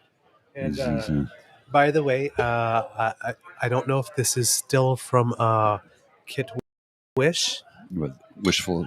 Yeah, thank Wishful. you. Thank you. But I was told that there was a second one waiting for me. So, thank you much. If it's not from Wishful, if it's from someone else, thank you as well. Who cares? I really appreciate just it. like honored. But our three favorite words. Free beer today. Thank you. Because there is no tomorrow. Free beer tomorrow. No, that's tomorrow. You show up at the bar. I'm here for the free beer. No, it's tomorrow. What? Don't you see the sign? It says free beer tomorrow. Okay, I'll be here tomorrow. Show up the next day. No, it's tomorrow. Tomorrow never comes. That's how it is. Yeah. All right, let's see what we got. Well, please stand by. I'm just curious. Let us know in the chat if you could how much background noise you folks hear. I try to mitigate it as much as I can, but it is a bar, so there's going to be chatter. What I can do is bring in a much larger console that will eliminate it, but it's like that's just too much work. It's too much to carry, right? And here's the thing: if we have no background noise, how are people going to know we're in a busy pub? Well, that's the whole point, right? We're in a busy pub, right? You got to have that background noise, that background chatter to let people know we're in the pub. We're having a good time. It's ambiance. Ambiance. Exactly. Now, here's the thing. Your mic actually, hang on a sec, Dan, I'll bring you right in. Your mic actually does better off access rejection than mine. Listen to, so. I don't know what that means. Well, you hear that lot of chatter, right? Right. I'll mute my mic. That's not my mic. Yeah, that's right. Dropped a bit. Yeah, very much, actually. Yeah, it's because your mic has better off-access rejection than this one. This is a full broadcast mic, so this one is... Gotcha. That's why I sent you the USB version of it. These are great microphones. Don't get me wrong. They're great microphones. This one is just better. But in a noisier environment like this, it misses... It doesn't have the same rejection that one has. Gotcha. So that's why when we were in the cubicle, it was pretty good because there wasn't nearly as much noise. But, we're in a bigger space now, and I thought this is a nice space to have at Christmas time, along with the fact that we had people popping in. I don't know. Bridge said she was going to try and drop by. I guess, life gets in the way sometimes, right? Yeah. No, it would have been nice to see her. Yeah, but it's been a while. Hey, you got to meet my friend Vanessa. I know. She's like a kid sister to me. Yeah, we've been friends for 30 years. So it was to her place that you were going to go... I think it was a year ago in the summer, and then the trip had to be canceled because... Oh, I was sick. Yeah. I was supposed to go visit her in Switzerland, and I did because I've been to. So I was the first person to visit her in Switzerland, apparently, and I've been the one to see her the most. And I'm like, well, of course I'm going to come visit in Switzerland. Switzerland, come on, Geneva. I love Geneva. And here's the best part: when you go to Switzerland, there is tourists there, but the tourists who go to Switzerland are educated tourists. Yes. Think Rick Steves Europe as an example, because if you go to Switzerland, you're not going to see like the Eiffel Tower or anything like that. You're going to see the mountains, the streams, the cheese, the this, the that, the other thing. Yeah. And maybe if you're a watch freak like me, you'll go to the Rolex. Take the Shocky train. Yeah. To go for chocolate. Yum, yum, yum. And I've met a lot of American tourists in Switzerland, but again, they're Rick Steves. And many of them spoke 3 or 4 languages. So their passports have more stamps than mine does. And those are the folks that I love to meet. They're really well-traveled, well-educated travelers, right? They're travelers. And you meet them from all walks of life. With the exception of the most traveled people on earth, I think, are Germans because they get so much vacation time and they're well-paid and they have, good economy and blah, blah, blah, blah, blah. But when I meet American tourists in Switzerland, I usually meet the type. So in Switzerland, I meet the type that I want to meet. When I meet them in Paris, I meet the type who are just, that snooty French waiter. And I'm like, no, man, it's not snooty. He's just tired of putting up with crap from stupid people who are being ignorant a-holes. How you doing, brother? Can you hear us? I'm doing great. And if this technology is like it is, I'm going to throw it off my balcony, man. Yeah, I know. I hear you. Oh, I almost did that a couple of times this week. Yeah, and sorry, like I said earlier, I can't see your screen right now, right? So I only see myself. But yeah, I'm still figuring out Bluetooth, man. The more forward you are, the less echo you have. Yeah. So, and here's the thing: Bluetooth on Restream They're not friends. There you go. That'll be good. There'll be no echo there. You missed that. He was like right up to his eyeball. Pancakes. Ooh. Yes. The flying monkeys that eat Pittsburgh. Would you like some pancakes? You have to be a certain age to know that reference. It's from SCTV. Holy John Candy. Mm-hmm. Yes. No, and I saw. Sorry about the delay there, right? But first and foremost, congratulations to you and Bridget, right? Like that's awesome, man. Thank you. Ah. Thanks. Yeah, we're very happy. Yeah. Love. Nothing formal. Nothing formal. Just a full commitment to one another, and that's really all that either one of us need. Because it was, I said to her, I said, I love you. I want to spend the rest of my life with you. I'm not going to marry you, and we're not moving in together. And she went, okay, I can live with that. Let's put rings on so we can celebrate our commitment to one another. And I'm like, done. And that's an awesome that's an awesome compromise. I'm not the expert on this issue because I've been single 13 years, right? But yeah, that's awesome, man. Love to see it. She has a house. She owns that. She owns her house. I have my apartment that I love. And she's like, I don't want you to give up your apartment. It's downtown. You're a 10-minute walk to work. Everything was within walking distance. It's a 10-minute walk to the train, so I can go anywhere I want. She goes, I don't want you to give up your apartment. She goes, sometimes I just need to get away from my neighborhood. I can come and hang out at your place. And she goes, and it's nice when you can come over here. I'll make you breakfast in the morning. I'll make you dinner. And I'm like, yeah, that works out well. Yeah, I don't think I know a gentleman that's going to say no to that. L'amour, toujours l'amour. Well, I saw a thing online the other day, and it has nothing to do with us at all. But it was a chuckle. It was a woman who put out a tweet. She goes, so I had the guy come over. I fed him. I slept with him, and then I kicked him out at the end of the night. How does he like it?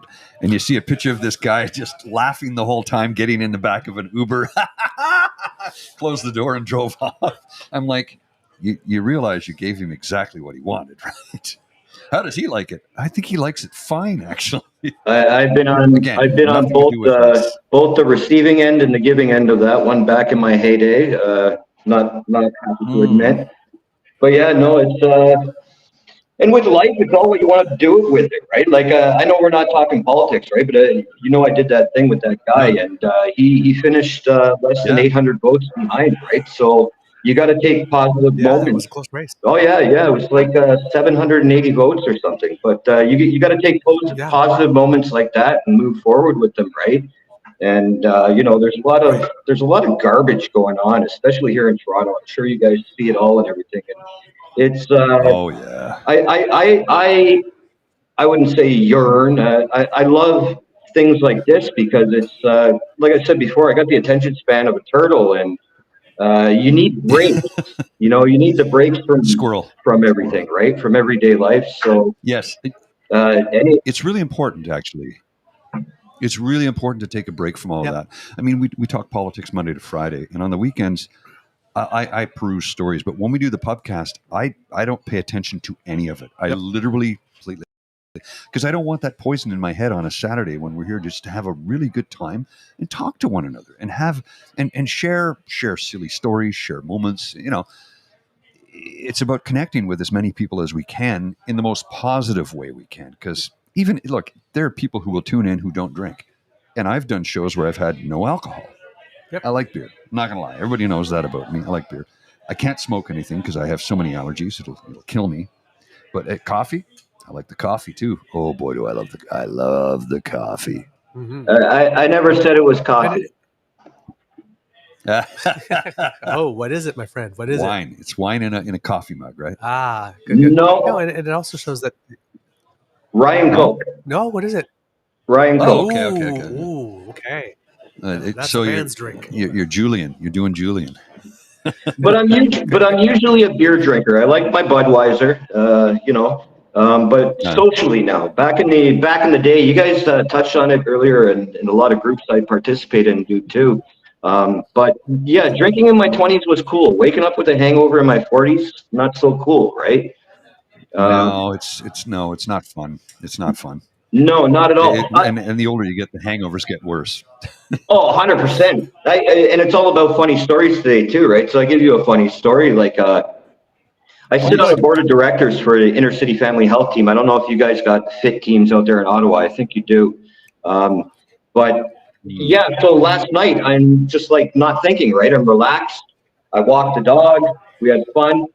Rolled up a little joint, smoked the joint. I hear ding, ding on my phone. And I go, what's this? I look down. I forgot about a board meeting I had with the Ministry of Health. Oh, shit. So I'm sitting there like Cheech and Chong, right? Going, uh-oh, what do I do? What do I do? What do I do? What do I... The point of that Hey story is, guys. oh yeah, there was a lot of that. One of the things we're doing is trying to get funding for the. We actually run a clinic for the homeless, and it services the area down. And forgive me if I use the wrong terms, right? Correct me if it is. But down in the gay village here, Jarvis and Wellesley and Church area, and also Moss Park of Toronto. Yeah, so it's like they're asking me questions about things that I had no business talking about, right? But because it was something that I do and something that I live, it flowed naturally. So the point to that long drawn out joint filled story is that like just put yourself out there, whatever you need. If you need to just talk like this, show up once a month. But get involved in things that are going to benefit not just you, but the community as a whole, because you all thrive, right? And no, I'm not That's what we say on the campaigning all the for time. anything. Yeah. 100%. Well, I mean, because one of the reasons we do this as well, right? It's to show another side of ourselves, that we're not just the political people. You're not just Grizzly and Beaver and all that. I'm not just all research and wonkiness, and he's not just all growl and anger. and that we can be well-rounded people. And the whole point is, with the chat community, with the Damn Fam, it's like we want that relationship. We want that familiarity, that friendship, so that when we're doing the show Monday to Friday, where we're coming from, because you know us as people, not just as pundits or or geeks, or geek out on stuff. So I think it helps, and as well, when we get to see the kits, because the chat on PubCast is different than the chat during the show as well. So we get to see a different side of our kits too. Right, and get to know a little bit more about them, what's going on in their lives and their families. Oh, hello, darling. You made it just in time. Hi. You have to come around that way. By the way, the kids say that sound-wise, it's like there's just a little bit. Some didn't even notice it until we mentioned it, and that it's light. Light. I don't know what that means. It gives a cool atmosphere. It's a little in the background, nothing to interfere with the podcast. Oh, the noise. Okay, that's good. Yeah, so you had asked. Because it's quite loud for you and I, right? Yeah. And just because I can't see her, say hello to Bridget. So good to see you. Dan says hi, babe. It's Dan. Hi, Dante. Dante, he says hi. Okay, let's. I'm sorry, I'm not done with my hug. Well, you can put your headset on, if that headset right there, if you want, and that microphone. And I'll try and get a camera on you. See if I can get the other camera in here. I'll try and add it in. There you go. I've been having computer issues every time I try. To touch on what you guys just said earlier, right? Like about the damn fam, right? I met you guys by fluke. So long story short, I just happened to be searching for what's that guy's name? The Canadian comedian guy there, Mike Bullard. And it happened to be when Dean was doing the interview with him, right? And over the last 2 years, like I've met some really amazing people out of this, right? And one thing I wanted to point you towards, I mean, there's a lot of bullcrap going.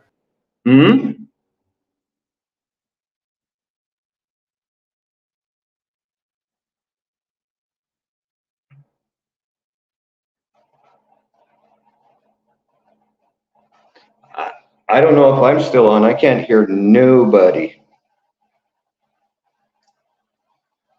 And if I am, I'll check back out and check back in. I'll just switch up cameras.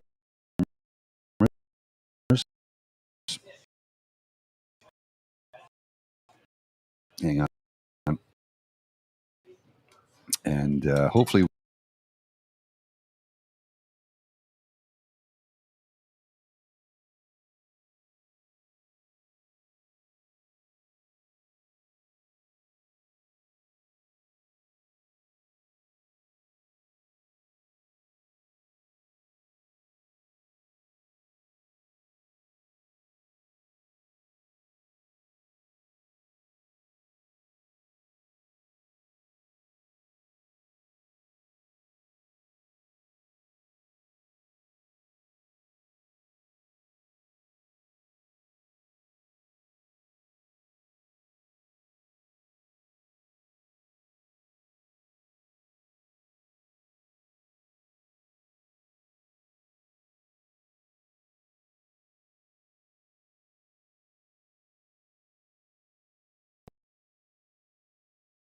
Yeah. Yeah, that one. Yeah, that Yeah, one. that one. Yeah. Okay, we should be back. Oh, there we go. Yeah, yeah. So, did I miss anything? You actually, you missed Vanessa, Francine, and Murray were here. Oh, I'm sorry I missed them. There, we're back. I think we lost Dan, but that's what happens. It's all Trudeau's fault. How was your birthday? It was so good. Yeah. You got to get close to the mic, babe. Like this? Yeah, that works. That I works. had a super chill birthday. My kids made dinner, and Paul came over and had some really swell gifts, and it was just simple and cozy and perfect for 51. Yay! Yay! Yay! Wait a minute, you. I'm the young one. Yeah, you're the baby at the table. Yeah, I'm the baby. Gotta love me. yeah. You're the young one here. That's so rare these days. Yeah, I'm. So the only time I feel young is when I'm at the Scotch and Cigar Club because everybody is years older than me. So Hey, Dan, thanks for coming by, brother. Sorry, the computer almost crashed completely. Somehow it's working again. Thanks for coming in. Well, we got to jump in like 5 minutes. We got to shut her down because we got to free up the space. But Hi, Sarika. Thanks for joining us, Dan. Really do appreciate it. And we are going to meet up at some point in time in the near future. Maybe in January we can get together and do a show. You know what I was thinking, and I'm going to see if I can make arrangements. I'll tell you this off camera what my idea is. Okay. Yeah, for the next podcast, I'll tell you this off camera. You tell me what you think, and we'll see if we can make it happen. But I think it would be fun if we could pull it off. Okay. I think if we could pull it off, I think it would be a lot of fun. But it would have to be mid-January-ish at the earliest. Yeah. Okay. It could be fun. Anyway, I like adventure. Thank you. What can you do? Is that a congratulations for turning 51, or is that the other thing that Paul that's has? the other thing. The other thing. Oh, okay. That's Jake. Your old pal Jake. Hi, Jake. Thank you. You can send a Vitamix to 330 Metcalf. Don't tell my address on the air. I mean, Metcalf. Sorry. Now all the weirdos are going to show up on my doorstep. Well, I'm sorry. That's okay, baby. It's I'm okay. never going to get invited back. Anyway, That's there's not high true. security at the door, so if you're a weirdo, just don't even bother. Yeah, exactly. I'm not concerned about it, to be honest with you. I'm really not worried about it. Why? Yeah. We have security. Because she'll screw you up. Just so you know, if you're out there and you're a weirdo and you're going to show up, I'm going to fuck you up. I'm in charge of security. She's in charge of security. Yes. You will respect her authority. You will respect my authority. It's like, no. Actually, you know what, Dan? I have no idea what the buzzer code is. Truthfully, I don't know what it is. It's just you find my name and push the button. That's it. What's your PIN code? Well, that would be 1, 2, 3, 4. Hey, I figured it was worth a shot. 1, 2, 3, 4, 5, 6, 7, 8, 9, 10. What? You can't blame a guy for trying. Yeah. Here's the thing: you'd access my account and go, "Oh, maybe I should put some money in." I feel bad for this guy. I gotta. There's nothing to take. I'll just give him a few $100s here because that's rough. Oh, dude, let me wire you something. Yeah. Like that's Paul. That ain't right. Let me just. Thanks for the PIN code. Here's some money. You're poorer than I thought. Would you imagine somebody broke into your apartment or your home and they looked at it and they said, "Okay, here's some. I'll just. Well, first one they redecorate, and then two, it's like, oh no, we need to upgrade you something. And it's like it's like, yeah, officer, they broke into my home, but they gave me a new couch. Is this normal? Should I report this? I'm not sure. I'm good. Yeah, no, that's cool. Yeah. No, absolutely. Perfect. Yeah, thank you. I mean, they'd make out like bandits with the electronics in my house, but I need a new couch. That's the only thing in my house that I really need replacing is my couch, and I've actually replaced all the springs, and because the cushion was starting to go, I took a 3.5-inch memory foam and I cut and I put it on each end. So you can ask Bridget. It's quite comfortable. It is quite comfortable. I like Age's chime. It is quite comfortable. I'm afraid to say anything else because I'm a security hazard. No, darling, you're fine. You're fine. Kids, you have to understand what an experience is to be sitting between them. Well, you know. There's a lot going on. There's so much subtext. There's some tension in the air. Can you feel it? You can cut it with a knife. That's scissors, though. That's not a knife. But that's the good tension. Oh, yeah. Is it just me or is it hot in here? It's hot in here. You know what? I just realized we got to wind it down. It's after 5. We got to wind it down because we have to be out of here by 6, and it takes me a while to tear all this apart. So, Kit Linda says, just project a new couch on your green screen. Yes, there. I can do that. Yeah. There you go. Done. I got a new couch. Check it out. What do you think about the new couch? Don't like this one? How about this one? Thank you. It's a big spot, eh? Yeah, it's. There's so many different rooms and nooks and crannies, and it's fantastic. Aww. That's what I love about this pub. People just talk to each other. You're not far off the mark there, Dan. That's what I'm thinking. I'm thinking about that. Yeah.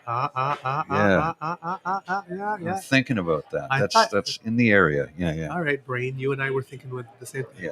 Yeah.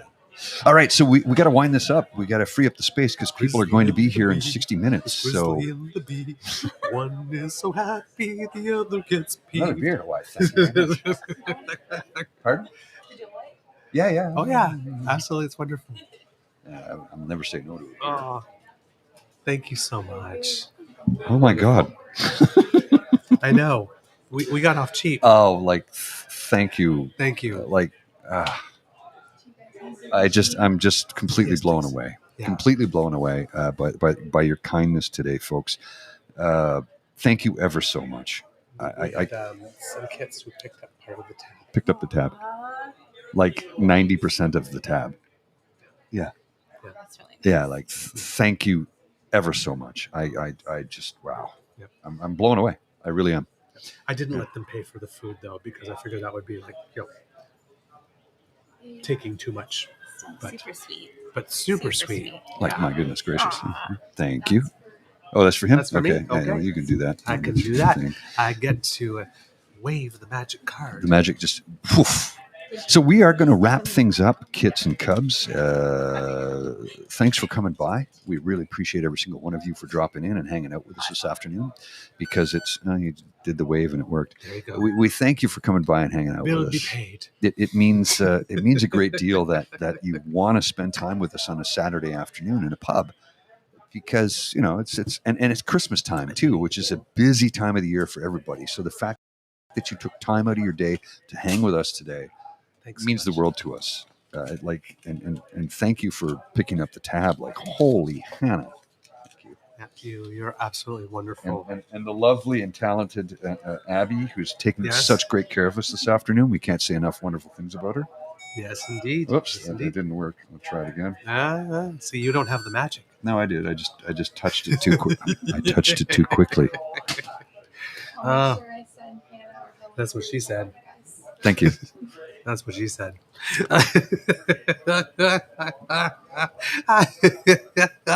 Oh, come on. I had to finish with one. Look. Bridget's taking a photo. There we go. All right. Hey, girl, hey. All right. Kits and Cubs. That's the end of this episode of the True North Eager Beaver PubCast. December 2023 edition. The next time we do one, it'll be a brand new year. Brand new beer. Brand new year? Yeah, brand new year. We hope that you enjoyed listening to us, because we love making this for you. Go ahead. Oh, I just wanted to say thanks, Mohan. Yes, thank you. Yes. I cried. Yeah, he did. I have to go back and hasn't seen it. Yeah, she hasn't cried. seen it yet. I was said, so happy. I said, you got to watch the show from start to finish. There's some really poignant and personal moments. And then Douglas cries in the end. I made Douglas cry, Yes, they made me cry. but in a good way. Yes, yes. We hope that you love listening to us because we love making this for you. Obviously, I mean, I hope you can tell. We that it's genuine. love doing this. Because sharing is caring. Tell all your peeps and poops about us. To all of us, to those who donated to our tab, to those who did through the super chat, to those who are donating through coffee. Thank you. Thank you so very much. Your generosity means the world to us. I don't know if I can show the coffee stuff. I'll try, but it might crash the computer. So I don't know how it's going to work. I put the link in the chat earlier on. Okay. But it really does mean the most to us. But what's most important to us is the gift of your attention. Yes. So thank you very much for joining us. Thanks for hanging out with us. Yeah, hanging out. Just making our Saturday just that much more delightful because you are delights. Indeed. Because democracy is something that you do, of course. Write those letters. The only time we're going to get a little political here. Write those letters. Get your XBB shots. Keep those hospitals unclogged. All that good stuff. And if you would like to make sure that you do not miss an episode, our pod page. That's podpage.com/the True North Eager Beaver, lowercase letters, all in one word, and that is sponsored very generously by the Ray Girl. The Ray Girl. Thank you so very much. And since you like subscribing, why not make like Kit Elaine and go to our True North Eager Beaver Media Incorporated YouTube page, which now has over 500 subscribers. Yay! And there we have 3 buttons for you: like, share, subscribe. We love when you do all 3 of those things. Get freaky. We don't judge. We won't judge. What you do with your own buttons in the privacy of your own home, that's your deal. But if you want to press like, and then share, and then subscribe, well, those are the 3 sexiest words, I think, in the English language. And, of course, if you would like to find your way to the Eager Beaver Emergency Hydration Fund, then that's our coffee page. That's ko-fi.com/eagerbeaver, lowercase letters, and that's where you will find our tip jar. Thank you very, very much. If you want to write to us, because a couple of people asked for our email address earlier, so we'll repeat it. It's truenortheagerbeaver@gmail.com. We love to hear from you. We read absolutely everything. We do. So, we don't reply quickly sometimes, and we apologize, but we're busy. But we do acknowledge and we read everything, and we get back as quickly as we can. Absolutely. Or I could send you Paul and Douglas's mailing addresses if you'd like. No, don't. That's a joke. Don't do that. That's a joke. Seriously. Don't do that. No, don't do that. Look. This room is booked for 7 p.m., y'all. You're free to stay until 6:30. So do you want a remix? Yeah, we'll just stick around for a little while longer then. I thought it was 6 o'clock the room was booked for. Let's see the kits. I gotta run and do a thing. I'll be right back. Do the kits want more? If you want more, let me put the chat up here. Sorry, I thought we had to vacate, so we can stick around for a little while longer. Yeah, especially since my evening plans got to your evening's gone to crap. What happened to your evening? Oh, I was supposed to have dinner with my friend Katharina to celebrate belatedly her birthday, and unfortunately she had COVID earlier this week, and she's recovered, but her energy isn't there yet. Yeah. So yes. So Hi, Elaine. If you want more, let us know. Scream if you want us to go louder, longer. Come on. What you can do? Oh! The kids always want more. Oh! More? Really? Huh? More? Yeah. You want some? You want some of this? Huh?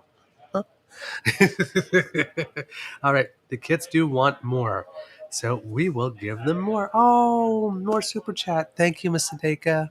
Thank you so very much. Very, very kind. Ooh, flames fire. All right. Well, since we have the lovely, the wonderful, the talented, the mysterious Mademoiselle Fox with us. Do you have a question for me? Because I'm trying to think on my feet real fast. I'll answer any question you ask. No, I won't go there. No, I just except that one. Whatever that was. All right.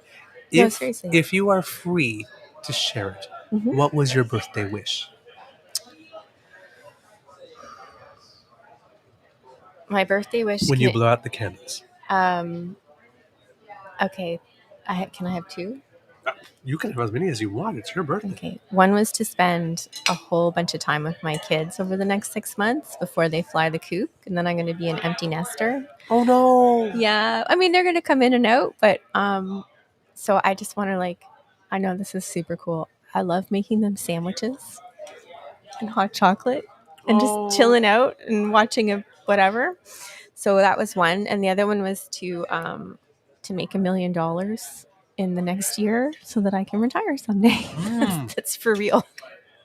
So if anyone has any tips that don't involve, illegal things or Nudity? nudity, I'm all ears. My mom told me don't do nudity, and the first lead I got into play, I had a nude scene. Seriously? Seriously. I had a nude scene before I had my first kiss or my first death scene. Whoa. On stage. Did you rock it? Of course. Of course. Yes. Okay. Empty nesting. How you seriously? How are you feeling? I'm not ready. You're not ready? No. Is there a part of you that is excited to have space to yourself? No. Or no, not at all? I'm like, you guys can live at home forever until you're 30, and then maybe you should go. Maybe get out of maybe my 25. House. Now it's time to leave. It's like, it's not that I want you to go at 30. It's just that by 30 you probably should. You for should your development. Probably. I know I make really good sandwiches and stuff, but it's time to It's time for you to go. Yeah. No, I love. They're a great company. They're hilarious, and they're both gigantic. I'm about. I thought I was 5'3". It turns out I'm 5'1". Yeah, I know. Okay. You and Vanessa are the same height. It was a shock to me. So I love coming home and I have my tiny shoes by the door, and then I have these elephant-sized shoes of my children, and I'm like, how did they come out of my body? Is Finn's what, 6'2"? Yeah. And Aurora's 5'9", isn't she? Yeah. Were you 5'3" once? I still identify as 5'3". Identify as 5'3". I know that's maybe not appropriate. It's not how it works, okay? It's not how it works. I'm 6'5" in my I head. feel like if I was standing up straighter, I don't know. I'm going with 5'3". I'm did I knock your beer over? No, not yet, but the table shot. Did you say that there goes my phone? Yeah, I dropped it. I dropped my phone. Oh, phone. I heard something else. No. I'm 6'8". 6'8". No. Oh God! 6'8". I didn't realize what you're. No. 6'8". Thank you, Dan, for taking our conversation in a cleaner direction. Thank you, Dan. I love that. I love what you said. Kit Elaine says, was Douglas in hair? No, I wasn't. No. You were in Naked Boys Reading? What is Naked Boys Singing. Naked Boys Singing. Yes, but that's not where I had my. Actually, yeah, that was my second. I've been naked a lot on stage, actually, come to think about it. No, it was a play called Martin Yesterday. It was a play by a Canadian playwright, Brad Fraser. People might know him from Poor Superman and Unidentified Human Remains and The True Meaning of Love, which were pretty big hits. But it was a play called Martin Yesterday, and I was basically playing a comic book illustrator that was trying to build a relationship with, I guess, a city councillor, I guess, in Toronto. And the guy was a royal dick, pretty much. Yeah, pretty much a big old dick. Royal Dick, isn't that the name of a band from England? Royal Dick. If not, it should be. I think my phone fell into a black hole because I can't find it. I just dropped it underneath here. I literally can't find it. Don't worry, I'm tiny and I'm bendy. I'll get it later. Okay. I'm sorry. I'm trying to see who was saying about that I should do. Hi, wishful son. That I could do feet pictures, because I think that's acceptable. Wishful son, thank you once again for paying for our tap today. That was so generous of you. I'm completely blown away. Thank you ever so much. I'm blown away. I'm blown away. Thank you. It's so kind of you. What I was going to say is, that expression about if somebody would have me in their club, I don't want to be in that club. Yeah, that's Groucho Marx. I refuse to belong to any club that would have me as a member. Thank you. If somebody wants to pay to see pictures of my fat, athletic feet, I don't. I'm like, you go for it, but I don't want to be. I don't want to be your friend. There's nothing sexy about these feet, but if you like bunions, I'm your girl. Liver and bunions. Oh, I'm really good at marketing. I don't know if I mentioned that. One time, I also had a toenail fungus, and if you want to see some pictures, I'm eating here. please, can we just stop now? Why is it okay to talk about penises, but I can't talk about bunions? Well, no, he's eating.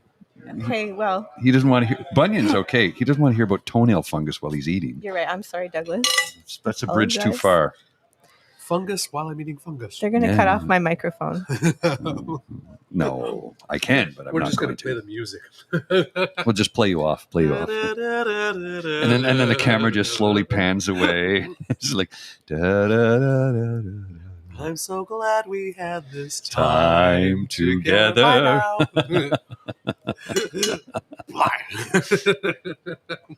You gotta go. Bye, girl. Well, we'll start you in Only Feet, not OnlyFans, Only Feet. Only feet. My OnlyFans is ASMR OnlyFans, Angry Speedo Man Rants. I need my own thing that this because I've got the tiny shorts, but I just don't know what tiny shorts does. Well, Speedo Man, tiny shorts. I don't bringing know. you the news reports. You've thought about this, haven't you? I have. I've got a theme song and everything. Are we going to be on the naked news next? Because I'm not willing to do that, actually. I'm willing to be on the almost naked news, but then again, like I said, because of all the times I've been on stage naked. I don't think there's hardly anybody in Ottawa or Montreal who probably hasn't seen me naked by now. So here's the That's thing. terrible, but I did it for art. Yeah. Here's the thing. When I say I wouldn't go on the naked news, I don't have an issue with the people who do that at all. No. And we have a friend, Emmeline, who does And I it. have another friend, Dean Ross, who was one of the first people. Totally fine with that. Totally cool with that. It's just not what I want to do. Now, I've been naked for nude photography, nude portraits. I don't have an issue with it. You can spread them all over the internet. I don't care. The naked news is not. It's not my jam. Right? It's just not for me. That's all. Mademoiselle Fox, where have you been naked? Oh, I thought you were going to say, have you ever watched the Naked News? I'm like, I didn't even know it existed. Yeah, it's from Toronto. It's been around for 20 years. Where have I been naked? Like in public? Yeah, probably the most public or oddest place you've been naked. Well, I don't know if it's odd, but skinny dipping at a lake. That's That pretty counts. common, right? That's like a Canadian passage to adulthood, I think. Also, I did go to Miami Beach one time with some girlfriends, and we went skinny dipping, but it wasn't like there were actually quite a few people out because it was right by the bar strip. And I have a really good friend. I'm not going to say her name because she'll kill me. But she's a really, by day, she's Jessica. She's the straightest edge corporate lawyer. Oh, okay. Yeah. You know, we have a few drinks, and she's just like, she's wild woman. So she's like, skinny dipping. I'm like, okay. So she takes everything off except for her big pearl necklace. There's so much symbolism there. I'm not really sure what you mean, but anyway, so we come out of the skinny dipping, and there's probably 20 people around. I'm like, whose idea was this? And it was yours. Anyway, it was worth it. It makes me think of what was the movie Will Ferrell? We're going streaking. He's liquored out of his skull. We're going streaking. Everybody's right behind me, honey. There's nobody behind him. Nobody. Thank you for the question, Mr. Beaver. That was welcome. Awesome. That was great. You made me think. That's what I do. Sometimes about what I make you think is questionable. But do make you think. So when we were in Pembroke a few weeks ago for my buddy's 60th birthday party, and he has a concert-sized PA system, and one of my buddies, concert-sized PA system? Just stop it. He has a concert-sized PA system. It's a PA system, public address system. That's what it means. He's been saying dirty things unintentionally. That's not dirty. It's not dirty. It's technologically. PA? concert-size public address system. Yeah, but remove system. Oh, come on. It was right there. Anyway, go ahead. Sure. Anyway, one of my buddies showed up later, one of his buddies as well, a DJ friend of ours, whose name I won't say.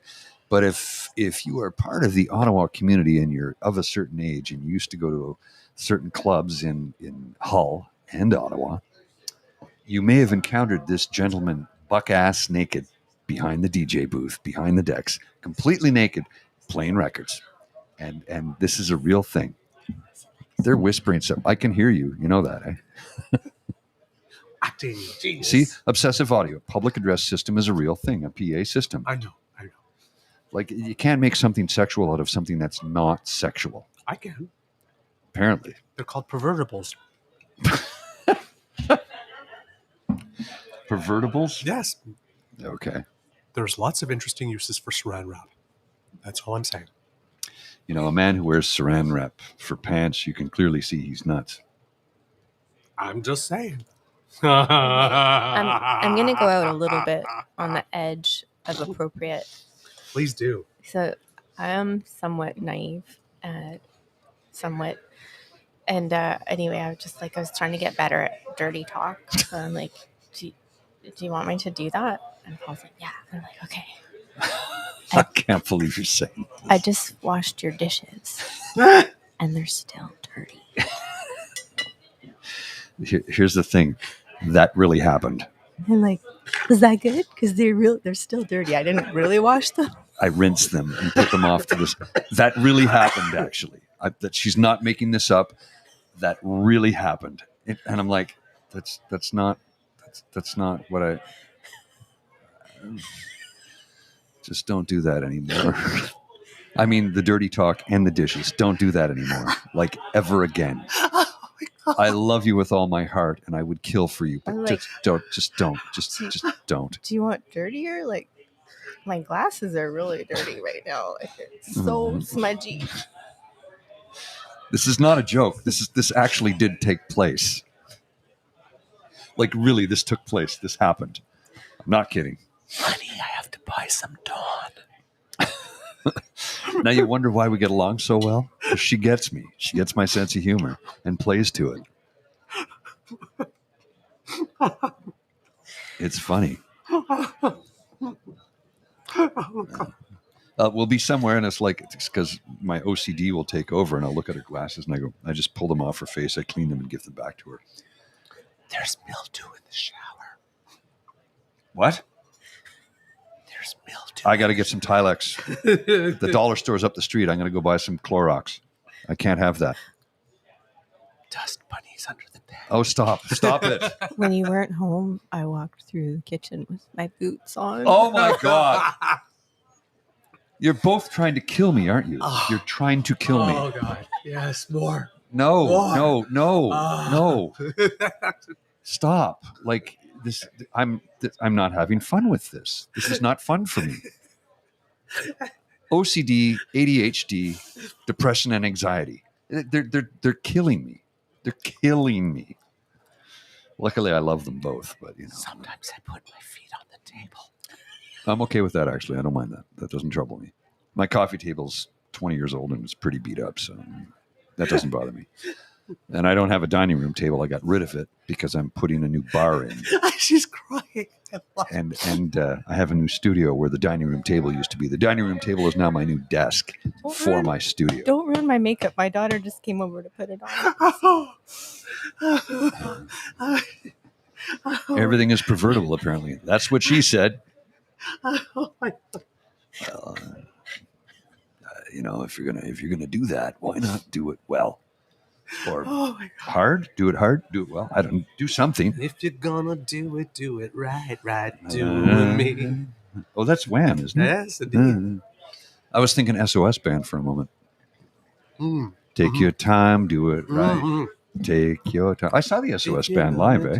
Take your time, do it right. My buddy and I drove down to Toronto, and we went to we grabbed my sister and the guy she was dating at the time, and we went to the Danforth Music Hall to see SOS band. And I think we were the 4 white people in there, other than the staff members. and they were like, "What are you guys doing here?" And my buddy goes, "We're DJs." And they go, "Oh shit, have a seat. You want some fries?" I'm not kidding. That happened. Oh wow, That happened. Okay, yeah, it was really cool. Oh, you're DJs. Oh shit. I'm like, it's a SOS band. What are you talking about? Why wouldn't we be here? It's the SOS band. We're DJs. Please have a seat. Join us. Would you like a drink? Yes. And I started drinking whiskey with this guy, and I got a little bit too drunk. And I think I stood up to go to the toilet, and I tripped, and I knocked over the table and all their food. That really happened. Oh my. And my sister's like, "You don't remember that?" I'm like, "No, I don't. I'd been up for 22 hours at that point. I don't think I could spell my own name." But it was a good show. Until that point, I guess. I don't remember anything after that. And I wake up in the back of my car. So I had a Nissan 300 ZX, 2-seater. So I'm in the trunk, well, the hatch, and so was my buddy. And my sister was in the passenger seat, and her boyfriend at the time, who didn't drink, drove us home. We had 4 people in the car designed to carry 2 people. Good times. Good times. You get wireless by going, wow, what have I walked into here? Good times, yeah. It was the night I was wandering down Queen Street West, and I happened upon the Horseshoe Tavern, which I love the Horseshoe Tavern. It's just a legendary place. And I see a sign out front on the chalkboard, sandwich board. Tonight, one night only, food bank fundraiser, Big Wreck. I went, what? So I ran in and watched the Big Wreck show, and it blew my mind how good they were. It was like a Tuesday night or something. I was bored, so I drove to Toronto. Show ended. I drove home. I was much younger. I was considerably younger. Look at you! Look at you going. That's vegan steak, right? It's vegan meat. Trifecta. Yep. See, strawberry milk is vegan because it's made from strawberries. No, it's not. Strawberry Maybe we'll milk. start a channel that's We're having a moment here. Douglas feeds Bridget in a platonic way. Oh. Or not. No, definitely platonic. I'm not. You can make it erotic, but I know it's platonic. I'm not threatened. I'm not that good an actor, kids. I'm not threatened. Oh, Dan T goes, I just smoked another joint and almost peed. Dad, and then he goes later, okay, I peed. All right, so you know what? 25 Beaver points. So here's the thing. So since we're still on, because I thought we were ending early, but we can stay on. So we'll shut it down at 6, so I can take the time. I know they said 6:30, but it takes more than 30 minutes to tear this down. So we'll go till 6, which is cool. Another hour. That's awesome. So here was the idea I had. Okay. And I think you'll be amenable to it. I know Bridge would be. We go down to Toronto and do a PubCast at the Rex. So we go and we watch the afternoon. They have a jazz band in the afternoon. So we go down and we sit in the corner. The jazz band plays. We can watch some jazz, and then we'll do PubCast, and then they have an evening show. And we'll stay at the Rex because you can get a room there it's a very affordable price.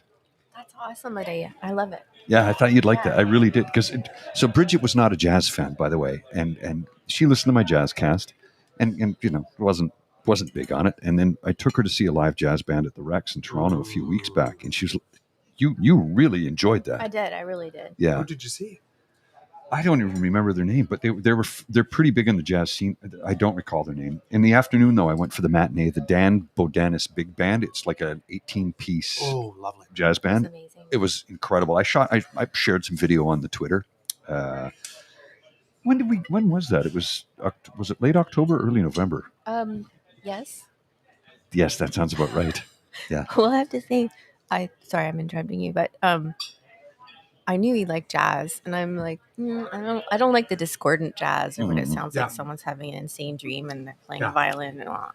But so he was coming over, and I thought I need to woo him. So I have one Miles Davis album, and I put it out in front. I'm like, no, I super love jazz. I love it. This is when we first started dating. Jazz is my favorite. Actually, I think that was our first. I've really come around. The first time I came to your place, I think that was and that was what, our third date.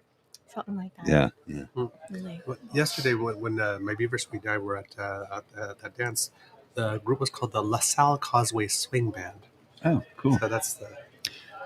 It's very cool. The LaSalle Causeway Swing Band.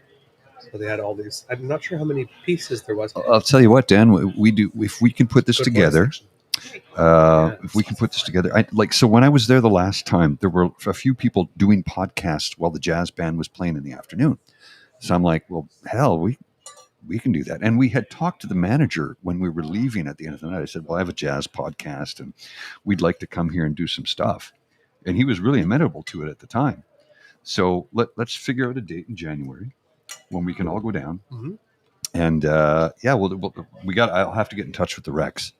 I think they'd be amenable to it. They were when we chatted about it at the end of the night. But it's like, here's how I see it. If we go down there and we say, here's what we'd like to do, and they go, no, we're not comfortable with that. I'm like, no problem. We'll stay. We'll watch the show, and then we'll go back to the hotel room and do a show from there. Mm-hmm. But I think we could do that. And Dan, please join us, man. Like, it'd be great. Jazz and Damn Fam on the same day. Yeah. Well, does it get better? Obsessive Audio did sound at the Horseshoe for years. Great place and people. Absolutely. I don't know if you've been in there recently, bud, but they have a new small line array system in there, and wow, the sound is so much better than it used to be. Well, and that's not a knock against you at all. It's just the technology's better. You know that. You know what I'm saying? Yeah. The technology's gotten so much better. Kid Dan says, I don't sit and listen to jazz, but would. Is it the Silver Building by University?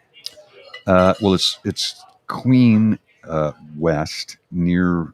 So if you're heading west from Yonge, it's across Yonge. It's past the Eaton Center. It's on the right hand side, and it's before City City Hall area there. Trying to come up with the name. I'm blanking, but it's the Rex. The Rex, REX. You can check it on Google Maps. You'll see it. You'll know where it is. Wonderful. It's super close to Yonge Street, Yonge and Queen. Basically, it's maybe 300 meters off of Yonge Street, if that far. Ooh, she's wearing cool pants. Yeah, I know. Those are very cool pants. Those are very cool pants. These are my party pants. Your party You'll have pants. to come back. Well, yeah, because we're going to a Christmas party after. Yes. Yeah. They're a bit squeaky. I'm gonna have to go home and change before we go to the party. Oh my God! Ooh, so shiny. It's like basically wearing a Glad garbage. Basically, like wearing a Glad garbage bag, vacuum sealed to your legs, and that's it. Yeah, also, sure. they're vegan. Ooh. She's got to do the vegan thing. Yeah, that's right. That's right. They have an Adamson system, and the new system they have is awesome. We saw Widemouth Mason there a few weeks back, and okay, I saw Widemouth Mason back in the day, and it was at a festival, so I couldn't get close to the stage. I couldn't see, but to see them at the Horseshoe, okay, his voice hasn't lost a thing. It's exactly the way you remember it, identical, and he is probably the best slide guitar player I've ever seen in my life. They are an incredible band. If you get a chance to go see Widemouth Mason, run, don't walk. Go and see them. They are so good live. Great band. Absolutely brilliant band. And we had so much fun. It was a really good weekend. It was an expensive weekend. I don't even want to tell you the amount of money I spent that weekend. Oh, my God. Well, I'll start off with I'd rented a car through Priceline for $65 for the whole weekend. I'm like, sweet deal, right? Mm-hmm. So we go down to get the car. We take an Uber to get the car. We get there. And they go, okay, yeah, no, that's good. We need 2 pieces of ID. And I'm like, well, here's my driver's license. And something else. What? Here's my health card. No, we can't accept that. Hang on. Here's the registration for my... That's good. Yeah, okay, great. And we just need a deposit on your credit card. Yeah, that's understandable. It's $1,500. I'm sorry, what? No. I'm not prepared to do that. I was like $350 to $500 is sort of the industry standard. Right. $1,500. I'm not prepared to do that. No, that's not happening. That's not happening. We're just like, I can cover it. I go, yeah, it's not a question of covering it or not. It's just I'm not comfortable with that amount of money to hold on my credit card for 2 days. What if something pops up? She goes, I got the room. And then we look and she goes, I left my wallet at home. I'm like, don't worry about it. No. So I was like, don't worry about it. Don't worry about it. I said, we're just going to cancel it. We're just going to cancel it. She goes, what are we going to do? I go, well, we're not canceling the trip because I paid for the tickets for Widemouth Mason and I've paid for the hotel. Right. It's already paid for. There's $400. So we're going. So I get on my phone immediately. I contact Enterprise at the airport. We were close to the airport. I reserved a car within 5 minutes. We called an Uber. The Uber picked us up, took us to the airport. I was in the car in 10 minutes. $500 deposit, no big deal. The minute I returned the car, the money was taken off my credit card. The minute I returned the car. I was really impressed. We had it for 2 days, so the $65 I was going to pay for the car turned into $400 and change because between rental cost, fuel, and parking, it cost me $400. So yeah, it was a good time. I don't regret it, but it was. So here's the reason I decided to rent a car instead of I was going to book the train. Right. Let's take the train. The train would have cost $400. Oh yeah, if you don't get it on time or on a sale. Yeah. So for two of us, it would have been $400 round trip, which that's reasonable for two people. But I just didn't want to spend that kind of money. I ended up spending more than that because it was $400 plus 65. Yeah. So trying to save money, and I ended up spending even more. Oh. So a comedy of errors, but I'm okay with it because we had a wonderful time. It was a great trip. It was well worth it. And yeah, we enjoyed ourselves. And the trip before that, though, was the one where we went to PG O'Brien's on a Saturday night. And we sit down at the bar, and it was after the Rugby World Cup final. Okay. No, it wasn't the final. Sorry, it wasn't the final, but it was a playoff, and it determined who went to the final. And Ireland lost, and they played a good match, but they ran out of gas at the end of the game. So we're sitting in there, and there's a lot of Irish people from Ireland in the pub. And Bridget and I sit down at the bar, and this young woman approaches me, and she goes, "Pardon me, can I sit there? Is there anybody?" And I go, "Oh, go have a seat." She sits down. She goes, "How's it going?" I go, "Good." I go, "Hi, my name's Paul. What's your name?" She goes, "Bridget." And I go, "Really?" She goes, "Yeah." I go, "I'm between two Bridgets."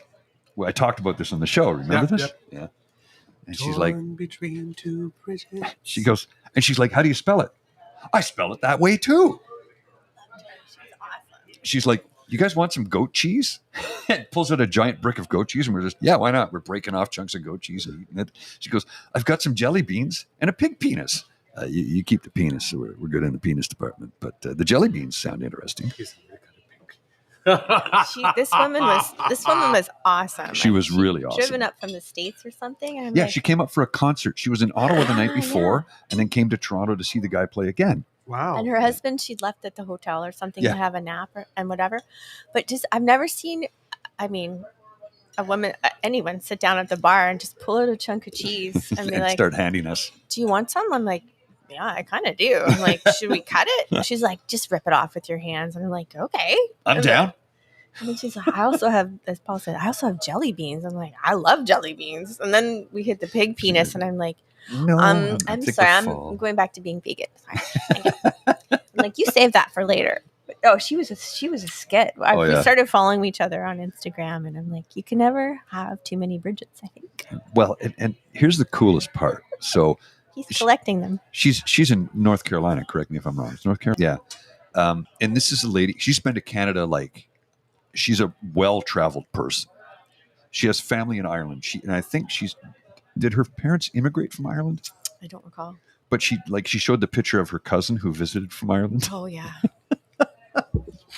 I showed the picture on the show. It was like how do you spot the Irishman? The guy with the pasty white thing where you could see his arms and face. Yeah. No. Now his face and arms were burnt, and he was white, like white, like white as my fish belly white. Oh yeah. It was really funny. He looked happy though. Like he was having fun. He was in Florida having a good time. Good for him. Yeah, it was funny. I have 2 concerts coming up myself. What do you got? In January, going to Montreal to see Madonna. We had it was supposed to be in August, but she had the bacterial infection and had to cancel and just come back. So going That to happens. see Madonna, and just yesterday, I bought tickets to Sarah McLachlan. She's doing the 30th Yeah, I know. anniversary of Fumbling Towards Ecstasy. She's going to play the whole album and couple of things. I love her. Yeah, Love her. I And hate her. for both of them, I'm going. Really? I love her music. I hate her. Oh, okay. There's a reason behind that. Where's she playing? She's playing in Toronto at the Budweiser place, but also in Laval at the Bell Center. And for both of them, I'm going with friends, and that almost never happens. Almost any time I've gone to a concert of some type, like stadium type concert, I've gone alone. Right. Because a couple of times, the most fun one, though, however, Amanda I'm so Marshall surprised. with me at the NAC. Yes, absolutely. But the NAC is the classy joint. Yeah. But my mom actually came with me to see Depeche Mode when they played in Ottawa. My mom, for some reason, loved Depeche Mode. She loved Depeche Mode and she loved The Cure. Wow. Because she's like a soul R&B, right? Yeah. And everything, and a bit of country. Wow. But one time, I actually surprised her. The Cure at the X back in like 89 or 90 or whatever it was. We didn't get to see The Cure together, but I had the Mixed Up album. Yeah. The Cure like this, and she always started to laugh whenever he would sing "Why Can't I Be You." I just love his voice. He's so silly. But Depeche Mode she loved. But the time I really surprised her, my mom was a Barry White fan, big time, and there was one time in my entire life that I seen he was in Canada. He was going to Montreal, and I surprised her. My mom does not get on buses to ride like this. I've got something for you like this. She got on a bus. She came to Montreal, and it's he's got all the stands, right? Because he's got this big 18-20 piece band, right? She came out and she's like when I was a kid, like this when I was 5, right? Like this, there's throw pillows all over the place, lights out, candles, and Barry White would be there, and it's I don't want to see no panties. I don't want to see no bra either. She's like, yeah, Beaver, sing it to me, honey. Woo. I think I made her a life. That is so sweet. It was so. My mom was the coolest. Very White. So we got it together, babe. My brother-in-law. My brother-in-law. His name is Rick James, and his best friend in the world is Barry White. No way. I'm not kidding. I'm not kidding. So I'll call him up or I'll text him, and we'll be talking for a bit, and then he'll text me out of the blue. He goes, "It's Rick James, bitch. What's up?" And then ask me a question about something. I'm like, Jesus Christ. That's my brother-in-law, Rick James. Rick James. He's white, and his best friend Barry White is also white. He's Barry White. He's Barry White. You can't make that stuff up, right? He's a very well, and Barry White's dad immigrated here from Northern Ireland. His dad was from Belfast. He passed away this year, and I knew him. He was a real sweetheart of a guy. But he immigrated from Northern Ireland. Barry White from Northern Ireland. Put that together. Just roll that up and smoke it. I don't know. We got it together, eh? Yeah, Rick James and Barry White. We really got it together. Now here's the thing. They're Just both you and musicians. So Barry White plays. Just you and me. Just you and me, Barry. Barry White. Well, my buddy Barry White plays guitar, bass. He sings. He's a live performer. His wife plays piano. My brother-in-law, Rick James, was a classically trained, formerly trained trumpeter. Wow. Yeah, well, he studied the Royal Conservatory of Music. He worked there for years after he graduated, too. So he and Barry were both trained at that school. They went to the Royal Conservatory. So, yeah. That's talent. This is a little bit backtracking, if that's okay, back to the Toronto idea. Yes. So when we were there, we saw the band at the Horseshoe. Sorry, I'm just blanking on the name for a second. Widemouth Mason. Anyway, so we met a really, really cool woman. So anyone who's in Toronto, we met her at the Via train station. Lala. She's so cool. When we were traveling back, and we just ended up chatting with her, and she was just so, chill. Gorgeous and cool and chill. God. And anyway, so she runs a shop called the Timeless Recollective, and she sells African vintage and nice. other cool things, and she does that. That's her passion, and she doesn't make she is in business and she's doing well, but she works for Via full time yeah. and then does this. So if we go back to Toronto, because she messaged me the other day. Oh yeah. And she's like, I'm moving to a new place, a bigger place. She was in Little Portugal. Okay. Yeah. But anyway, so at some point you should interview her, I think. I would love to, actually. I think she'd be cool for the show. Yeah. And here's the thing. It's like, she's like, so Bridget's like, well, Paul's a DJ. She goes, you can come and DJ in my house, in my store. I'm like, okay. No, she was completely genuine. Oh yeah. She's so totally. Well, here's the thing. We stayed in touch. She approached us. Mm-hmm. Like I remember we were walking over and I thought, wow, look at her braids. I love it. And she just came over and started talking to us. She goes, you guys are like the coolest couple here. I'm like, no, probably not, but thank you. I'm like, you're probably the coolest Via Rail person I've ever met. Yeah. And beyond that too. But she would genuinely, she's like, you guys are so cool. And then we sat and talked for like 20 minutes, I think. Mm-hmm. Yeah. So they exchanged info and now they follow each other on Instagram and talk all the time. And yeah. Dan wants to know where's her store. Dan's asking where her store is. Let me look it up.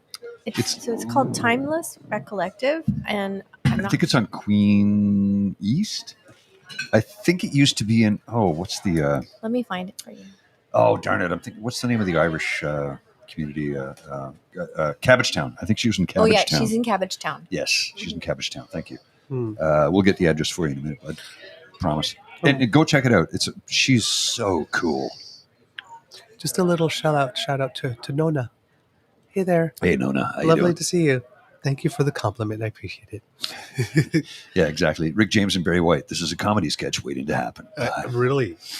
Yeah. It's funny. You just need Al Green, who's really green. I'm at the wedding. I'm at the wedding of Rick James to my sister Jennifer. Jennifer Atkinson took her husband's surname. No way. Jennifer James. And I go, Jennifer James. She goes, yes, I sound like a porn star, don't I? I'm like, yeah. Because Jenna Jameson, yes. Jennifer James. Yeah. She goes, yeah, it's a porn star name. I know. What are you going to do?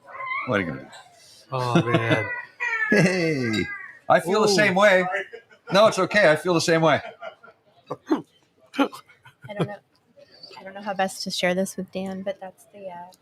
So just read me out the address. On Instagram, she's Timeless Collective Toronto. And then here's her web presence.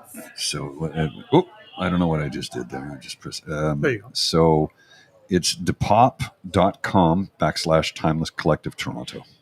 179 Carlton Street.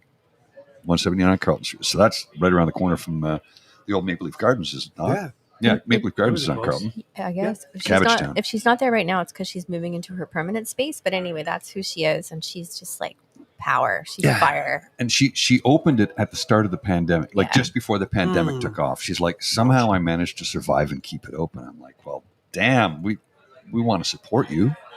So we'll promote you any way we can because you're a good person. You know, like you employ people and you're doing your most. When she wants to introduce her culture, because there's not a lot of representation of her culture, right?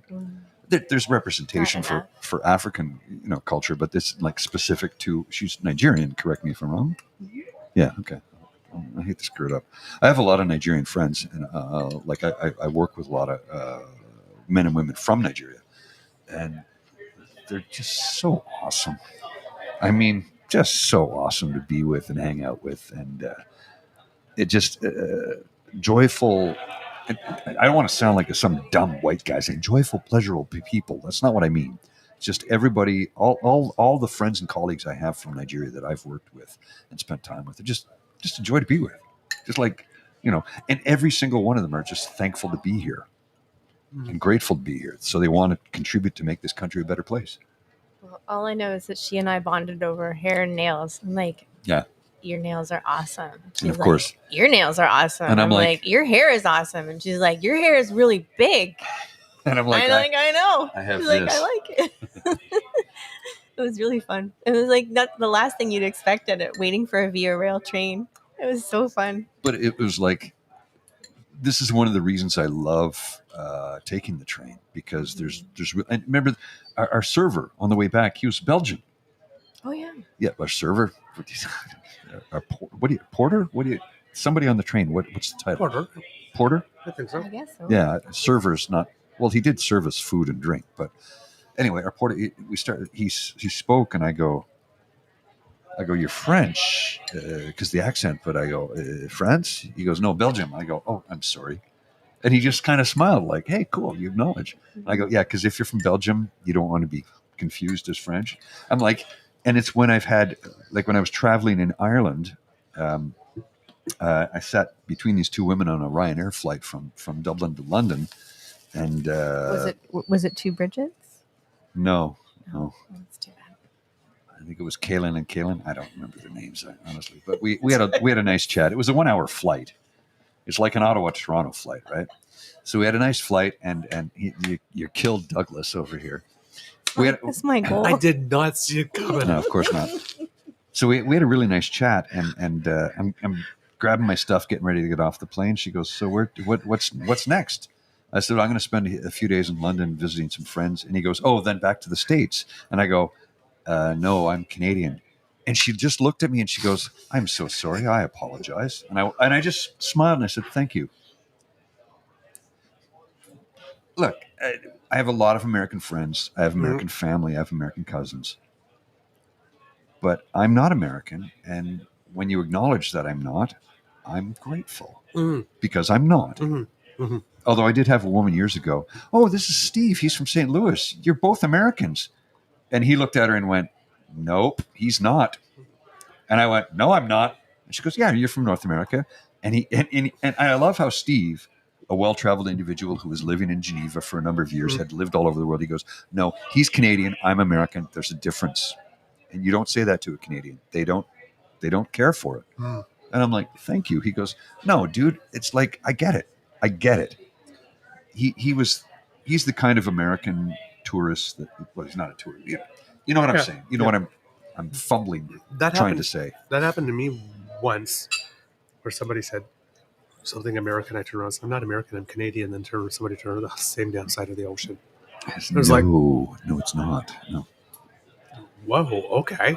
Well, it's like I didn't know that there was anybody out there who didn't like Canadians that much. Oh yeah, no, it's true. There's lots, but it was my buddy was traveling in London about 30 years ago, and said, "Oh, you bloody Yanks!" He goes, "I'm not American. I'm Canadian." And he says, "Same damn thing." He goes, "Yeah, you're right. Scotland, Ireland, Wales, all the same damn thing." And the guy was ready to punch him, and he goes, "What?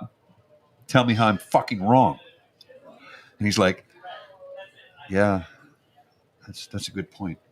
He goes, "You like being English? You're from Britain. You're English. Don't call me that, because I'll call you that." And they ended up going for drinks and became good friends. But it was literally, it's like, you call me this. What if I call you that? You don't like it either, do you? Well, I'm not. He goes, well, I'm not. It was a moment of realization, you know? Yep. So, call me what I am. Exactly. Yeah. And I had a bit of a discussion about a year or 2 years ago. One of the guys in my Scotch and Cigar Club, he goes, what is with these pronoun people about? I go, what?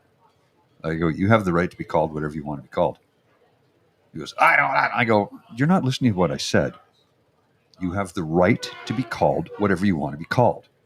Now, you can be an asshole and not observe what these people want to be called, whoever that person is. And I don't mean these people. I mean, whoever the person is. You can be an asshole and ignore that they want to be called this, but they have the right to want to be called that because that's their right. And he got really mad at me. And then I said, you're not listening to me. I'm not telling you have to do it. Nobody's telling you have to do it. It's not a rule. It's not a law. Nobody's telling you what to do. But you have the right to be called what you want to be called. What if I decide I'm just going to call you shitface? Would you like that? No. What do you want to be called? I want to be called by my name. Uh-huh. And you're male? Yeah. So him, he, guy, fella, dude, Steve, that's all fine with you? Yeah. So why are you so upset at somebody who wants to be called they, them, or ze, zer? How does that harm you in any possible way? By the end of it, he kind of went, I never thought of it like that. You kind of drove it. Thank you for that, Paul. Yeah, you're welcome. And that's as political as I'll get today.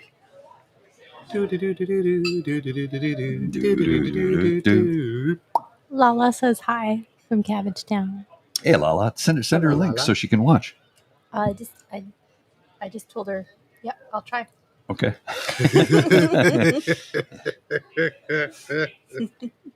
Yeah. Just pull up the YouTube channel, hit share, and send it to her. Watch. I'm going to do it. Yeah. Boodly boop, boop, boop, boop, boop, boop. I will. I'll do it. I can do it. Boop, boop, boop. Uh-huh. Douglas, you might have to help her with that because she struggles with technology from time to time. Beep. Shall I, mademoiselle? You can't be good at everything, otherwise people wouldn't like you, right? If you're good at everything, it's kind of irritating. That's why people don't like me. That's why I'm so hated. Because you're good at everything? That's why I'm so hated. Is that why I'm so hated? Gee. It's Padam Padam right there. That song. That's my new favorite Yeah, song. that's your Me new too. favorite song. No. I love that. I, by the way, I called that on the show. Mm-hmm. The first day it was out, I heard it. So there's this great song. Mother Kylie's got a song. This is going to blow up everywhere. I had no idea it was going to blow up that big. Well, but during Pride, we do the whole parade thing, and I'm doing what I was doing, right? And then somebody in the crew, somebody on staff runs up to me and goes, "You got to play Padam Padam," and I go, "You don't get it. We're at the end of the parade. Like, they've told me to stop the music. The parade has ended. We're at the end of the line. We got to take this golf cart back." There's always an exception for Padam. I kept it going, and people were on the mic, and I'm like, we gotta like literally shut it down. The video is incredible. The dancing is amazing. The costumes, and then obviously the song is great. And then she's also dancing in front of or on top of these vintage muscle cars, which I am a huge fan of. Yeah. So Bridget, literally, folks, my partner, my life partner, my wife, she loves vintage muscle cars. She also likes to watch football. Oh, you were a very happy I man. won the lottery. She likes hockey. She likes to watch football. She loves muscle cars. Oh, and here's the other thing. Stereos. Loves stereos. Loves vinyl. I mean, come on. We're born to be together. I also love crafts, but He knows. he won't. Nope. He won't do crafts with me. I'm like, what if I just bring over some popsicle sticks and some glue and some sparkle? I will ask you to leave. Just a little bit of sparkle. I just think there should be some flexibility. Every life needs glitter. Nope. Glitter. Nope. Glitter makes everything. Nope. better. No, I have childhood trauma from when I was in Beavers. And they told us we would go canoeing, we would go camping, we would learn how to make a teepee, we would learn how to make a lean-to, we would learn how to do all these things that we didn't do. We played basketball once, we broke a light, and that was the end of that. So each week it was like, today we're going to do arts and crafts. So they brought out meat trays, styrofoam meat trays, and we would glue macaroni to them and make pictures and paint them. We did that for 3 months. Oh, that's terrible. That's Yeah. not crafts. That's why I hate. Just want to do arts and crafts? But no, that's no, not no. I don't. crafts. No, I don't want to do them though. But I don't want to do them. That's just keep the kids quiet. I'm That's like, not say that to crafts. me again, and I'm going to punch you. And I'm a pacifist. I'm not doing it. That's the trauma I have. I don't know if this is sort of related to crafts, but if anyone had kids in after school programs, like when my kids were in primary school, they went to this great community center, and the choice was like either crafts or they played basically 18 different versions of dodgeball. Crafts. I know. I was like, how many versions of dodgeball are there? I'm like, I think these kids just need to burn off steam. But like, they just go into the gym, and I'd pick them up, and I'm like, what are you guys playing? They're like, Dodgeball 1. What are you playing today? Dodgeball 2. What's dodgeball 2? That's when we throw wrenches at one another. I know. It was hilarious. And I'm just like, you have all these sweaty, it wasn't always boys, but a lot of boys wearing like Sweaty balls. Adidas. Well, I didn't ask, but, wearing their Adidas, and they're just like those are very tasty. sweaty, and No. Again, a they're sign. just like, no, crafts. A Crafts. sign that should have been obvious that I was going to turn out to be fabulous. Dodgeball. It's not fun. Oh, girl. Couldn't throw, couldn't catch. First or second out. Just, again, I was the stereotype. You just Everybody didn't know. knew but me. It's usually the way it is. It's usually the way it is. I would have done crafts with you, Douglas. I spent many hours on the sofa lying down, talking about dodgeball. The sound that ball made, does it wing, that hollow wingy sound that it makes as it hits you? That red, yeah, we all know that sound. Indelible in the hippocampus. Oh yeah, oh yeah. We've all been hit in the face with those balls too, right? That big rubber. I know. You just said hit in the face with those balls. Come on. I know. Come on. I know. You know the sting and the sound that ball makes when it hits, though. Yep. That big rubber dodgeball. Traumatized. Yeah. I have childhood trauma that I still. Some things I need to deal with, and it was funny how you forget about childhood trauma in the shower and then with cheesecake. And I'm not going to bring it up. I'm not going to bring it up. But it was funny. One night, Bridget and I were having a conversation, and something just popped into my head about what happened when I was very, very young. And I told her the story, and she was like, well, she cried. And like, no one ever gets to hurt you ever again. I'm like, thank you, darling. But it happened. It's over. It's done. I've moved on from it. But it was kind of like, wow, that did happen. Then I told her about another piece of trauma that I've not told you about yet, that I was dealing with for a little while. Mm-hmm. And I'm better now. I've done some journaling. No, I've not done that. I've done some crafts. I've not done that either. I'm sorry, it said like. But that was bad timing. But I've the sting of realizing it was funny. I was having a conversation with a friend, and I talked about something and she was like, "Paul, that's wrong." And I went, "Yeah, well, it happened, whatever." She's like, "No, that's really wrong." And then I kind of thought about it, and then I told Bridget about it, and she was like, "Oh my God, no one ever gets to hurt you ever again." And I'm like, "Well, because I'm with you, that'll never happen again." But I didn't realize how wrong it was. Because as a guy, we're just supposed to accept things. I'm not going to talk about it on this show. I'm not going to talk about it on the other show either. Some things I need to keep private. Yep. But suffice to say, it was pretty... and I had said, I'm going through some trauma right now. I didn't realize I had it. And I'm much better. I don't know if I'll ever totally be over it. And trauma's permanent. You know, you just learn to deal with it and you never shrug it off. You never get rid of it. But it gets stored in the body. Yes. And I think that it created barricades for me, which clearly I've climbed over. But it I didn't realize how severe the trauma was until I had a chance to really talk and think about it and dwell on it. Mm-hmm. And Bridget, thank you, darling, for helping me realize how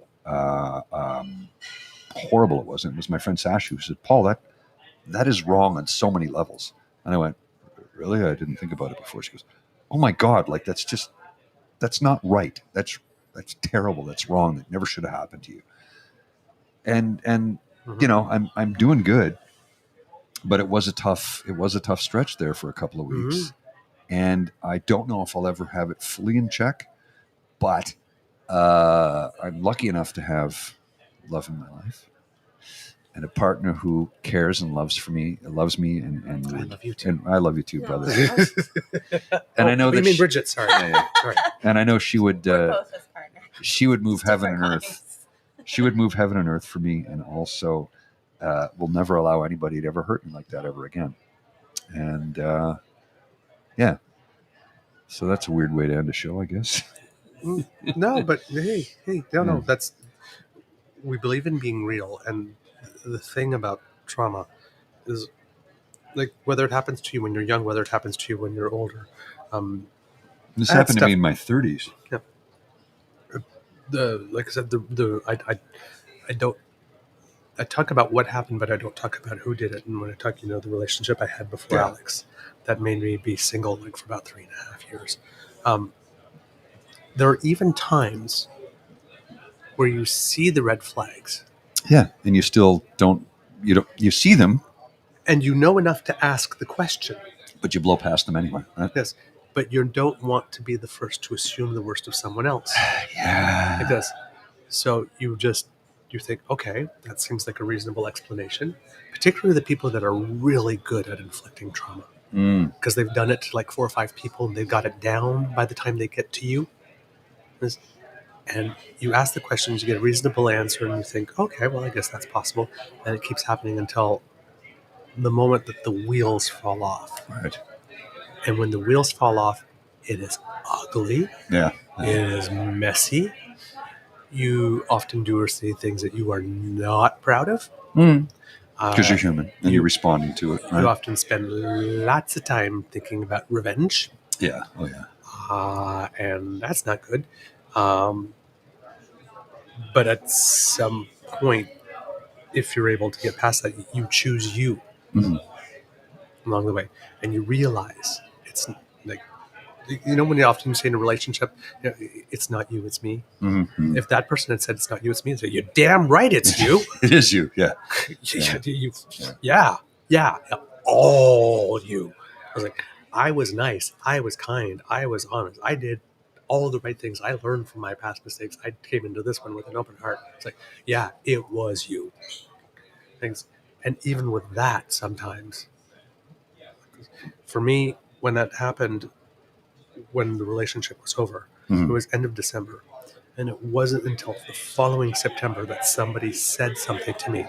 That was the last piece of the puzzle that went in, and when it went click, everything else went click, click, click, click, click, click. Yeah. And then I realized to what point, because I knew I had been had, right? But I had no idea just how much. And it that happens, right? You don't realize. Yeah, all of a sudden it's like, wait a minute, that ain't right.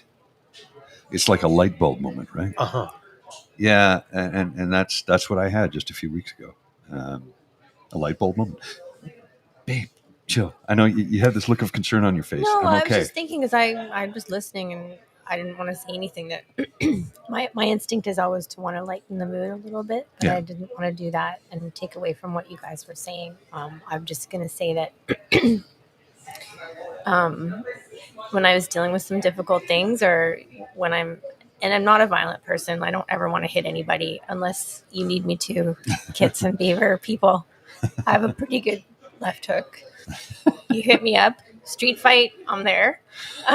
She's good on the left flank. Just saying. Thank you for noticing. And so I took up boxing, not real box, like not get in a ring boxing, because I don't want to hit anybody. No, but for physical training, yeah. Yeah, and it just like it's very. I found she it very. She has a speed bag in the basement. Because I have a full bag too. I have a full bag and a speed bag. But yeah, I started going to this boxing class. My wife, she's a badass. That was a double entendre. So I got it. You know, like it just sometimes you need to punch something and listen to great tunes, and mostly it's women in the class, and I'm sure many of us have had trauma experiences, and because we go pretty hard on the bag sometimes. And it just feels great. So, but anyway, again, putting it out there, if anyone needs me to come to a street fight, you pay my way, I will come and fuck some shit up. It's like, I have throw pillows at home. Maybe just with verbally, maybe just like, you know what? I do not like you, and I'm going to say mean things in your face. And maybe I'll throat punch you. Depends on how things go. Shall I bestow the blue jacket upon you, my darling? Yes, sir. Okay. I have throw pillows at home, and they're not for decoration. Just put it on the sofa. Literally a throw pillow. Let some stuff out. Throw them. Oh, yeah. Okay, we got to wrap it up because I got to start packing up. We got to free up this space for 7 p.m., and it takes me about an hour to tear this apart. So, all right, kids and cubs.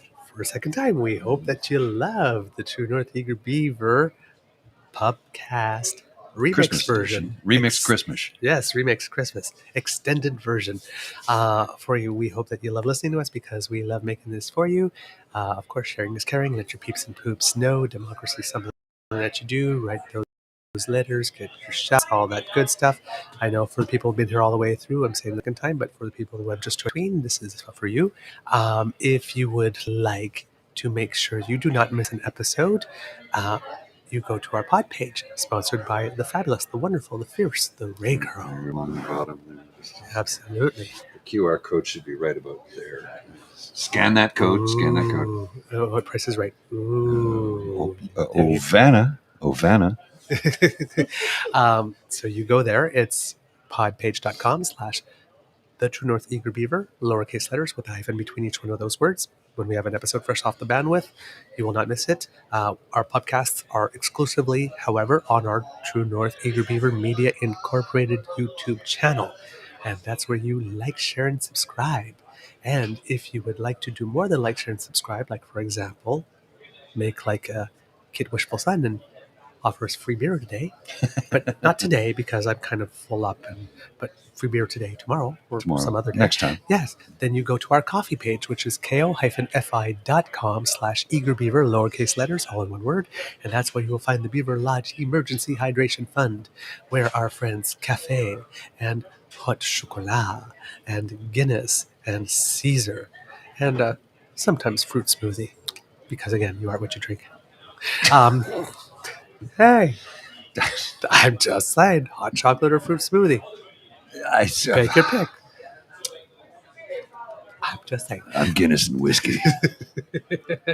That's Here, what it's like this. Is like, all right, here's how it goes. Whiskey neat, ice cold Guinness, coffee black. Any questions? Steak rare. Steak rare. Just smack it in the arse and put it on the plate. So that's where you go, and you can find our tip share there. That's, I believe I said coffee, kofi.com/eagerbeaver, lowercase letters, all in one word, from the Lieutenant's Pub. Yes. This is your Eager Beaver and Mr. Grizzly and Mademoiselle Fox saying it could be a tough world out there, so please be kind to and gentle with yourself. Mademoiselle Fox, some words of wisdom, please. She's got to put her headset on. Definitely wear some cozy pajamas tonight. Make yourself a hot cocoa. And don't smash anything unless you really need to. There you go. Mr. Grizzly. I don't know. I was on the spot. That's all I got. That's wisdom. Mr. Grizzly, some words of wisdom, please. I don't smash anything, really. Unless you need to. Sometimes you have to. Oh, okay. I mean, smash the button or smash a plate. I don't know. Unless you're busy smashing. Yeah, the look on your face, babe. Oh, wait a minute. Okay, yeah, all right. I'm okay. Yeah. Yeah. Yeah, exactly. We are sex positive on the show, kids. All right. We love you. We love you very much. Thank you for your generosity. Thank you for your kindness. And thank you for your time. Yes, this is early Merry Christmas, but we will have shows for you next week. Don't worry. Yes, we will. We will be there. So even though we're saying Merry Christmas, you do not have to wait till New Year to see us. We're not going there anywhere. Monday. We'll be around. All right. See you.